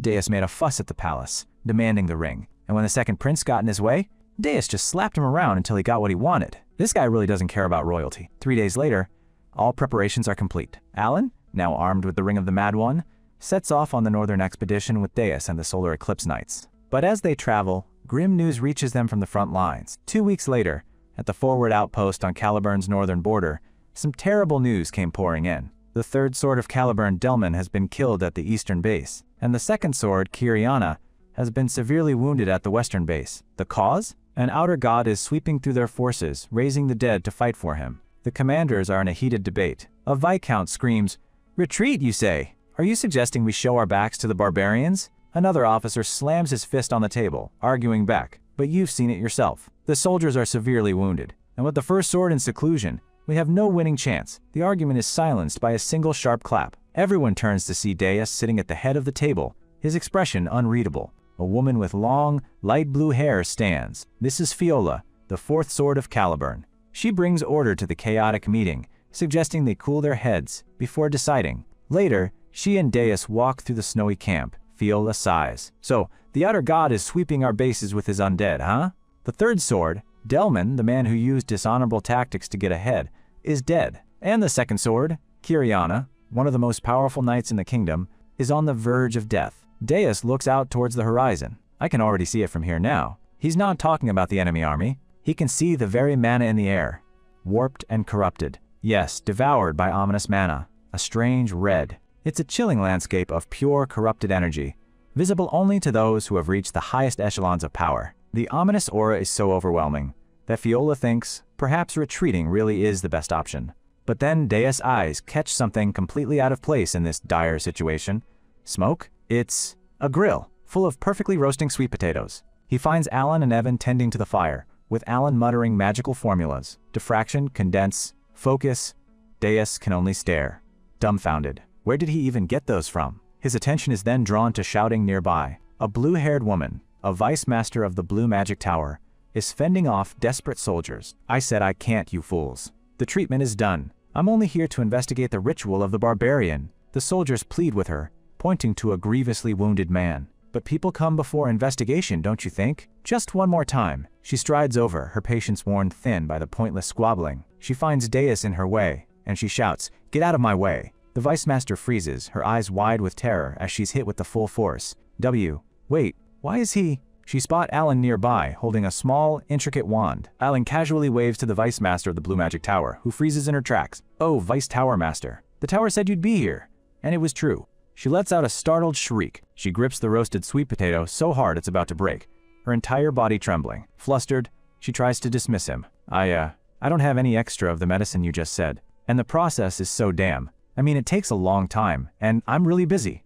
Alan puts on his best kicked puppy face, letting out a heavy sigh. "Ha, it was a pleading request, but I see. I guess it was too much." Her face instantly fills with panic and surprise. She completely folds under the pressure. "Kaya! No, wait, I can do it for sure." Alan, seeing his plan work perfectly, decides to press his advantage. "Oh, so she can? That's great, but our finances haven't been so good lately, so payment might be a bit delayed." The Vice Tower Master is so flustered she just wants to get this over with. This is my duty. 1 gold should be fine." Hee. Alan gives a slight nod. I won't decline your kind offer then." The deal is struck, much to the shock of the soldiers nearby. Her own subordinates can't believe their eyes. The Vice Tower Master is not only smiling, but she just got lowballed out of a fee that should be hundreds of gold. They think Alan is some kind of master negotiator. Without another word, she turns on her heel and sprints off to prepare the medicine. Then, "I'll get started right away and bring them to you steaming hot, ASAP." The two subordinates are left completely starstruck. "Wow," they whisper in unison. "That man is so awe-inspiring." Alan just gives a slight, knowing smile. He's got the Vice Tower Master of the Blue Magic Tower wrapped around his little finger. Suddenly, a pulse of terrifying red energy erupts through the camp, slamming into the command tent where Deus and Fiola are talking. Deus is instantly on high alert. "That aura just now. Did you feel that?" he asks Fiola, his hand already on his hilt. He doesn't wait for an answer. With a grim expression, he stands and announces, "It's an attack." Outside, the ominous red mana washes over the battlefield, and the fallen soldiers begin to rise, their bodies twisted into grotesque undead puppets. The Viscount from the earlier meeting foolishly orders a charge. "Everyone attack them! Die!" But his men are charging into a slaughter. The undead are brutally efficient, tearing through the living soldiers with mindless ferocity. One knight screams his last as he's impaled. "Die," I said. Another is stabbed through the back, his life extinguished in an instant. The camp descends into pure chaos as the undead army goes on a rampage. Fiola, the fourth sword, steps forward. Closing her eyes, she focuses her power and calmly chants a single word, "Icicle." A wave of freezing energy blasts from her, instantly flash freezing the undead soldiers in their tracks, encasing them in jagged shards of ice. With a final push of her power, the ice explodes outwards, shattering the frozen undead into a million glittering pieces. But the horde is endless. Deus joins the fray, his body a blur of purple swordlight as he carves a path through the undead. He moves like a storm of destruction, his blade a shimmering arc of death that leaves nothing but dismembered corpses in its wake. But even as he fights, Deus feels a far greater presence approaching. A bead of sweat drips down his face as he mutters, "It's coming." Vice Tower Master looks up towards the sky, her magical monocle flaring to life as she, too, senses the catastrophic power descending upon them. The sky itself seems to bleed as it's torn apart by malevolent lightning. A wave of pure despair washes over the battlefield, a power that promises only absolute destruction. The energy slams into the ground in a cataclysmic explosion, annihilating everything in its path and shaking the very foundations of the world. As the smoke clears, an otherworldly voice booms across the wasteland. "Barbarism. Do not profane the sins of those who have lost their honor." Clawed, beast-like feet step out from the epicenter of the blast, crackling with untamed energy. It's the outer god, Ultilis. He stands tall and proud, a cruel, mocking grin plastered on his face as he surveys the chaos he's created. Fiola, ignoring the danger, charges forward with a desperate cry, his blade empowered for a lightning-fast strike. She unleashes his ultimate technique, the sword of extreme speed.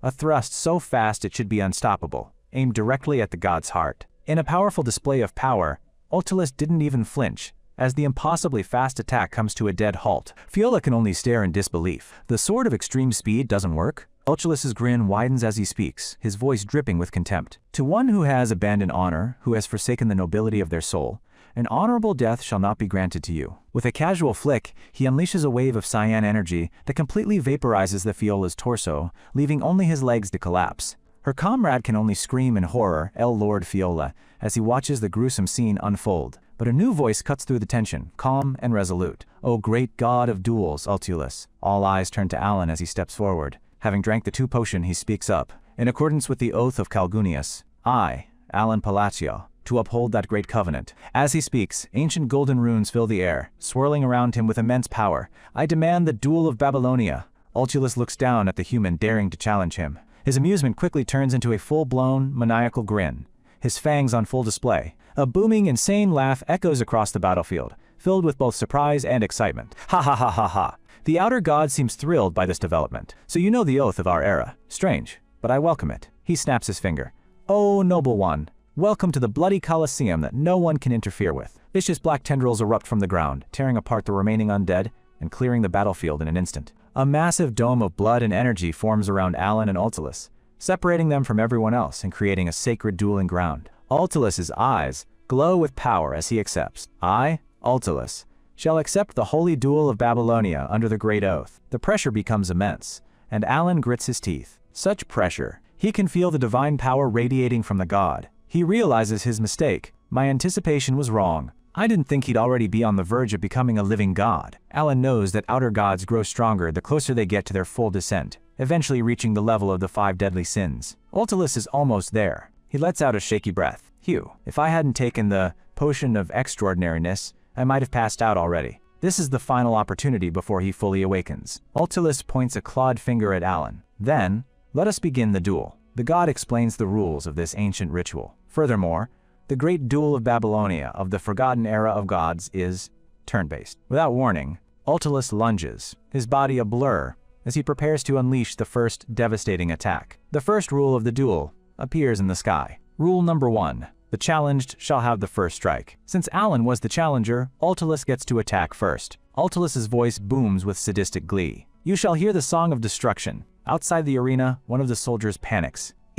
Everyone, run! Scatter!" But another watches Alan, confused by his calm demeanor. Wait, why isn't he moving? After seeing that, Alan remains perfectly still, a look of intense concentration on his face as the second rule materializes. Rule number 2. The defender is forbidden to move on their turn, and outside of their turn. They are forbidden to reposition.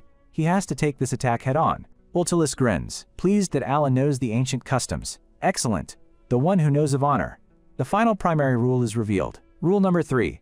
Turns are divided into offense and defense, with the attacker and defender alternating each round. Alan pulls out a potion. As the defender, this is my turn. He knows he can't block this with a simple shield. He has to go all out. He begins a complex incantation, weaving layers of magic together. Fixation, condense, enhancement. In depth, Ultilus's attack comes down like a meteor, a colossal wave of red and cyan energy meant to erase Alan from existence. Alan maintains his hand signs as the attack just reaches before him. The sheer force of the impact shatters the very ground of the arena, sending fissures racing across the dueling field. The world is engulfed in a blinding flash of light as the two forces collide in a cataclysmic explosion. The ground itself is vaporized, leaving nothing but a smoking crater where Alan once stood. As the dust and destructive energy begin to settle, everyone outside the barrier holds their breath. Deus and Vice Tower Master stare into the aftermath, their eyes wide. Deus can't believe it. He survived, and there, in the center of the devastation,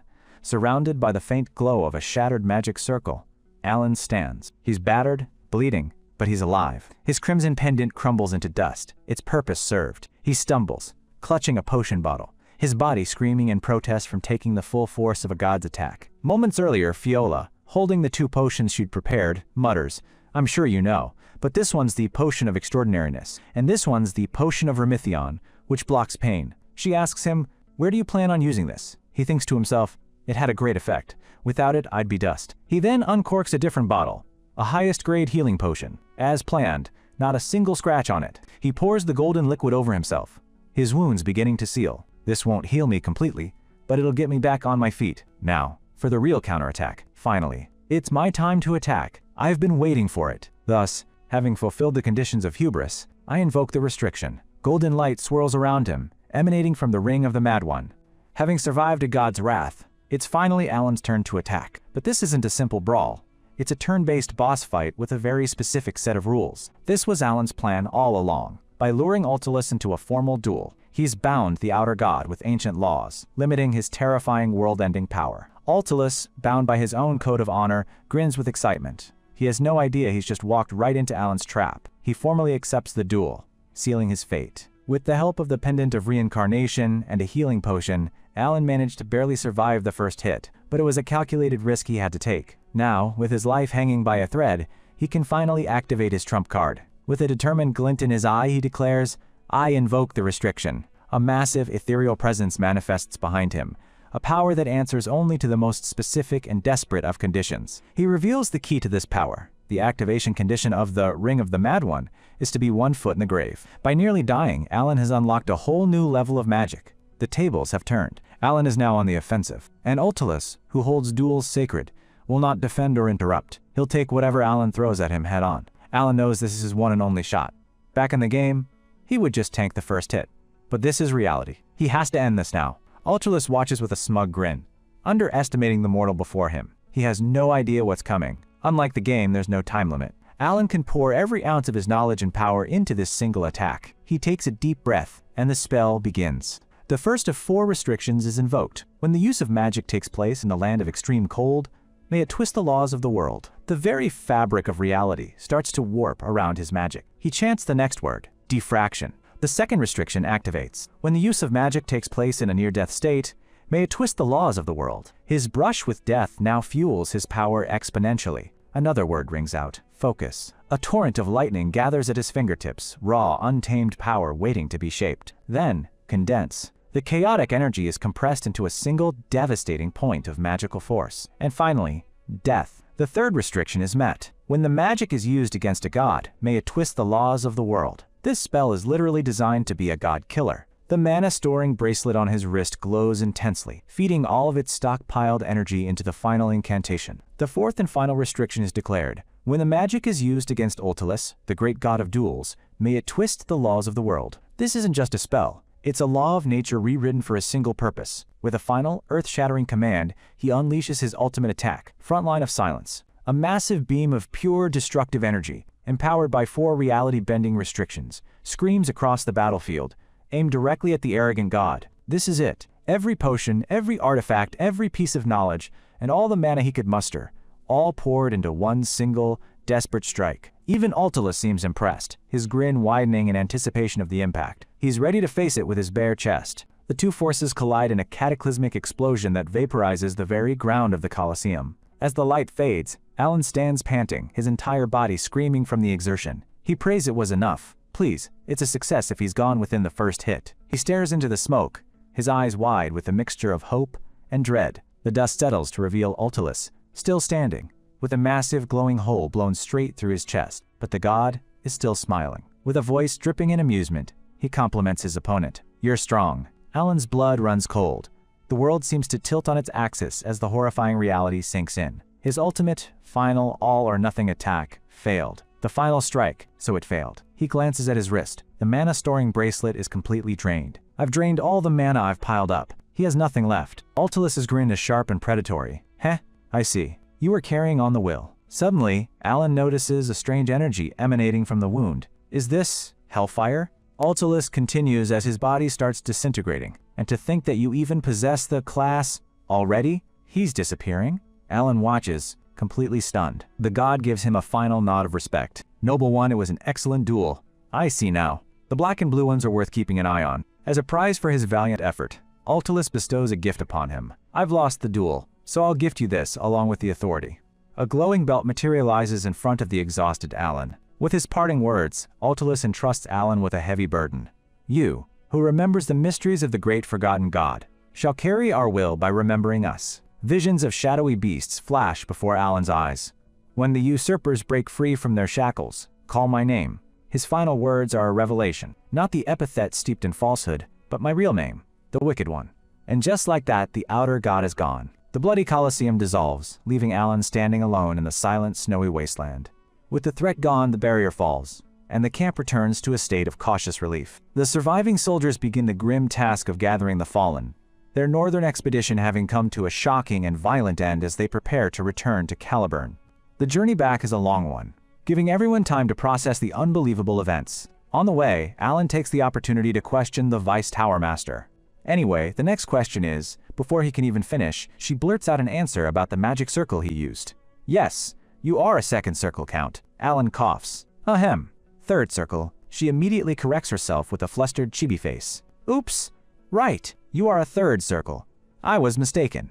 Alan cuts to the chase, asking about the cryptic words Altulus spoke. "Do you know anything about the term black and the blue ones?" The Vice Tower Master completely panics, shaking her head so fast that he sees her double. "I don't know anything. I swear I didn't see anything blue or black. Please, I swear." She refuses, and with a hasty, "Thank you for letting me leave," she practically teleports out of the moving carriage. Alan is left dumbfounded.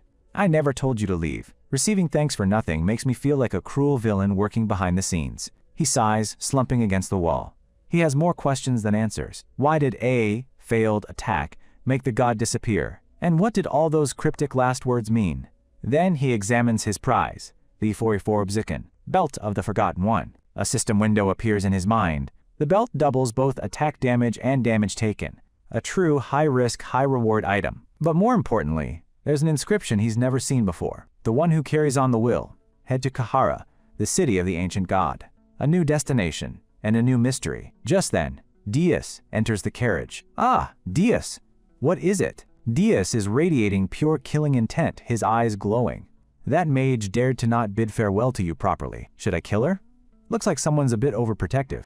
Miles away, the fleeing Vice Tower Master suddenly feels a terrifying chill run down her spine. Killing intent?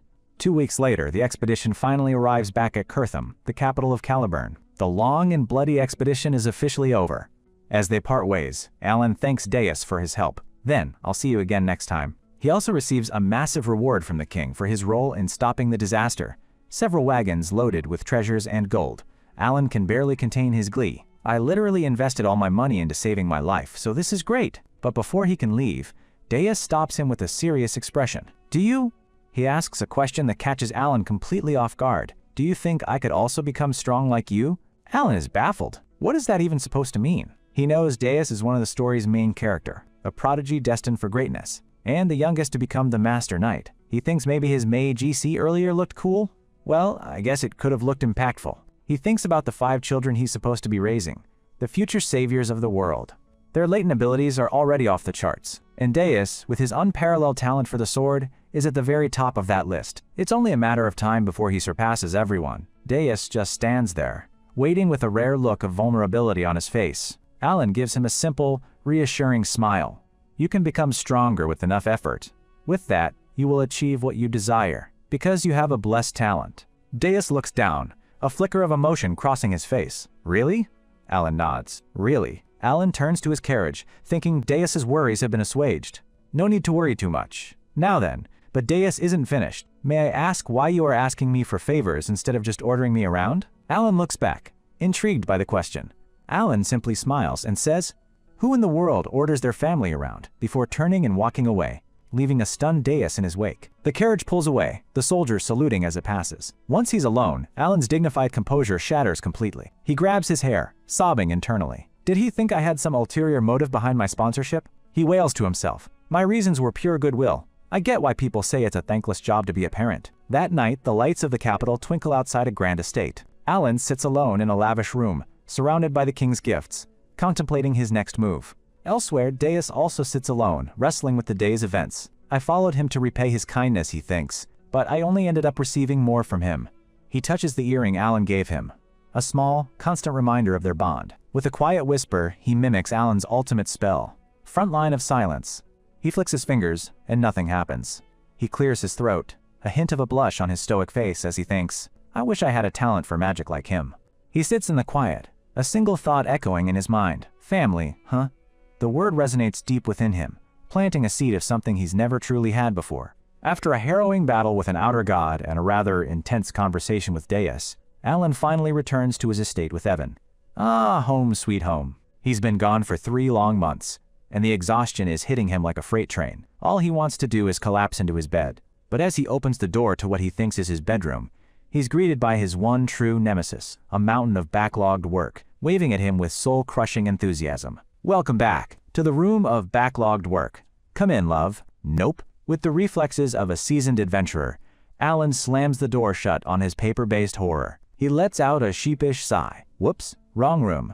Man, our boy is so tired he can't even find his own bedroom. He takes a deep breath, the sheer weight of his responsibilities settling back onto his shoulders. Defeated, he knows he can't escape his duties forever. Resigning himself to the life of a former Korean salaryman, he decides to just get it over with. It's now or later, anyway. He sighs, his soul literally leaking out of his body. Rest? For a noble? What a foreign concept. After finally conquering the paper beast, Alan rewards himself with a full week of blissful, uninterrupted rest. He even cooks for Evan, proving that peace and a good meal are the keys to happiness. But after a week of doing absolutely nothing, the salaryman instincts kick in. Alan is getting restless, the silence almost deafening. Now that he's had time to rest, his mind drifts back to the cryptic words Ultralis left behind. All these terms. The wicked one, black and blue things. The one who carries the will. It's a laundry list of mysteries he has to solve. He decides to start researching the breadcrumbs the outer god left him, trying to piece together this massive, world-altering puzzle. He recalls Ultulis's strange true name,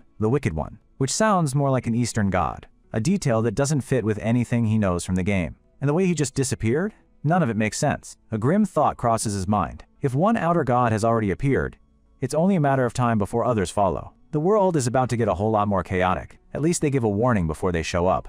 Unlike the unpredictable 5 deadly sins, small comfort, but he'll take it. His thoughts turn to Kahara, the city of the ancient god mentioned on the belt he received. He'd love to go right now, but there's a problem. He pulls out his trusty psychedelia notebook, where he keeps all his game knowledge. According to his notes, Kahara, also known as the Secret Dungeon Colony, isn't supposed to be discovered for a little while longer. Heading there now would be reckless, attracting unwanted attention and messing with the timeline. For now, he has to wait. Just then, his Evan enters the room with an urgent expression. Evan shivers dramatically, noticing the chill Alan's been subconsciously producing. Is this your magic? He asks. Alan confirms, noting how his control has improved after his vacation research binge. But Evan isn't here to talk about the temperature. With a serious look, he delivers some shocking news. I'm here to report that a hidden city has been found in Colony. Alan's eyes widen. Colony Kahara has been discovered. The timeline is already changing. Meanwhile, far away, the 5 children Alan is sponsoring are having their semi-annual Blue Moon meeting via Crystal Orb. The meeting, usually a brief affair, has been completely hijacked. The kids are buzzing with excitement, talking about how the Great Moon, Alan, recently paid a visit to Caliburn. They turn to Deus, the quietest of the group, and ask him what it was like to meet Alan in person. To everyone's absolute shock, the stoic and silent Deus actually starts talking, and once he starts, he doesn't stop. He begins recounting the entire Northern Expedition saga, painting a picture of Alan as a calm, all-knowing hero who stepped forward when everyone else was frozen in fear. He goes on and on and on, praising Alan's foresight and meticulous preparation. He must truly know everything, Deus gushes, completely captivated by the memory. A full 50 minutes have passed, and he's still going strong. Seolrang tries to cut in, but Deus is in the zone. His eyes blaze with fanaticism as he declares, "Nope, the important part starts now." He vividly describes Alan's ultimate attack, front line of silence, calling it a strike of instant death that no one could have possibly predicted. The other members are on the verge of collapsing from sheer exhaustion, as Deus's epic tale continues, completely unabridged. Seolrang tries to get Utia to intervene, but it's no use. Utia just smiles, clearly entertained by the whole thing. As expected, she chuckles, "The Great Moon is different from the others." Seolrang finally loses it, screaming that the meeting is over, but her cries fall on deaf ears. 2 agonizing hours later, the other children have passed out cold, victims of Deus's legendary filibuster. Deus, finally finished, clears his throat. "Ahem, excuse me for talking too long. I'll see you all again in half a year." The leader just giggles, having enjoyed the show immensely. And so, that day, the Blue Moon meeting set a new record for its longest duration, a whopping 3 hours, all thanks to Deus's newfound gift of gab. Back at Alan's estate, things are getting a little crowded. He walks into his drawing room to find it completely filled to the brim with presents from nobles he's never even met. Evan points out a particularly valuable artifact that could buy an entire mansion. The sheer scale of the gift-giving is absurd. Most of the gifts are from minor nobles, all desperate to get on the good side of Alan. The letters are even more overwhelming, filled with sycophantic praise. It seems news of Alan's connection to Deus, the future Master Knight, has spread like wildfire. Alan holds a golden goblet, a wry smile on his face. As a former corporate drone, he knows the value of connections. "Thank you for your kindness," he thinks, before adding his true salaryman creed. "If they give, take it without saying a word. I'm going to save it as my emergency fund, hee." A week later, the gifts are still pouring in. Evan is starting to get concerned. "We've been getting gifts for an entire week," he reports, standing over yet another pile of boxes. Alan is baffled. Is a connection to the Master Knight really this powerful?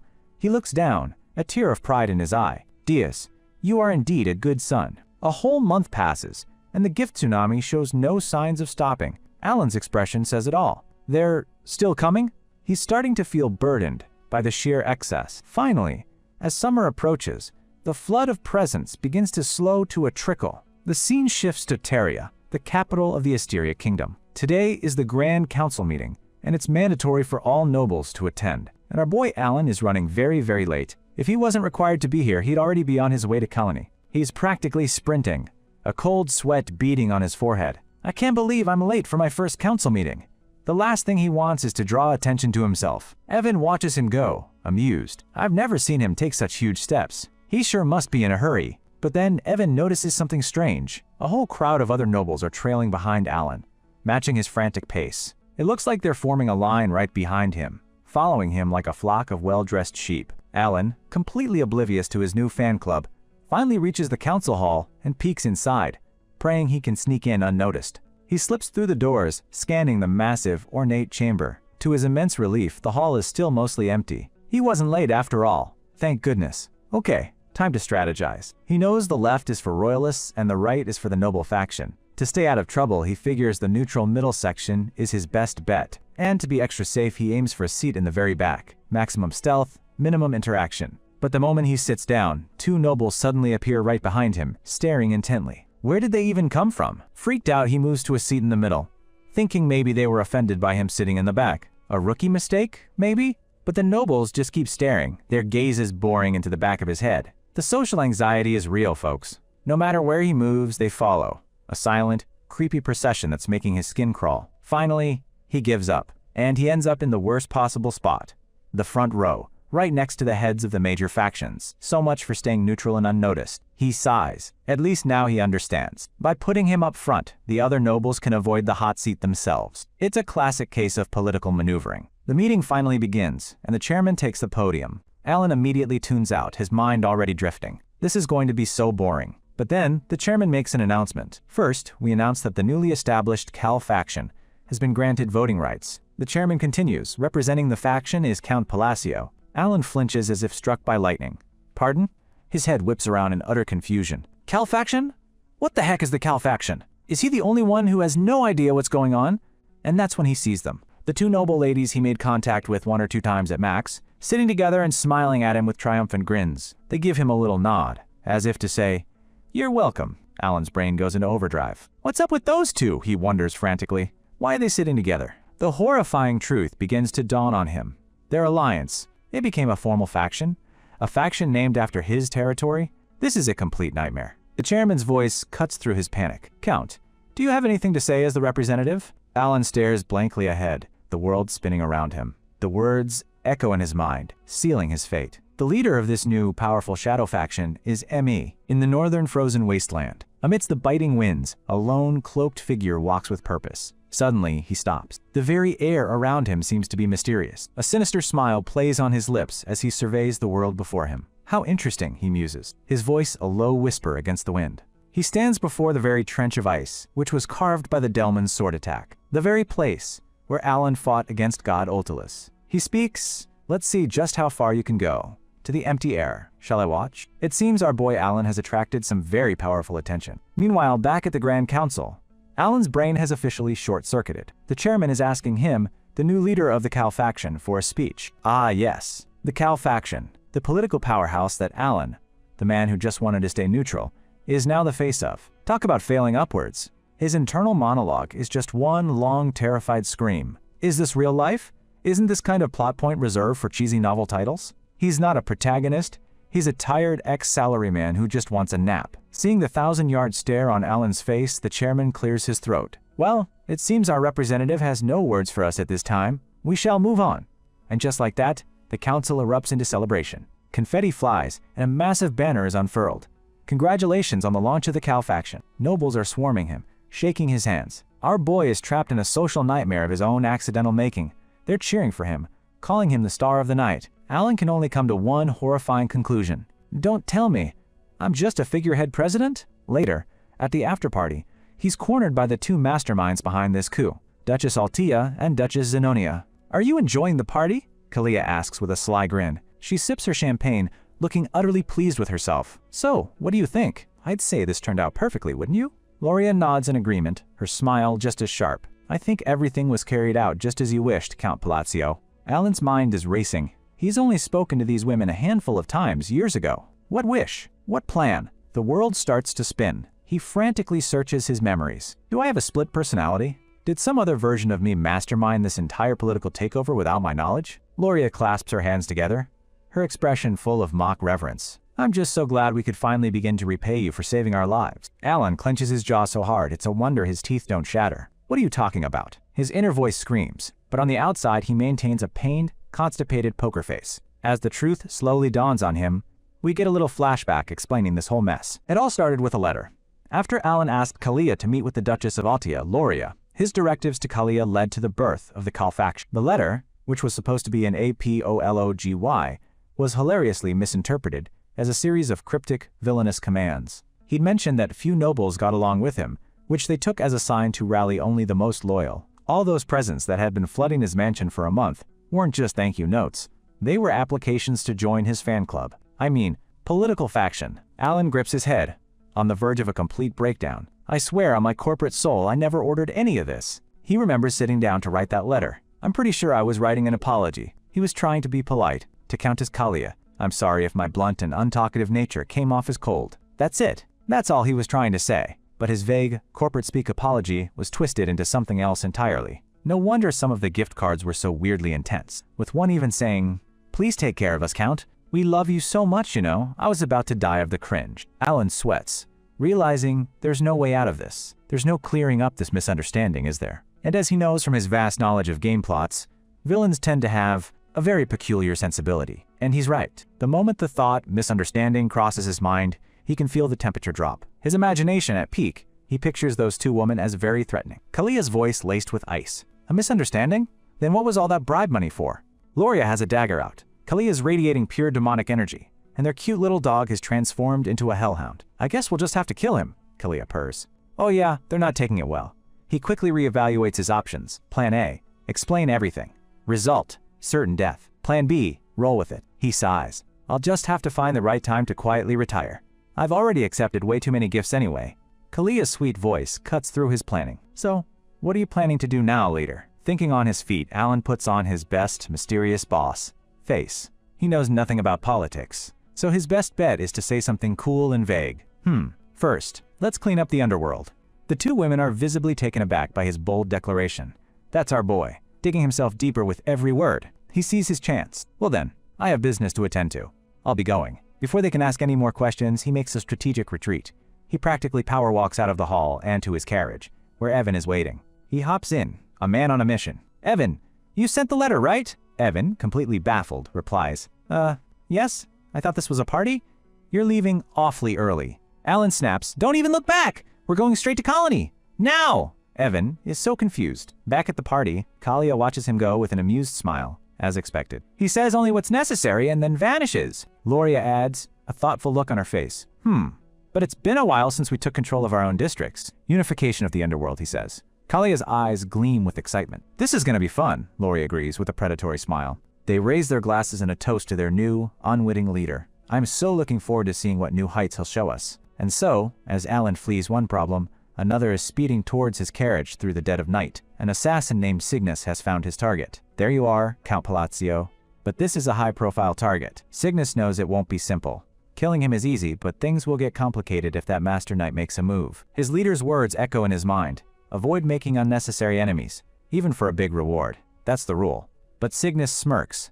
I'm sure even the leader will understand this particular request. The scene flashes back to him meeting his client, in the Comalan residence, south of the Ashtalan Kingdom. The client sits in the dark, radiating menace. You are the agent, aren't you? He asks. He leans forward, his voice dripping with arrogance. If you are, then you should know who I am. After all, you serve the family of the badass. Cygnus is part of a legendary guild of assassins from the United Kingdom, each one boasting sword master level skills. Before accepting the job, he has some house cleaning to do. He turns to the client's guards. In a flash of steel and a spray of blood, the guards are eliminated before they can even draw their weapons. The client claps slowly, thoroughly impressed, as expected of the strong. He gets straight to the point, his eyes glinting with malice. I want you to take care of Count Palacio. He smirks. Surely you won't refuse a request from me, the man they call the Tyrant of Ashtalan. Right? Cygnus is all business. As long as the payment is precise, there will be no failure, even if the target is royalty. He then names his price. But I wonder if you, Lord Carmine, can truly afford my fee. Carmine simply says, 4, and presents his payment. A glowing, dark cube. Cygnus is stunned. Not abyss orbs, but an abyss cube? His eyes widen in shock and desire. This is no ordinary trinket. The abyss cube is an incredibly rare artifact, secretly circulated by Duke Kamayan himself. Unlike abyss orbs, which only boost physical stats, this item grants unique and powerful special abilities. Its price is astronomical. Cygnus can't help but gulp. I only got a small taste of its power thanks to the leader. I can't imagine how much stronger I'd become if I used this. This item is one of the very reasons they are the most feared assassins in the land. The temptation is too great. I will return as quickly as possible, he vows, accepting the contract. In a blur, he vanishes from the room, leaving the Carmine to his wicked thoughts. Carmine grins, savoring his victory. Palacio, did you really think you could ignore me and live a comfortable life? His face contorts into a monstrous smile. Absolutely not. Meanwhile, in another lavish estate, Cygnus asks the person in front of him, will it be all right? This person is none other than Seeker himself, the head of the nobility of the Ashtalan Kingdom, and the real power in the underworld of the United Kingdom. Seeker speaks. I wondered what my useless son was up to, stealing Abyss Cube. Cygnus thinks, the Abyss Cube is tempting, but the leader said never to cross the Duke. Seeker dismisses him, saying, I heard nothing. The man thinks, so he's turning a blind eye to this one. What a stroke of luck. Before leaving, Cygnus asks Seeker, then, shall I send your regards to the leader? Seeker says his last words, do as you wish, after Cygnus leaves through the windows. Another man walks in the room. Seeker asks, you said you couldn't exert any influence in the Ashtalan Kingdom? Yes, Lord Seeker, the subordinate replies. I've heard that a new faction called Callan is growing rapidly there, with Count Palacio at its center. This is Shutro, the true power in the Ashtalan underworld. A small, cruel smile touches his lips. It would have been a nuisance if I had to make a move myself. This has turned out perfectly. Speeding through the dark forest, Alan and Evan are completely unaware of the danger hurtling towards them. Cygnus hovers in the air, preparing the final blow. No regrets, Count Palacio. He channels his magic through a special quill, his signature weapon, and unleashes a deadly attack. But at the last second, his hand is sent flying, a look of pure shock on his face. He wasn't the attacker, he was the one attacked. Then, with a powerful force, he is sent crashing down the ground. Beam of light erupts with a loud sound, completely obliterating the spot where he crashed. The full moon hangs in the sky, a silent witness to the ambush. Cygnus lies broken on the ground, his body paralyzed. Quiet, a voice whispers from the shadows. Don't waste your energy. A figure steps into the moonlight, and it's none other than Elvian. He has a cheerful, almost psychotic smile on his face. "You can't move anyway, can you?" With a flick of his wrist, Elvian unleashes his power. Cygnus is torn to shreds by an unseen force, a brutal and instantaneous execution. Elvian stretches casually, as if he just finished a light workout. "What a shame," he chirps, not a hint of remorse in his voice. In the distance, the carriage, miraculously unharmed, continues on its way. Evan, completely oblivious to the life-or-death battle that just took place, simply keeps driving. Elevon picks up the assassin's magical quill, admiring it. "If the target hadn't been the Count, you wouldn't have had to die by my hand." He snaps the quill and disappears in the moonlight. It seems Alan's new sponsored kid, Elevan, the original protagonist of the story, is already a fiercely loyal and terrifyingly powerful guardian angel. Our story picks up in the middle of a scorching desert. A caravan makes its slow way across the sun-baked landscape, and the heat is absolutely brutal. Inside one of the carriages, our boy Evan is literally melting. "My lungs are boiling," he groans. After 5 days, he's still not used to this personal hell. "If only we had an ice crystal," he muses, then suggests, "Count, don't you want to practice your magic? You know that weird circle thing you do at home?" But Alan is in no mood and turns him down flat. He just wants this trip to be over. Still, he admits joining a caravan was a smart move, since they have no idea how to navigate this desert. From another carriage, a beautiful red-haired woman watches him. Her name is Liana Gullis, and she does not look impressed. Alan catches her gaze and is immediately on edge. She comments, "Oh, you like spying on people, is that it?" The info box drops, telling us everything we need to know. She's Liana Gullis, daughter of the Red Magic Tower Master and a rank 4 mage. Talk about a pedigree. Alan scoffs at her accusation. "Not really," he says coldly. Then she adds, "Ha! Feigning ignorance. That's exactly the kind of attitude I'd expect from the Blue Tower. Oh snap, we got some inter-tower beef here." Alan tries to ignore her, but Evan can't help but admire the fancy decor in her carriage. "Whoa, did you see that? She had tons of ice crystals hanging in there." Alan's internal monologue is on point as always. The Red Magic Tower Master is a total maniac. Better not get too close to his daughter. His plan? Keep a low profile, but low profile is not in the script tonight. Suddenly, the caravan is ambushed. Chains fly, and a guard goes down with a scream. It's a full-on bandit attack. The guards are being overwhelmed by shadowy figures wielding wicked-looking weapons. In the chaos, the bandits strike their primary target. A caravan guard shouts, "An ambush!" as Lion is grabbed from behind, a glowing blade pressed to her neck. The bandit leader, a massive guy with some serious ink, grins maliciously. "For your own safety, I suggest you cooperate quietly." Lion struggles, but his grip is like iron.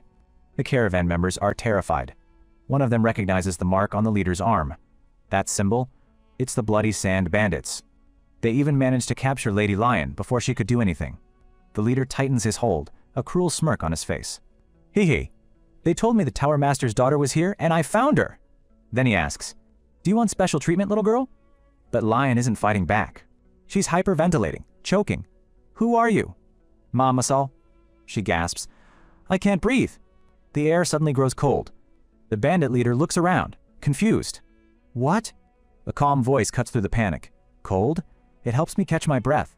And there he is, Alan, looking completely unfazed as snowflakes begin to fall in the middle of the desert. Lion's eyes widen in disbelief. "Count Palacio? Impossible." That's before she can finish, the world around them erupts in a storm of ice. Alan has cast Snowy Lands, instantly turning the battlefield into his personal freezer. A flashback reveals Lion's past. As the daughter of the Tower Master, she endured countless trials, developing a deep-seated trauma and an aversion to lies. This also made her exceptionally sensitive to magical energy, which is why she was so dismissive of Alan earlier.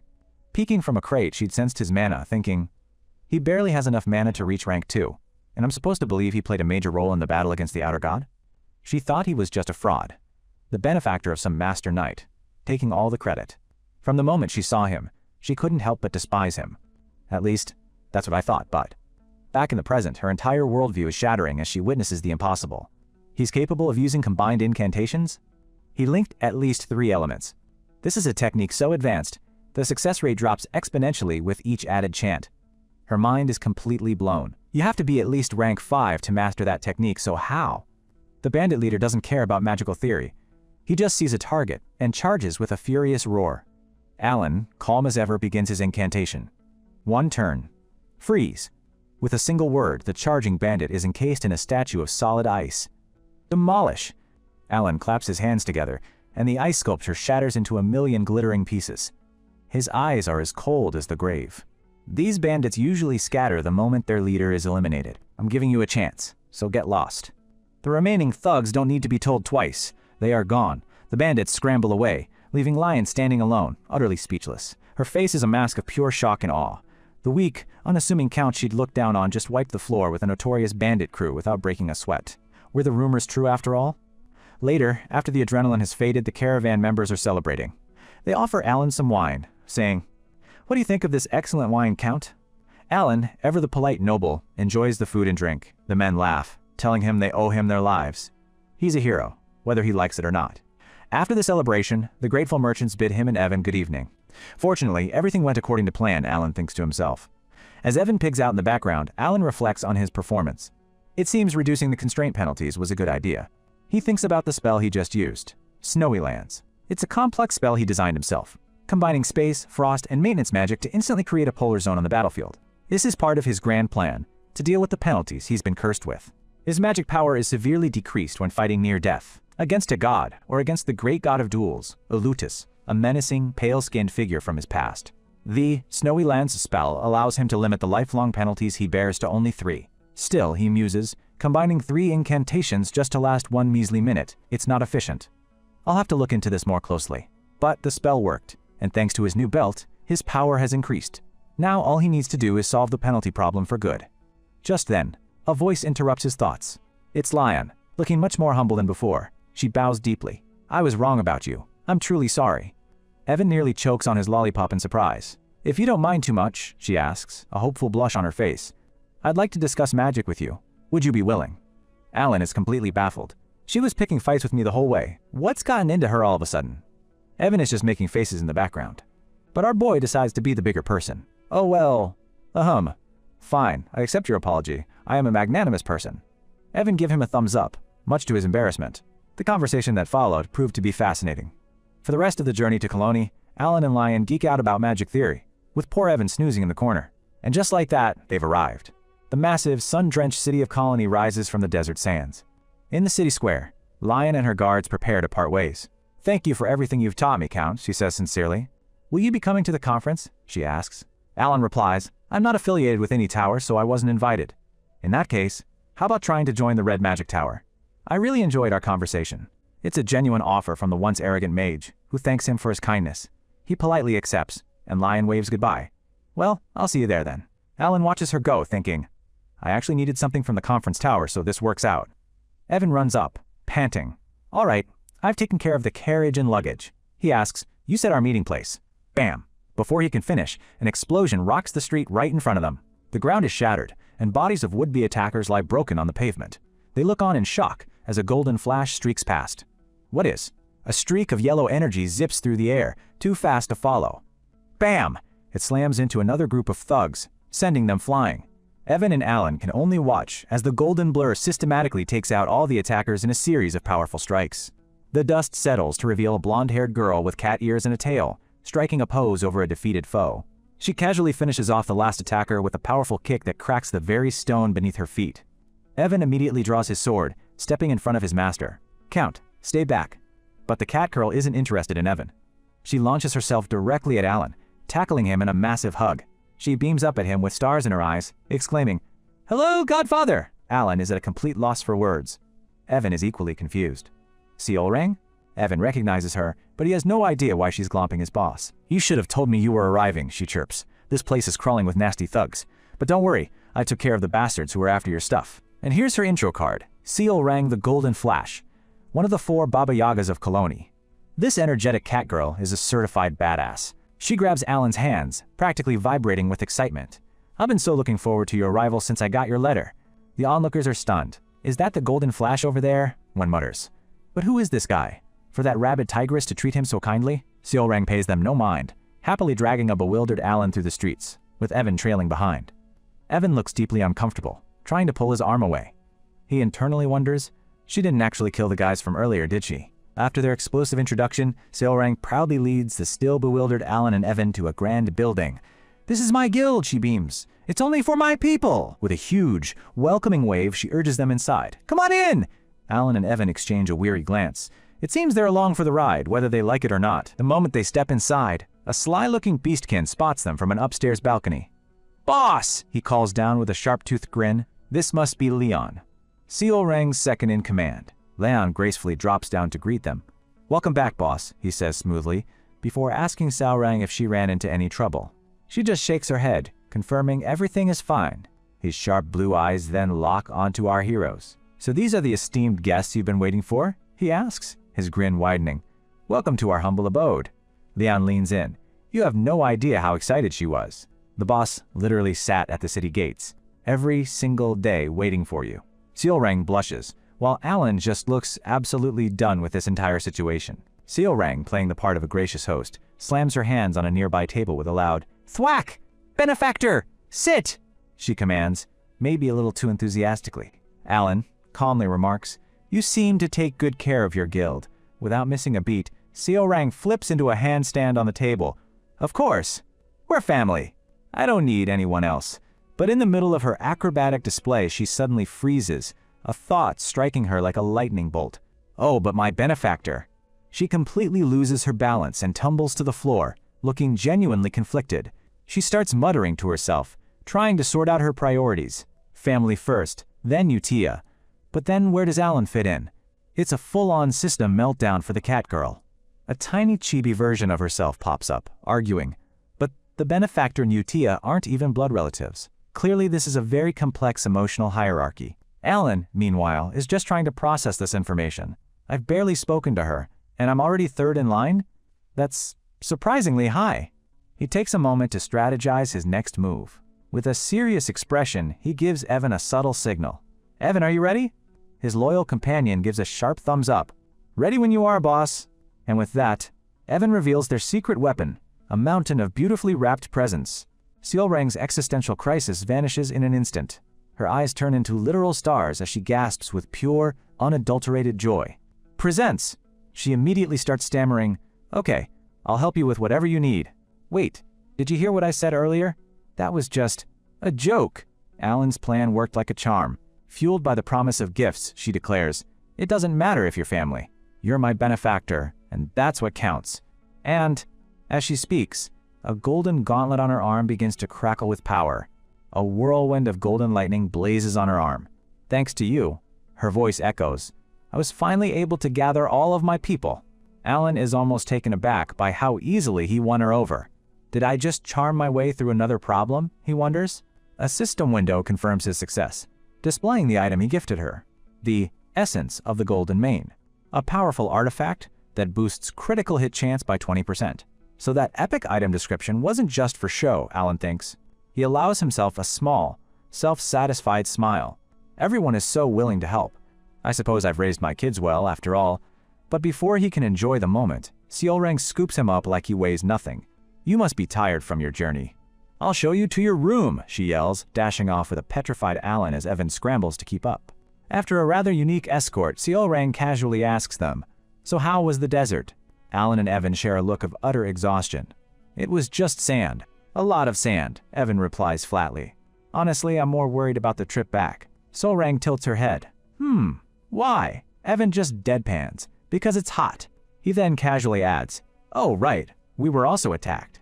This gets Seo Rang's attention. She freezes, her tail twitching. "An attack?" Alan explains with his usual stoicism by the bloody sand bandits. Apparently, it's a common occurrence out there.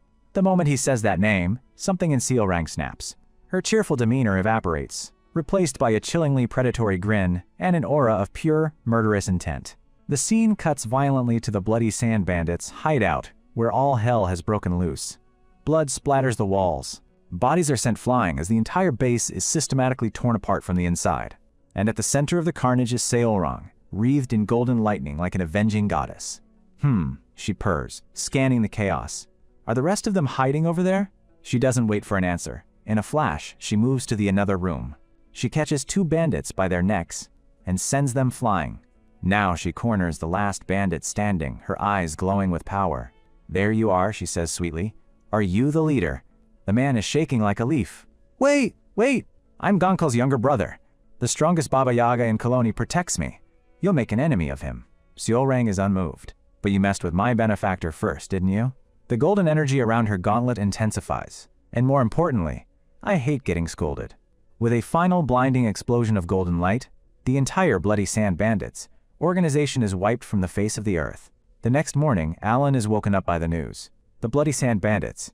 Annihilated? He thinks, his mind still fuzzy with sleep. Seolrang is standing over his bed, beaming proudly. If they're gone, you won't have to worry about them anymore. Problem solved. I'm a genius. Alan can only stare. What in the world happened overnight? She then promptly snuggles up to him, demanding, I did it all by myself. Praise me. Alan's brain short-circuits. The Bloody Sand Bandits, the ones with hundreds of night-level fighters? That was a nightmare quest in the game.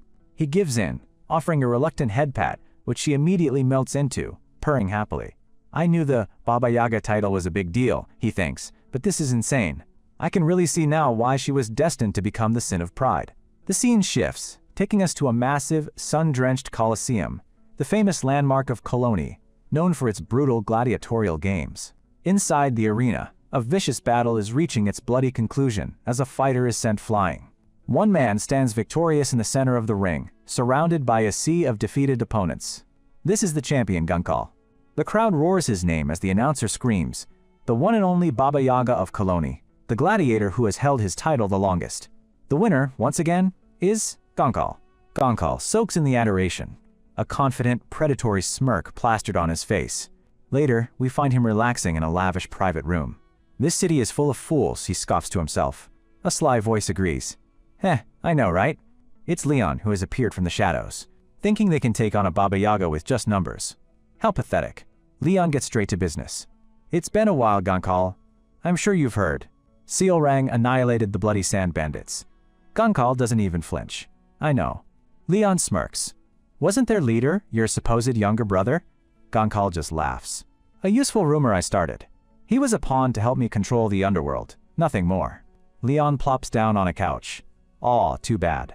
I thought it would make for a great excuse to start a war. Gankal's expression darkens. The only reason I've tolerated her is because a fair fight between two Baba Yagas is impossible. His eyes begin to glow with a menacing energy. But I am getting tired of that brat messing up my city. A brother's death. Revenge. Yes, the public will find that to be the perfect excuse for what I'm about to do. Leon's smile is pure cunning. So you coming to me means you're finally ready to get serious. He slides a heavy case across the table. Here you go. Gunkal eyes the case. And this is a gift, Leon purrs, from the father of all. Use them, and you will gain immense power. He opens the case, revealing several strange glowing artifacts. 2 cubes and 2 spheres, all pulsing with a dark, corrupting energy. Gunkal picks up one of the cubes, his smirk turning utterly sinister. With this, after I crush that little cat, Cologne's underworld will be mine. And after that, perhaps even the throne itself. Gunkal muses. Well then, shall we begin the experiment? As he holds the glowing cube, Leon watches from the side, thinking, I'm looking forward to seeing just how long you last. 2 days later, Alan's party is on the move again. Escorted by Seolrang and her guild, they've arrived at their next destination, the ancient city of Kahara. Their caravan navigates through a rocky canyon, heading towards the heart of the mysterious ruins. As Alan and Evan prepare to enter the ruins alone, Seolrang waves them off. Thanks for the escort, Alan says. Okay, come back safe, she calls out. Now cloaked in desert gear, the two venture into the ancient city, leaving their new friends behind. With Evan lighting the way with a lantern, they delve into a dark passage. Hey, I see a light up ahead, he says. I think that's it. They emerge into a truly breathtaking sight, the lost city of Kahara, carved directly into the canyon walls. Evan can only gasp. Whoa! Suddenly, a powerful, disembodied voice booms from a glowing golden orb echoing through the empty city. Mage. Alan freezes, instantly on high alert. That voice. A massive obelisk in the city center begins to pulse with light, the source of the voice. If you can hear my words, it commands. Come to the tower. Sensing this is a trial for him alone, Alan turns to his companion. Evan, I think I have to go up alone. Wait for me here. Evan nods. You got it, I'll be waiting. Alan steps through the tower's entrance, a sense of awe washing over him. The central tower, he thinks. Even in the game, this place was completely inaccessible. He finds himself in a vast, cylindrical library that seems to stretch into infinity. The golden voice greets him. Welcome.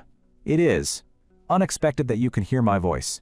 As Alan stands on a glowing magic circle, A shadowy form begins to coalesce from the darkness before him. The voice intones, "You possess the minimum qualifications." The shadows solidify, forming into a terrifying creature of pure darkness, its face a permanent, malevolent grin. This is the Shadow Demon. Alan's face is grim. He's seen this entity before. "Elutus," he mutters, then corrects himself. "No. I came because I heard the words of the god of destruction." The shadow swirls around him playfully. "Huh?" The entity chuckles. "You know its true name? You must be quite the gambler." But the creature quickly dismisses him. "However, you lack the proper status. Therefore, I have nothing to tell you." Alan grits his teeth in frustration. The god of destruction also mentioned that, he thinks. What in the world is this status they keep talking about? The library around them seems to warp and distort. "It is the standard by which this world judges you," the entity explains cryptically. "An outer god will soon descend. You are to deal with it." The shadow demon floats before him, its grin widening as it goads him. After a tense silence, the golden voice returns, making a declaration. "You have now met the conditions for our conversation." The demon seems amused. "You are, at least, a slight improvement over the fools who merely imitate magic. For that, I shall tell you something interesting." The demon begins a lecture on the fundamental nature of magic, writing glowing, ethereal characters in the air. "True magic," it explains, "is the law designated to the world by a sorcerer. It begins with phrase and is followed by providence. A map of constellations appears in the void, hinting at a deeper cosmic order. One must embody the phrase, develop it according to providence, and finally, give it a name to create true magic." Alan listens, completely rapt, a single bead of sweat tracing down his temple. "Providence?" he thinks. "That's a concept I've never even heard of." The demon looms closer, its shadowy form glowing like hot embers. "You wouldn't understand even if I explained it," it scoffs. "Therefore, I shall teach you one piece of correct magic, in accordance with providence." We cut back to the desert where Seolrang has been waiting patiently for her benefactor's return. But as the minutes tick by, a flicker of worry crosses her face. "He's taking his sweet time," she mutters to the wind. "Did something happen?" Suddenly, a blur of motion kicks up a cloud of sand, approaching at an impossible speed. Something is coming, and it's not friendly. A sinister grin spreads across a shadowed face. "Gotcha," a voice growls. "It's the Colosseum champion, Genkal, and he's not here to play games." Before Seolrang can even react, dark, shadowy tendrils lash out, striking down her guild members who are standing guard. Her eyes widen in shock at the ambush. She lands defensively, her senses on high alert. But it's too late, the trap has been sprung. Genkal is already in their midst, grabbing one of Seolrang's men by the head with a cruel smirk. Not bad," he says, unimpressed by their futile resistance. Seolrang explodes with rage, golden lightning crackling around her gauntlet. "Kalman?" she roars, recognizing the man in Gonkal's grip. "How dare you fight outside the Colosseum, you shameless bastard?" Gonkal just laughs, tossing the man aside. "You're one to talk. Didn't you just wipe out the bloody sand bandits?" "I'm simply here to get revenge for my adorable little brother," he sneers, using the fake rumor as his perfect excuse. With a roar, he charged forward, his dark energy tainting the very air around them. The hunt is on. But Seolrang isn't a guild leader for nothing. She unleashes a blinding shockwave of pure golden energy, refusing to back down. The massive blast sends her flying toward the Genkal. Seolrang cries out for the people she's trying to protect, the ones she calls family. She clashes with Genkal in a brutal explosion of power, her golden lightning meeting his corrupting shadow head-on. Seolrang manages to land a solid blow, but as she connects, Genkal just grins. "Haha, I knew it," he chuckles, as if this was all part of the plan. "Don't mock me," she snarls, her fangs bared. "Knew what exactly?" But she gets her answer in the worst way possible. A searing pain rips through her side as a blade sinks deep into her flesh. Her eyes dart back to see the face of her attacker. It's Leon, her trusted second in command, a vicious grin plastered on his face as he coughs up black smoke. "Our boss is so predictable," he whispers. In her shock and pain, Seolrang's mind drifts back to happier times, to a time when she thought her people were truly behind her. She remembers how they praised her, how they looked up to her, all because she gathered them together and gave them a home. "It's because you're my family," she had told them with a beaming smile, a promise she intended to keep. Her memories dig deeper, to her childhood as a descendant of the legendary Golden Mane tribe, a past filled with idyllic, sun-drenched happiness. But that happiness was shattered by a monstrous black dragon, an event that fueled her lifelong dream, to avenge her fallen people and rebuild a new family, a place to belong. She looked up to the legends of the past, like the mighty Golden Mane leader whose power she inherited through the gauntlet. But the narrator warns us, that wasn't the absolute truth. The bitter reality crashes back in. "How could you?" she stammers, stumbling away from Leon. He just scoffs, Let's stop this, happy family, charade. On Leon's command, Gankol, now pulsing with an even greater abyss body power, moves in for the kill. The Colosseum champion unleashes a devastating punch, sending the already wounded Seolrang flying across the battlefield. She desperately tries to block his relentless assault, but the combination of poison, her injuries, and Gankol's boosted strength is too much.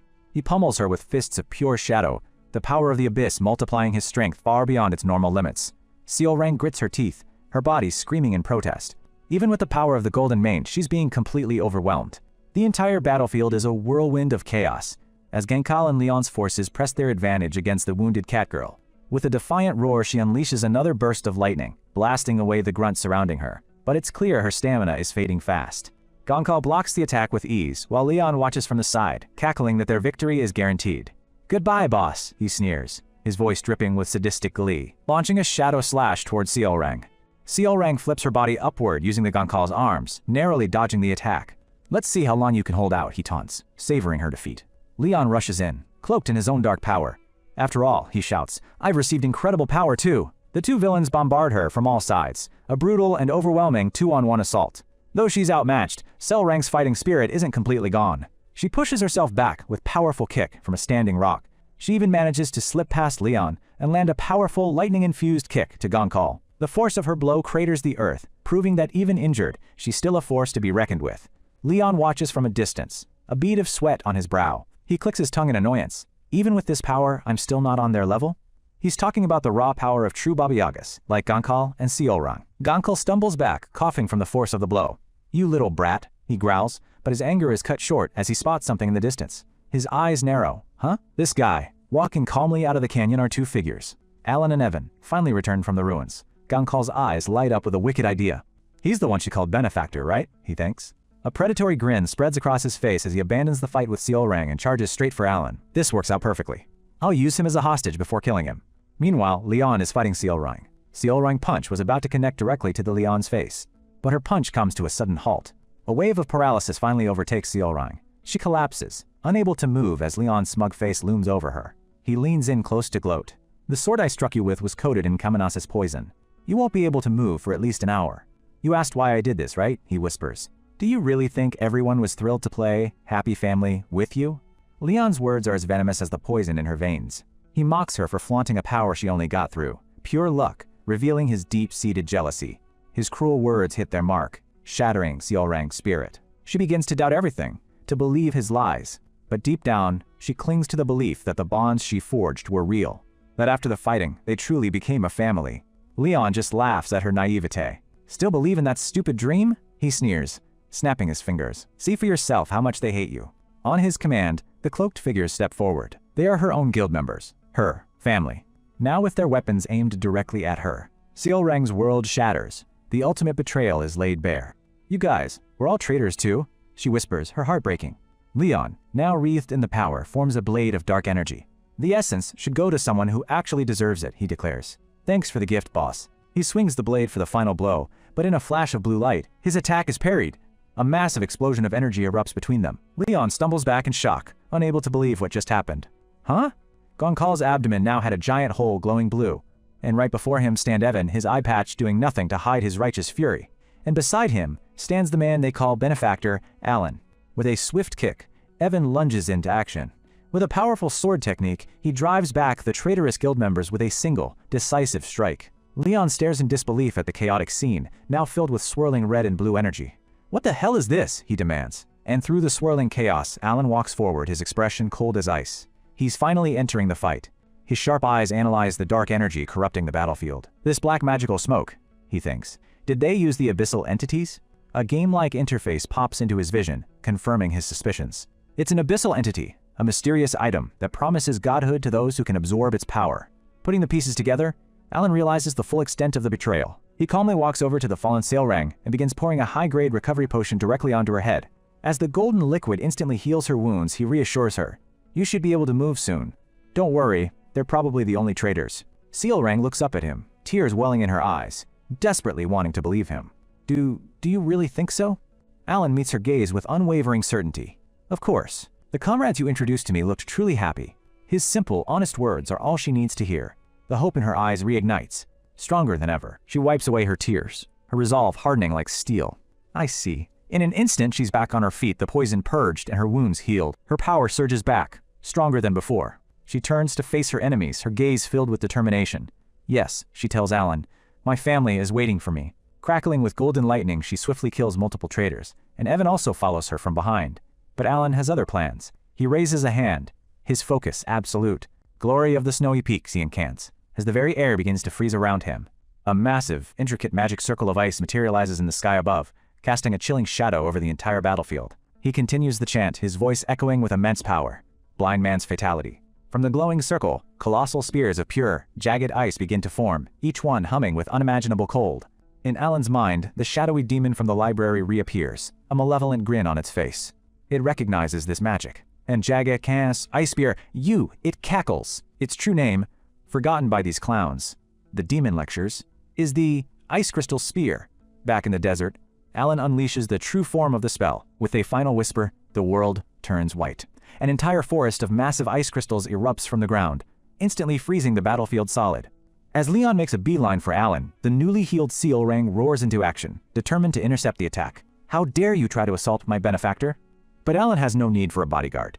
The temperature plummets as he prepares to end this fight in one move. He unleashes a cataclysmic spell, a raging blizzard of pure magical frost that tears through the battlefield. Caught in the icy vortex, the traitors are torn apart. Seal Rang uses the chaos to land a devastating, lightning-charged blow on the treacherous Leon. The grunts don't stand a chance, their screams swallowed by the roar of the blizzard as they're flash-frozen and shattered. Even the abyss-infused Leon is powerless against this absolute zero assault, finding himself tossed around like a ragdoll amidst the ice. He's blasted through the air, his dark power completely neutralized by the overwhelming force of nature Alan commands. Even Seal Rang has to brace herself against the aftershock. The sheer scale of Alan's magic is something to behold. Another traitor is turned into a permanent ice sculpture, a testament to the foolishness of crossing paths with Alan's magic. Evan can only watch in stunned silence, a bead of sweat running down his face. His master's power is on a completely different level. The chaos subsides, revealing a breathtaking and deadly forest of ice crystals that has replaced the sandy battlefield. The entire army of traitors has been wiped out in a single, silent, frozen instant. Every single one of them has been impaled and frozen solid. A truly brutal and efficient end. Even Leon, their ringleader, is caught, skewered by countless shards of ice, seemingly dead to the world. But he's still alive. A faint breath escapes his lips. Fueled by abyssal power and pure, undiluted hatred, he refuses to die. With a final, desperate roar, he breaks free from the ice, his eyes burning with madness. I just have to kill you, he screams, lunging not at Alan, but at Seal Rang. In a blur of motion, Alan is there, moving to intercept the dark energy blade aimed at the stunned cat girl. But it's a feint. Leon's face twists into a psychotic grin. He wasn't aiming for Seal Rang at all. With a sickening crunch, he pivots, driving his dagger deep into Alan's side. He used Seal Rang as bait to land a single, decisive blow on the real threat. He looks up, expecting to see his victorious reflection in his enemy's eyes, but is met with sheer disbelief. Seal Rang's face is a mask of pure, unadulterated shock as she stares at her benefactor, who is now coughing up a spray of crimson blood. The attack landed true, and in that instant, Seal Rang's shock turns into white-hot rage. With a roar that shakes the very heavens, she unleashes the full power of the Golden Mane, smashing the head of traitor into a million pieces. The dust settles on a field of carnage. The traitors are dead, but victory came at a price. Evan rushes to support his master, while Seal Rang watches, her face etched with worry. "Are you really okay?" she asks, her voice trembling. Alan tries to play it off, claiming it was just a scratch. But the dark energy clinging to the dagger embedded in his side tells a very different story. He claims he's only coughing up blood from mana exhaustion. But the truth is clear.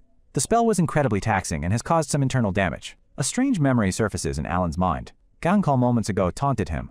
"Father thinks you're an eyesore." Evan helps him to his feet, clearly concerned, but Alan's mind is elsewhere, trying to piece together a fragmented past. He thinks about the enemy's power source, the abyssal entity. When I'm facing an opponent that has absorbed an abyssal entity. Third restriction.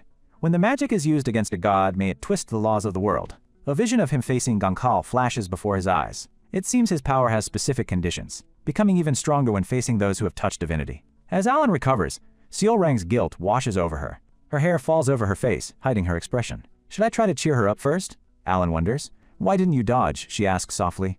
"He ended up aiming for you." "It's all because of me." "You said you could block him," Alan states calmly. Seal Rang looks up, surprised. "You believe me?" Alan looks away, a little embarrassed. "It's more like, I can't dodge, so please block it." "Then why did you save me?" You got hurt, she presses, her eyes filled with a mix of gratitude and confusion. Alan gives a small, tired smile. Considering the daughter I've raised for so many years was about to die, I guess it was out of reflex. I don't need a reason to save family. He immediately regrets his choice. Ah, that's right, I made a mistake. Still, benefactor, she begins, her voice serious. I want to become family with you. And before he can process what she means, she makes her move, her expression shifting from serious to sly. Alan's mind flashes to a note she left him once. He's been an adoptive father figure to her, a role he's hesitantly accepted. He feels a warmth spread through him, like a father finally being recognized for his efforts. But Seal Rang cuts through his thoughts.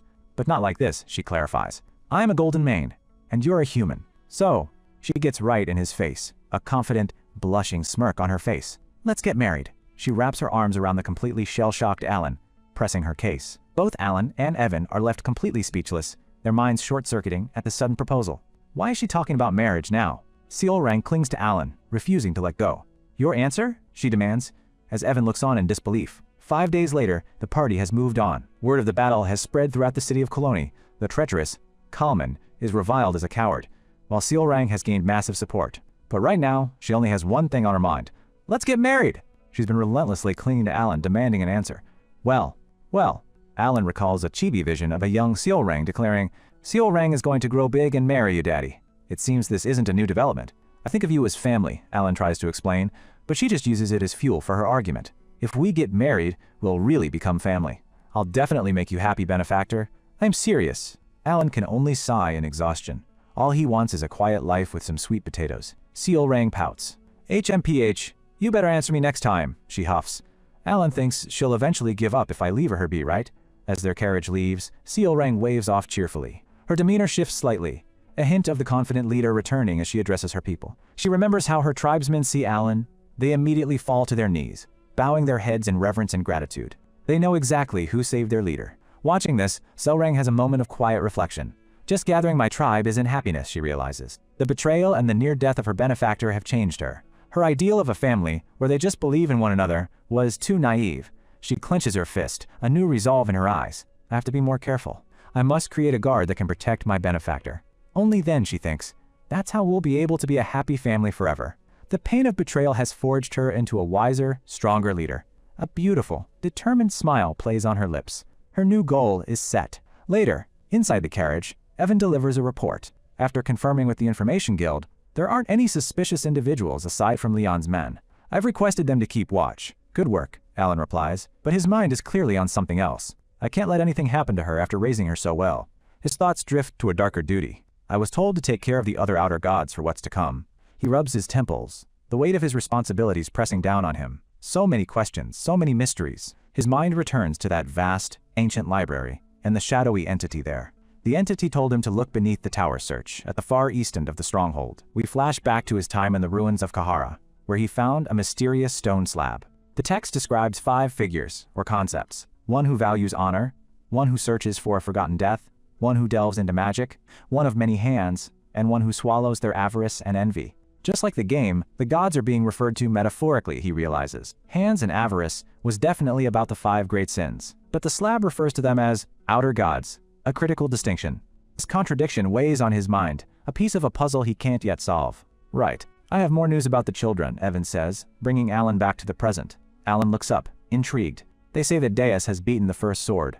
Reinhardt? He got this strong in half a year. Just how talented is he? Alan mutters, feeling a bit of pressure to keep up. Evan continues. Rinna has become a member of the 3 councils, which decides on the policies of Larthania. It seems another one of his children is rising to a position of immense power. And Radon, well, I've heard he's united the 5 archipelagos as the Pirate King. Alan winces, remembering Radon's humble beginnings. He's gone from a Somalian pirate to a Somalian pirate king. The combined stress of all his powerful, chaotic children running around gives Alan a massive headache. Then, scene shifts to the 5 Sins meeting, where Seal Rang declares she is getting married to the Great Moon. It's all too much. Rinna, Radon, and Deus, all shocked to hear this via the transmission orb. They thinks, is she declaring war on the boss? Listening this declaration, Yutia's eye burns with fury, with just the thought of someone else is eyeing the Great Moon. Then, a sly, almost patronizing smile plays on her lips as she listens. I see, she says. He's a great man. Of course you'd come to like him. Seal Rang, completely oblivious to the rising tension, gushes with chibi-level cuteness. Yeah, I'm gonna marry him. I'm sure I'd be a great wife. That's the last straw for Utia. Her smile vanishes, replaced by a mask of pure, unadulterated fury. Her knuckles turn white as she clenches her fists, the jealousy practically radiating off her in waves. The others can feel the chill in the air. In their adorable chibi forms, they all think the same thing. She's holding it in. They know an explosion is coming. Utia's voice drips with ice. However, Seolrang, that is not possible. She gently places her hand on the scrying orb, her smile returning. But it's all teeth. We are shadows, she explains, trying to sound reasonable. But the look in her eyes is anything but. Seolrang tilts her head, completely missing the point. But shadows can get married too, can't they? Her innocence is about to get her in big trouble. Utia's mask cracks, her voice dropping into a menacing whisper. As his shadows, we cannot stand at his side. You understand, right? Seolrang curls up into a little ball, before she puffs up her chest, ready for a fight. The two women get into a full-blown shouting match through the orb. Utia screams, "Do you think he would choose you?" Seolrang retorts, "He said I wasn't bad." We get a flashback, where Seolrang pulls out her ultimate weapon, puppy dog eyes. Leaning into the Alan, she asks cutely, "Benefactor, do you really hate me?" Alan just gives a tired, chibi-faced response. That's not it. Seolrang's response sent Utia into a state of shock. What? Did he just not take her side? This is an outrage. Deus, looking exhausted, asks Seolrang, what on earth just happened to get this reaction? You can practically feel his headache through the orb. Seolrang happily recounts the entire battle, from the betrayal of her people, to Alan saving her and getting injured in the process. Deus listens, a flicker of memory in his eyes. I see. This reminds me of his magnificence that I saw half a year ago. His calm demeanor, as though he'd walked the path to hell many times over. Seolrang chirps. Yeah. You had something like that too, right, Deus? That one innocent comment seems to trigger some serious PTSD. Deus is on a roll. He continuously speaks of his own experiences with Alan. He even reassured me when I'd fallen into doubt. He's the most admirable man, and I've resolved myself to become his sword. But Seolrang also pushes him by agreeing. She claps her hands together, a determined blush on her face. Yeah, I totally understand. 2 hours later, Deus finally stops. Utia and Deus look completely drained, while Seolrang is still going strong. Utia finally snaps, her patience gone. Anyway, you can't marry him. But Seolrang just fires back, yes I can, leading to a childish screaming match of no and yes. That shakes the very orb they're communicating through. The scene cuts to the official meeting notes of this chaotic conference. Radon has a hand to his face, utterly exhausted, while Rinna diligently takes notes. Note number 1. You cannot ask Deus anything regarding the Great Moon. It's now an official rule. Deus looks on, still tense, muttering, but I'm not done yet. Sorry, buddy. Rules are rules. Note number 2. Regarding Utia, if it involves the Great Moon, no means no. She screeches, her composure completely gone. She will show a childlike demeanor, and by childlike, they apparently mean psychotically possessive. This meeting is a mess. Radon lets out a sigh, looking like he'd rather be anywhere else. The scene shifts, taking us to a dark back alley in the capital of the Asteria Kingdom. A new plot is brewing in the shadows. Inside a dimly lit tavern, two cloaked figures meet. They are the leaders of the two largest political factions, supposed rivals meeting in secret. Marquis Filboid, leader of the aristocratic faction, proposes an alliance to take down a third, more fanatical faction that threatens them both. His rival, Duke Rimgrave of the royalist faction, agrees. Their target's presence is too unsettling. He asks Filboid for the plan. The plan is simple, yet devastating. They'll use the Holy Kingdom of Rosario to issue a Reformation letter. This letter is a formal accusation of heresy, backed by the authority of multiple cardinals. It's a political nuke, a flawless pretext to eliminate their rival. Rimgrave asks what Filboid's demands are. Filboid wants half the bribe money needed to persuade the cardinals. Rimgrave smirks and agrees. He raises his glass. I've already finished discussing with these cardinals, he says, so this won't take long. The deal is struck, and a dangerous conspiracy is set in motion. Meanwhile, in a grand cathedral bathed in purple light, a lone priest sits and waits. He looks up with a smug, lecherous grin as a figure approaches. It's a pleasure, Cardinal, he says, bowing slightly. The visitor is none other than Utia, who greets him as Cardinal Sergius. Sergius gets straight to business. He wants Utia to lend her name to a letter of reformation, to take down and bury Count Alan Palazzo. That's right, the very same Great Moon she's obsessed with. Our boy Alan. The slimy priest doesn't even notice the shift in the atmosphere. He's too busy imagining himself surrounded by women and riches, thinking the gates of heaven are opening for him. But he just opened the gates of hell. The room is suddenly crushed by an oppressive dark aura. Before Sergius can even scream, shadowy tendrils erupt from Utia and slam into him, tearing him apart from the inside out. The force of the blow sends him flying, his body contorting in agony. The beautiful cathedral becomes a torture chamber. Yutia's eyes are wide with psychotic fury. "Are you telling me to kill the man I worship?" she hisses, her voice a low, dangerous growl. The world around Sergius turns blood red, a hellscape of pain and terror, as Yutia's power completely overwhelms him. The time in itself seems to have stopped. His mates are unable to move or even scream, trapped in her domain of fear. The last thing Sergius sees is her hand, reaching for him, promising an eternity of suffering. The dark, thorny tendrils wrap around him, squeezing and crushing, a physical manifestation of Yutia's boundless rage. Broken and bleeding, Sergius can only beg for it to end. "Please, just kill me," he whimpers. But death is a mercy he won't receive. A single, glowing finger stops just short of his face. "I've already told you over a dozen times that I can't," Yutia says calmly, before zapping him with another jolt of agonizing power. She stands over his trembling, broken form. "I won't kill you. There is something you must do for me," she states. "But first, punishment." Her face contorts with rage once more. "You attempted to harm him, so you must be punished." Tendrils of darkness erupt again, engulfing the priest in a vortex of pain, as his sins are judged by a terrifying, self-appointed god. Finally, the torture subsides. Sergius is left kneeling, completely subjugated, bowing his head to the floor. "Recognize your sins," Yutakureya commands, "so that you may be forgiven."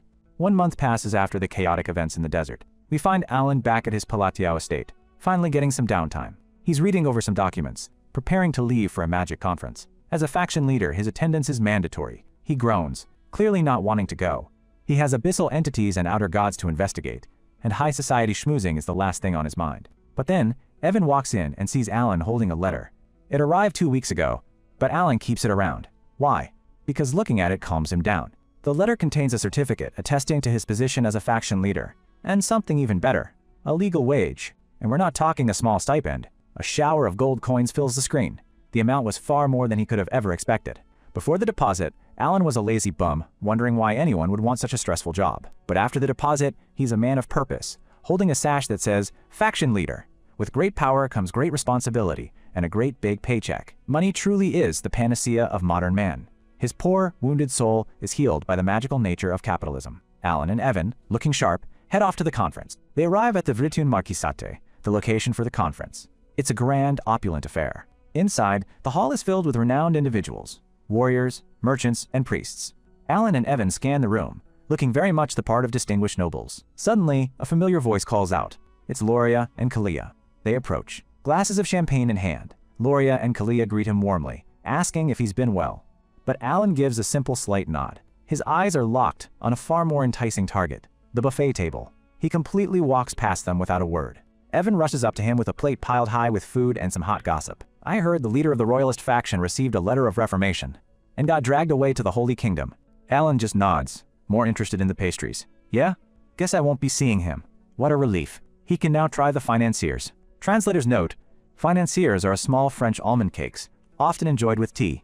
The two girls can only watch. Just then, a man walks toward them. Kalia asks, "Excuse me, what business do you have?" Alan and Evan stop eating, their expressions turning cold. The man is clearly terrified. He mutters, "I've lost." The nobleman, drenched in a cold sweat, his legs trembling, bows his head in front of Alan, asking for forgiveness.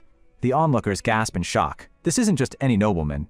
It's Marquis Filboid, the powerful leader of the aristocratic faction. And he is bowing his head, begging for his life, to a young count who is calmly holding a pastry. The power dynamics in this room just got flipped upside down. Unlike the underworld, the political world runs on cause and justification. And bowing before another is equivalent to offering them your authority. Loria watches, her mind reeling.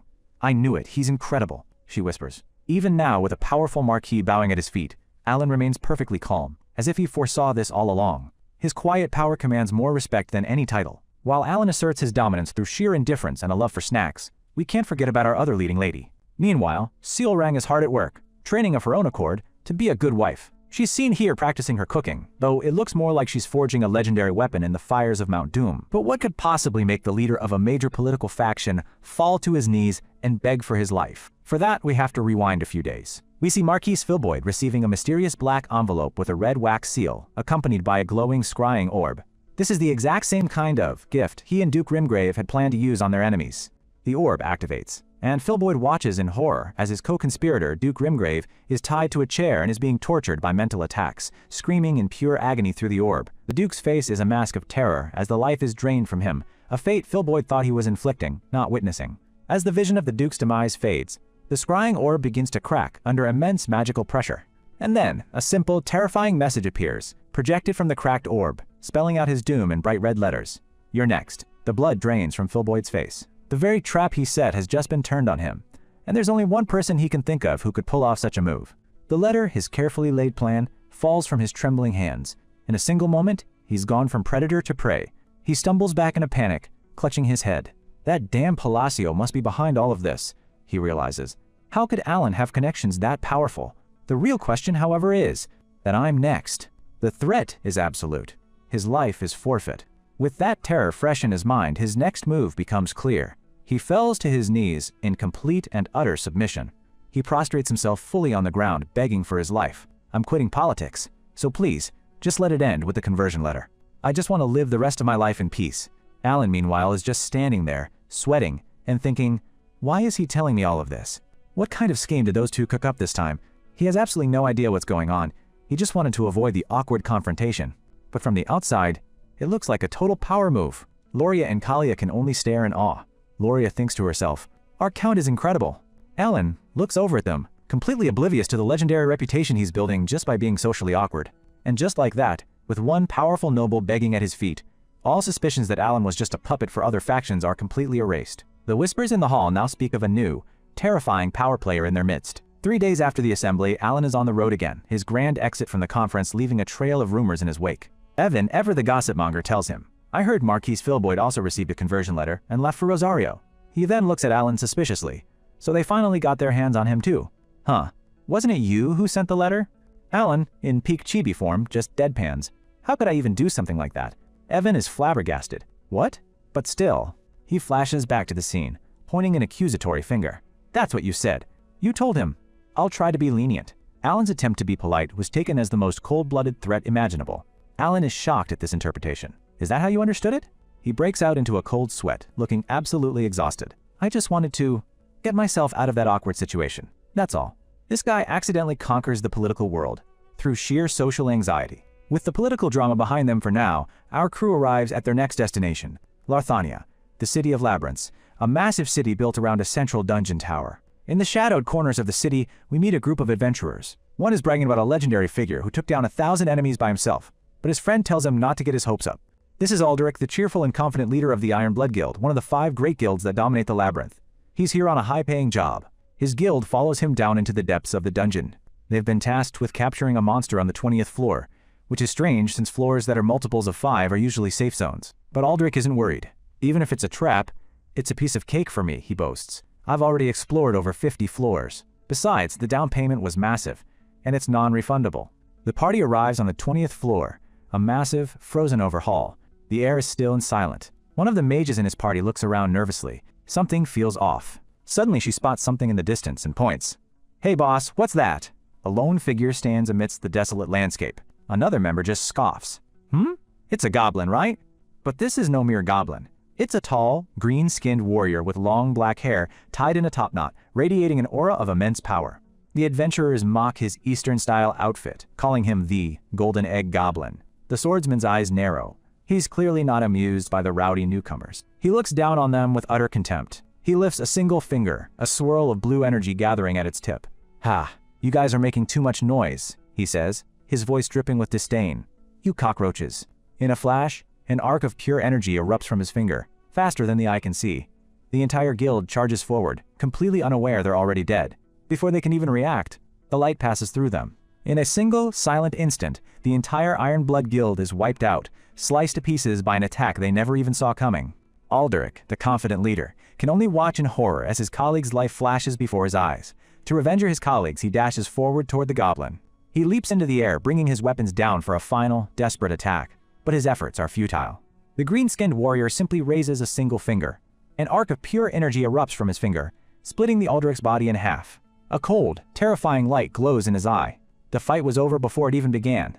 The ethereal axe falls on the frozen battlefield as the goblin turns and leaves. The text tells us, "The arrogant king of hungry specters has begun his contemptuous ascent toward the earth. A new, terrifying threat has just made its grand entrance." Back on the surface, a massive tower pierces the clouds. Alan and his party have finally arrived at the labyrinth's entrance. Evan, in adorable chibi form, gawks at the sheer size of the central tower. Meanwhile, Alan exclaims, "Whoa, it's huge. Is it taller than the Eiffel Tower?" He's still getting used to seeing game graphics in real life. Alan and Evan take in the sights, ready for their next adventure. For Alan, this is less about adventure and more about a very specific mission. Just then, a familiar voice calls out. It's Lion, looking ready for a dungeon crawl in a black dress and a red cape. She greets Alan with a confident smile. She's not alone, bringing along 2 of her own companions from the Red Magic Tower. But Alan is a man on a mission, and it doesn't involve small talk. "Thanks, Lion," he says in chibi form. "Could you show me where the library is? I'm looking for a book." Evan waves a cheerful goodbye as he heads off to the break room. "See you later." This part of the mission is for mages only. As Lion leads the way, she fills the silence with complaints. Tomorrow, the Green Magic Tower will present a new theory, and the friendly duels will begin.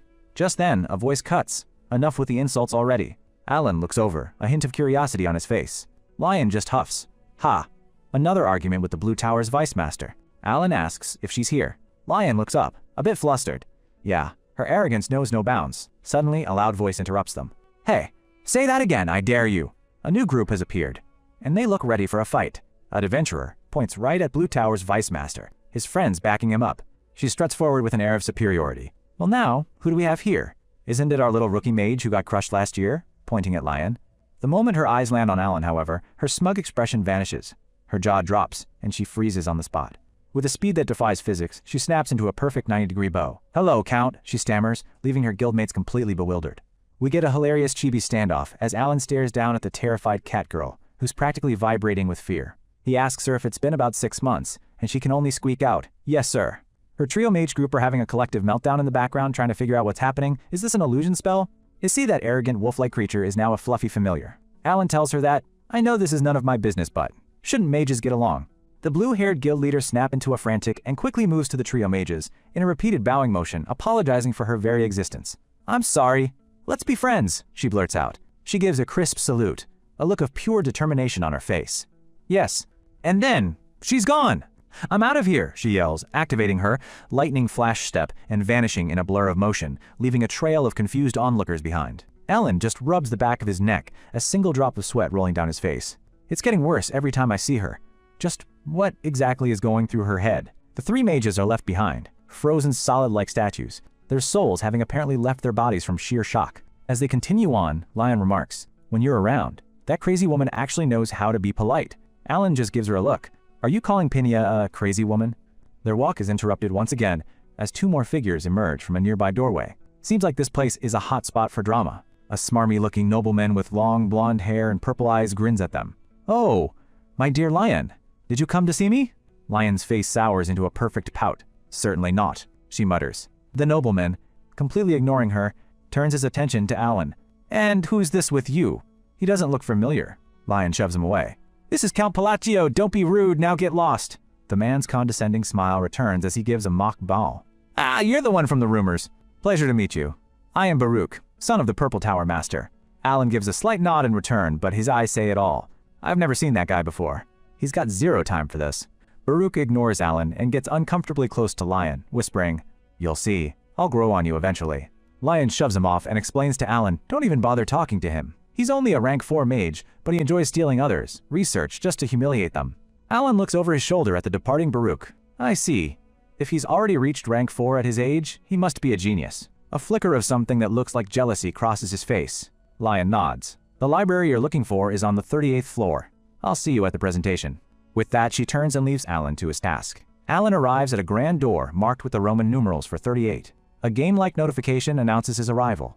The door opens to reveal a massive, multi-leveled library, with books floating through the air like dust motes in the light. It's breathtaking, but also eerily familiar. Alan stands in the entrance, taking it all in. Whoa, it looks so different seeing it in person. This is the very same library from his traumatic visions of the Shadow Demon. He gets straight to work. First, in an adorable chibi moment, he reaches up to a giant grandfather clock and sets the hands to 12, muttering about only having to come back tomorrow when the full moon rises. His second task is more specific. He needs to find a black book with no title or author. He scans the shelves, and with a soft thud, he pulls a plain black book from its resting place. He lays the book on a table. With a soft glow, he places his hand on the cover, searching for a hidden compartment. And he finds it. From within the book, he pulls out a small, ornate black dagger, shimmering with magical energy. This is the Ring of Radiance he was looking for, though it looks more like a blade. The next day, After the magic presentations, we find ourselves at the friendly duel grounds. A man in a green cape approaches Alan. He addresses Alan directly, his expression grim. "Count Palacio, Sir Baruch wishes to challenge you. Do you accept?" The last thing Alan wanted was more drama, but it seems trouble has a way of finding him. Looking toward Lion, he lets out a sigh. What kind of mess is this now? Since Baruch keeps hitting on Lion and bringing up marriage, seeing him close to Lion must have made him his new target. Baruch steps onto the dueling stage, grandstanding. "Count Palatio, I'd like to receive a few pointers from the great mage who helped take down an outer god," he says with a mocking tone, while Alan just watches, unimpressed. With a smug grin, Baruch thinks to himself, "I needed more influence than just being the Tower Master's son, and I just landed a big fish." He continues his inner monologue between his contribution to taking down an outer god, handling a Baba Yaga's ambush, and the rumors that even Penia grovels before him. The Count's reputation among mages has skyrocketed. But Baruch's arrogance knows no bounds. "It's all just hype from idiots who can't gauge an opponent's skill," he scoffs, touching a special ring on his finger. He smirks, "Even though he's only rank 3, a mage who hides behind lies of pride is the perfect stepping stone for me." He laughs condescendingly, trying to get under Alan's skin. "Ah, come on. Surely you aren't getting cold feet, are you? It's only a friendly duel. Scared?" But all he gets is a dead-eyed stare from Alan, who's clearly reached his limit for this nonsense. A vein pops on his forehead. Alan thinks, "They say if someone messes with you for no reason, you should give them one." With a cold, steady voice he says, "I accept. The duel is set." The announcer lays down the ground rules. Lethal magic is strictly prohibited. "Now prepare yourselves. Begin." Wasting no time, Baruch unleashes a torrent of crackling purple energy, intending to end this quickly. He thinks, "I better end this before his pathetic skill is exposed. That way I can trample his reputation and climb to the top." But something is wrong. A sudden, bone-deep chill fills the air. Baruch looks up, confused. Cold? Why are my feet so heavy? He looks down in horror to see his feet and legs being rapidly encased in solid, creeping ice. Before he can even process what's happening, an explosion of crystalline ice erupts from Alan, a massive, beautiful, and terrifying display of absolute zero power. And at the center of it all is Alan, holding the ornate black dagger he retrieved from the library. But now it's wreathed in tendrils of ominous black energy. Let's rewind to just before the duel. Outside the arena, the gossip is running wild. Penia apologized? Blue Towers. Tower Master asks in disbelief. He grabs him by the collar, shaking him. "My disciple, have you finally lost your mind from overstudying?" But the student insists. "It's true. I'm telling you, she did it the moment she saw Count Palacio." The mages murmur. "There were already plenty of wild rumors about that Count as it is." "For real?" The Tower Master narrows his eyes. "I wonder what kind of man he truly is. I'll have to see for myself. Judging by his presence, his rank doesn't seem that high," he comments. The elder agrees. His mana hole seems small to begin with. From their vantage point, they see Alan standing stoically. The 3 Tower Masters concludes. He must have spread those false rumors himself. Looks like everything is going to be exposed starting today. Oh, how wrong they were. Suddenly, a wave of freezing air washes over the entire arena. The gossiping masters are left completely speechless, their jaws on the floor as they witness the sheer scale of the magic being unleashed. Alan stands completely unfazed, the epicenter of a winter storm, with Baruch's purple magic rendered utterly useless against the overwhelming frost. The onlookers are in a state of shock. One of them, a rank 5 mage, stammers, perfectly executing a triple combined magic. Even as a rank 5, I wouldn't be confident in that manifestation. How on earth did he do that? Alan brandishes the bladed ring, a spell name echoing in his mind. Glory of the Snowy Mountains. Baruch is tossed around like a rag doll in the blizzard, his face a mask of terror and disbelief. In a desperate last-ditch effort, he gathers his remaining mana. "I have to do something!" he screams, preparing his strongest spell. The mages in the crowd recognize the attack instantly. Is that Kamalan? Isn't that a killing spell from the Violet Tower? But it's too little, too late. Alan's spell, Crystal Rotation, rains beautifully patterned snowflakes that effortlessly shatter Baruch's spell. It freezes Baruch's defenses, overwhelming him completely as his desperate attack is snuffed out before he can even form. The Tower Master and Penia can only stare in utter shock and horror. The rest of the crowd is no better, completely stunned into silence by the one-sided beatdown. In a final, decisive move, the ice converges, trapping Baruch in a massive, jagged crystal coffin, frozen solid in a pose of pure agony. Alan lands gracefully, not a hair out of place. The announcer, shaking, declares the winner. The winner is Alan Palacio. Our boy Alan just put the entire Mage Tower on notice. After the duel, the mages rushes over, their previous skepticism replaced with starstruck awe. "Incredible! How did you arrange that array?" "Ah, my apologies if I'm asking about a proprietary spell. I think I saw hand-based catalysts in ancient texts." One muses, trying to dissect his technique. Alan, looking a bit sweaty and overwhelmed, tells them that he's only rank 3. The praise continues. "Ha! Did you just say rank 3? Good grief. There's no need to be so humble. Rank 3? That's impossible." Poor Alan. His attempts at honesty are just making him seem more mysterious. He's had enough. I have things to do," he mutters, before making a chibi-style escape. "Time to bolt," he thinks, whooshing away from the adoring crowd. He finally finds an empty corridor and lets out a sigh of relief. Finally, some peace and quiet. He examines the bladed ring. This was actually useful. A system window pops up, identifying the item, Memory of the Black Eye. As an enhanced memorizer, it can store one of the user's spells and manifest it with amplified power. A chibified game tutorial explains the mechanics. His ultimate ice spell, Glory of the Snowy Mountains, normally consumes 3 of his 5 daily magic slots, due to constraints on frozen land. But using the bladed ring, in combination with his black box ability, provides massive amplification, allowing him to use all 5 slots as he pleases. Talk about a broken combo. Walking down the sunlit hall, Alan reflects on his newfound understanding. I finally understand Glory of the Snowy Mountains. It's not just about freezing things. It's an effect that freezes the surrounding air at the moment of manifestation. It's a fundamental change to the environment itself. This triggers a vision of the shadow demon in that massive library. Sentences are the keys to accessing those laws. The demon's words echo in his mind. He now understands. If you understand and use the sentence properly, does it let you interfere with the laws themselves rather than just changing properties? He used to just chant it like a mana booster, but now a whole new world of magic is opening up to him. The more I learn, the more I want to explore, he thinks, with a determined look. Good. I'll rest up and go get what I prepared tonight. With that, he heads off to his next objective. Later that night, Alan arrives back on the 38th floor. The doors creak open to the magical, moonlit library. As books float gently through the air, a mysterious, ethereal voice rings out. "Seeing as you've come on time, it seems you've solved the riddle." Alan looks around, unfazed. "I've come to solve more," he states calmly. The voice, coming from a glowing orb of light, seems amused. "Ho, you haven't fallen into a panic despite hearing my voice. How fascinating." Tendrils of light swirl and coalesce as the voice introduces itself with a string of legendary titles. The one who inspired fear and worship in those who disturbed the world. The Slayer, Eternal Terror, known among mages as the Cup of the Primordial. The light reveals the shimmering silhouette of a woman, a figure of immense magical power. Alan's eye widens in recognition. He knows exactly who and what he's dealing with. The voice reveals her final, most famous title, the first human to reach rank 8 since the age of the Forgotten Gods, Archmage Heinkel. And there she is, in all her glory. A young woman with long blue hair, floating gracefully in the air, wearing a ridiculously oversized witch hat. Alan immediately tenses up, a single bead of sweat rolling down his face. One wrong move and I'm toast, he thinks. He remembers this encounter vividly from the game. Honestly, players called Heinkel the retry witch. To get the items, you have to pick the right dialogue options. A game-like interface pops up. Heinkel floats down, remarking, "Oh? You've grown quite a bit, haven't you?" The game presents him with 3 choices. His cursor lands on a hilariously bad one. "Little girl, you should use honorifics." Heinkel immediately gets chibi angry. "Honorifics? Do you want to die? Are you starting to get cocky?" The game text explains, "By the 3rd meeting, we've gotten a bit closer, so you'll only get cursed at if you get an answer wrong." Choosing wrong on the 1st meeting, however, means instant death. Another dialogue box. This time, he picks the absolute worst option imaginable. "Aw, go drink some milk." Heinkel goes from 0 to 100, her face contorting in rage as the background turns blood red. "What did you say?" The game text helpfully adds, "She was also called the Messy Milk Witch for instantly killing players. Better get my defenses ready first. I can't just die instantly," he thinks, preparing for the worst.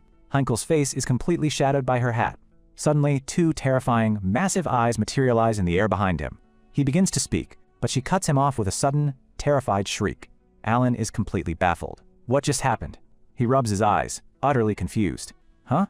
Maybe it's because I'm seeing things in the game? He gets a good look at her for the first time, without all the terrifying special effects, and has a profound realization. She's really short. Looks like her hat is doing all the work. Heinkel, now completely flustered and embarrassed, floats in the air, trying to hide behind her hat. "Here," she stammers. Alan can only manage a confused chibi expression. With a desperate cry, she chucks a small treasure chest at him and felds in a panic. The chest floats gently into Alan's hands. Heinkel, meanwhile, is already making her escape. "Satisfied? Now I'm leaving," her hat speech bubble declares. And just like that, she vanishes in a puff of smoke, leaving a baffled Alan behind. He looks at the dagger in his hand, then back at where she was. "Wait, Heinkel. I had my magic ready, just in case." He's completely thrown for a loop. He looks over his shoulder. But was she looking at something behind me? There's nothing there, though. He lets out a sigh. Well, I won't complain about getting it this easily.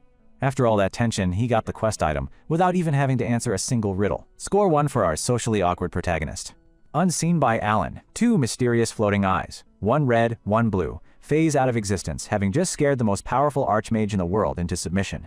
After the chaos of the duel and the weirdly easy encounter with Archmage Heinkel, Alan takes some time to focus on his studies, attending magic roundtables with Lian. He finds that discussing magic with her is far more efficient than studying alone.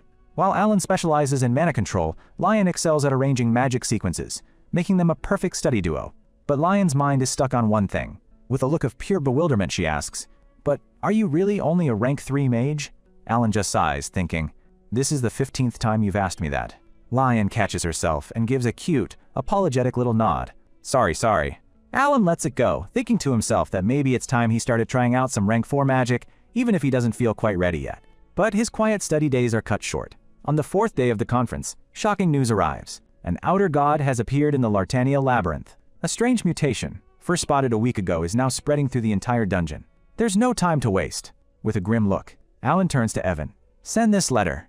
We're heading out immediately." As he prepares to depart, Pena catches up to him, asking with a slight pout, "Count, are you leaving already?" Alan confirms, and Pena's face lights up with a bizarrely cheerful expression. She waves him off with a massive, energetic shout, "Have a safe trip." Watching her go, Alan can't help but think, for someone who came all the way to my carriage to see me off, she doesn't seem very sad to see me go. I really don't get her. A few days later, leaving behind a surprisingly radiant Pena, Alan's carriage arrives at its destination, Lartania, the Labyrinth City, a massive metropolis built around the dungeon. As their carriage rolls to a stop, Alan and Evan step out, cloaked and ready for business. The sheer scale of the building before them is staggering. Evan looks around in awe. I knew she was doing well, but this is on another level. He has a divine revelation, a truth that transcends dimensions. Money is absolute power. He finally understands why magic item experts hold so much influence. They approach the massive, ornate gates of the building, where a well-dressed attendant stops them and asks if they have an appointment. "Looks like you even need a reservation." Alan tries to use his name. "I know this is sudden, but could you announce that Count Palacio is here?" The attendant looks like he's about to pop a blood vessel. "Ha!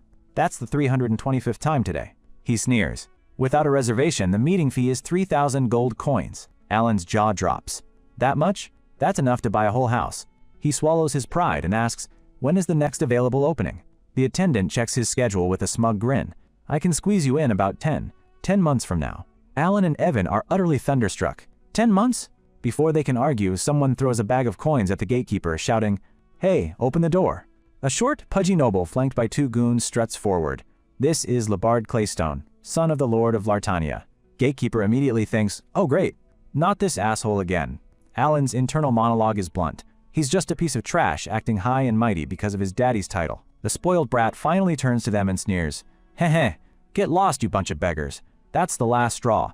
Evan and Alan are seething. "We aren't beggars." Suddenly, a calm, female voice cuts through the tension. From the top of the stairs, a young woman with long green hair descends. Labard looks up. "Oh, Rene!" She doesn't even break stride. Her voice is like ice. "Get lost."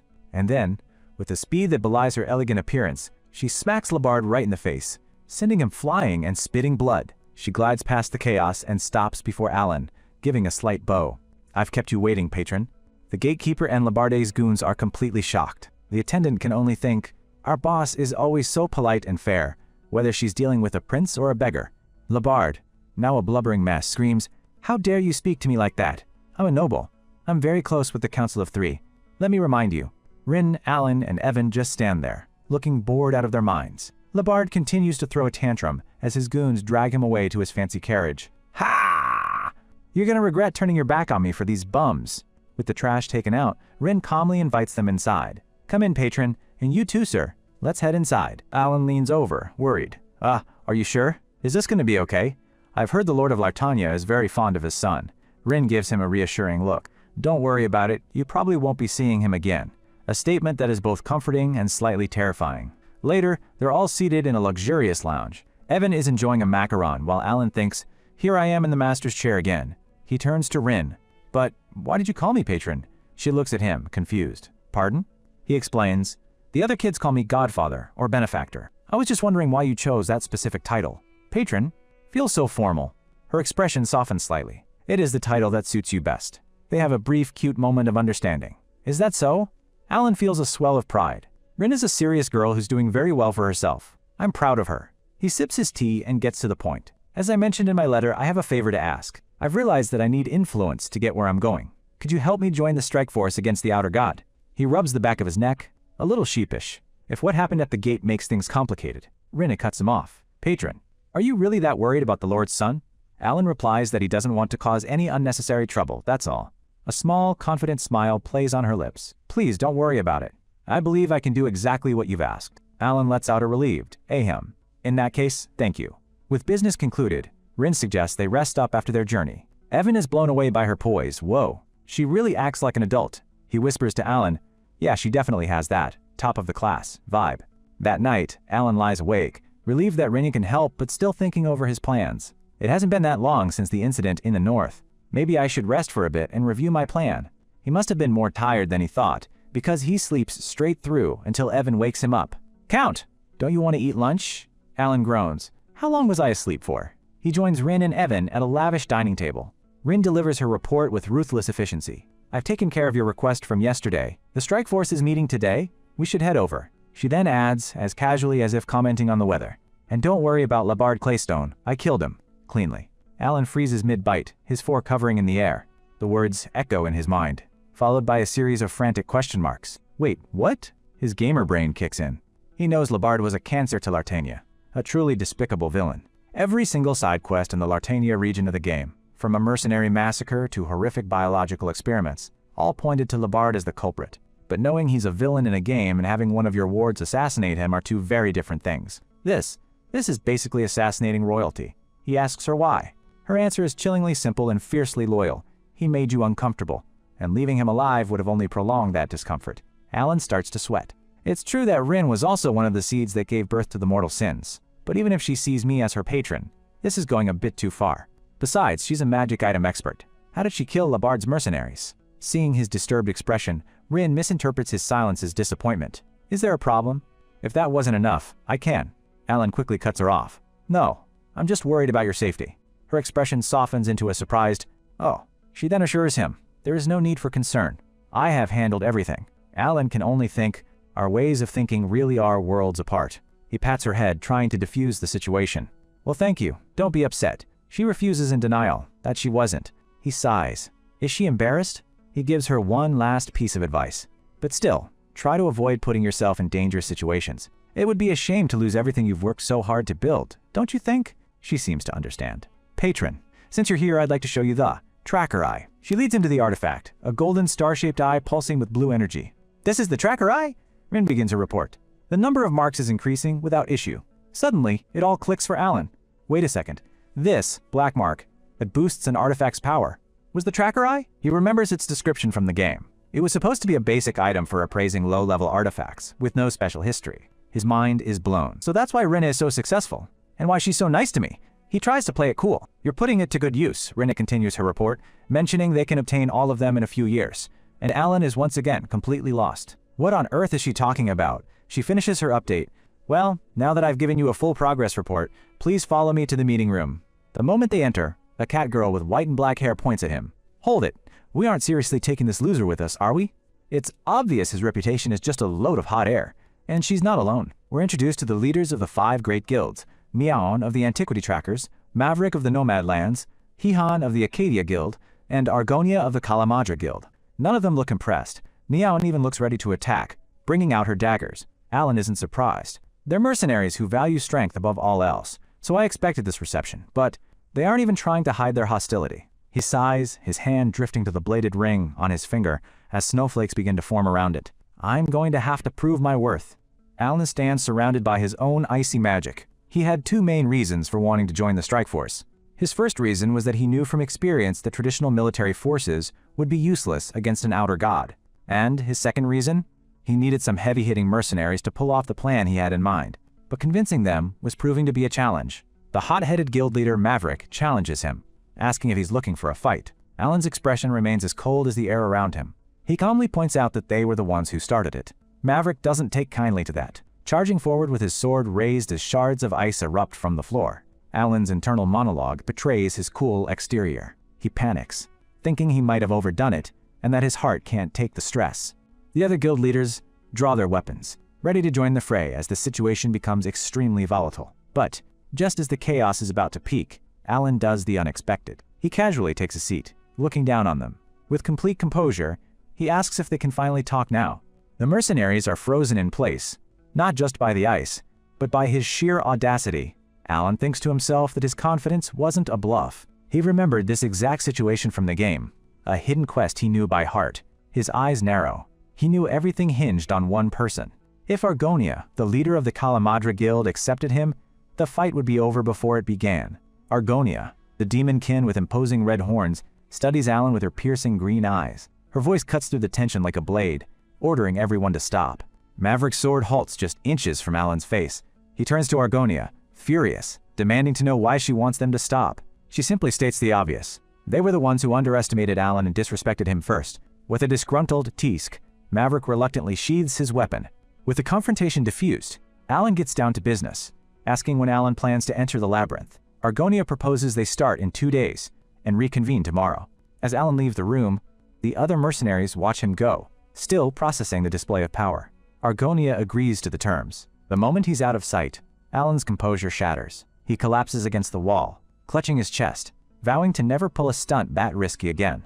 Back in the meeting room, Maverick fumes, asking Argonia why she let that pretentious snob get his way. Hehan, the strategist of the group, pushes Maverick back, telling him he has no idea what he's talking about. Argonia just saved his life. Maverick is utterly baffled. Hehan struggles to explain, but says that if Alan's attack had actually connected, Maverick would have died instantly. Argonia's mind flashes back to a distant memory, a warning from her mother, a powerful dragon. Her mother's voice echoed from centuries ago, telling a young Argonia that, when one day if an AI appears in the sky, under no circumstances should she ever meet the gaze of he whose caliber surpasses all. It was the only warning her mother ever gave her, a chilling premonition of a power beyond comprehension.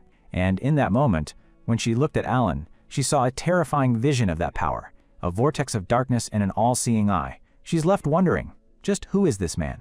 The next day, the meeting is a completely different story. Alan sits nervously at the head of the table. To his astonishment, everyone unanimously agrees to his plan. There are no arguments, no resistance. Everything is decided, in no time at all. As they leave, Rin comments to Alan that she's surprised it went so smoothly. He notes that even Meow, the cat girl who was ready to pounce on him yesterday, is now quietly licking her thumb, seemingly subdued.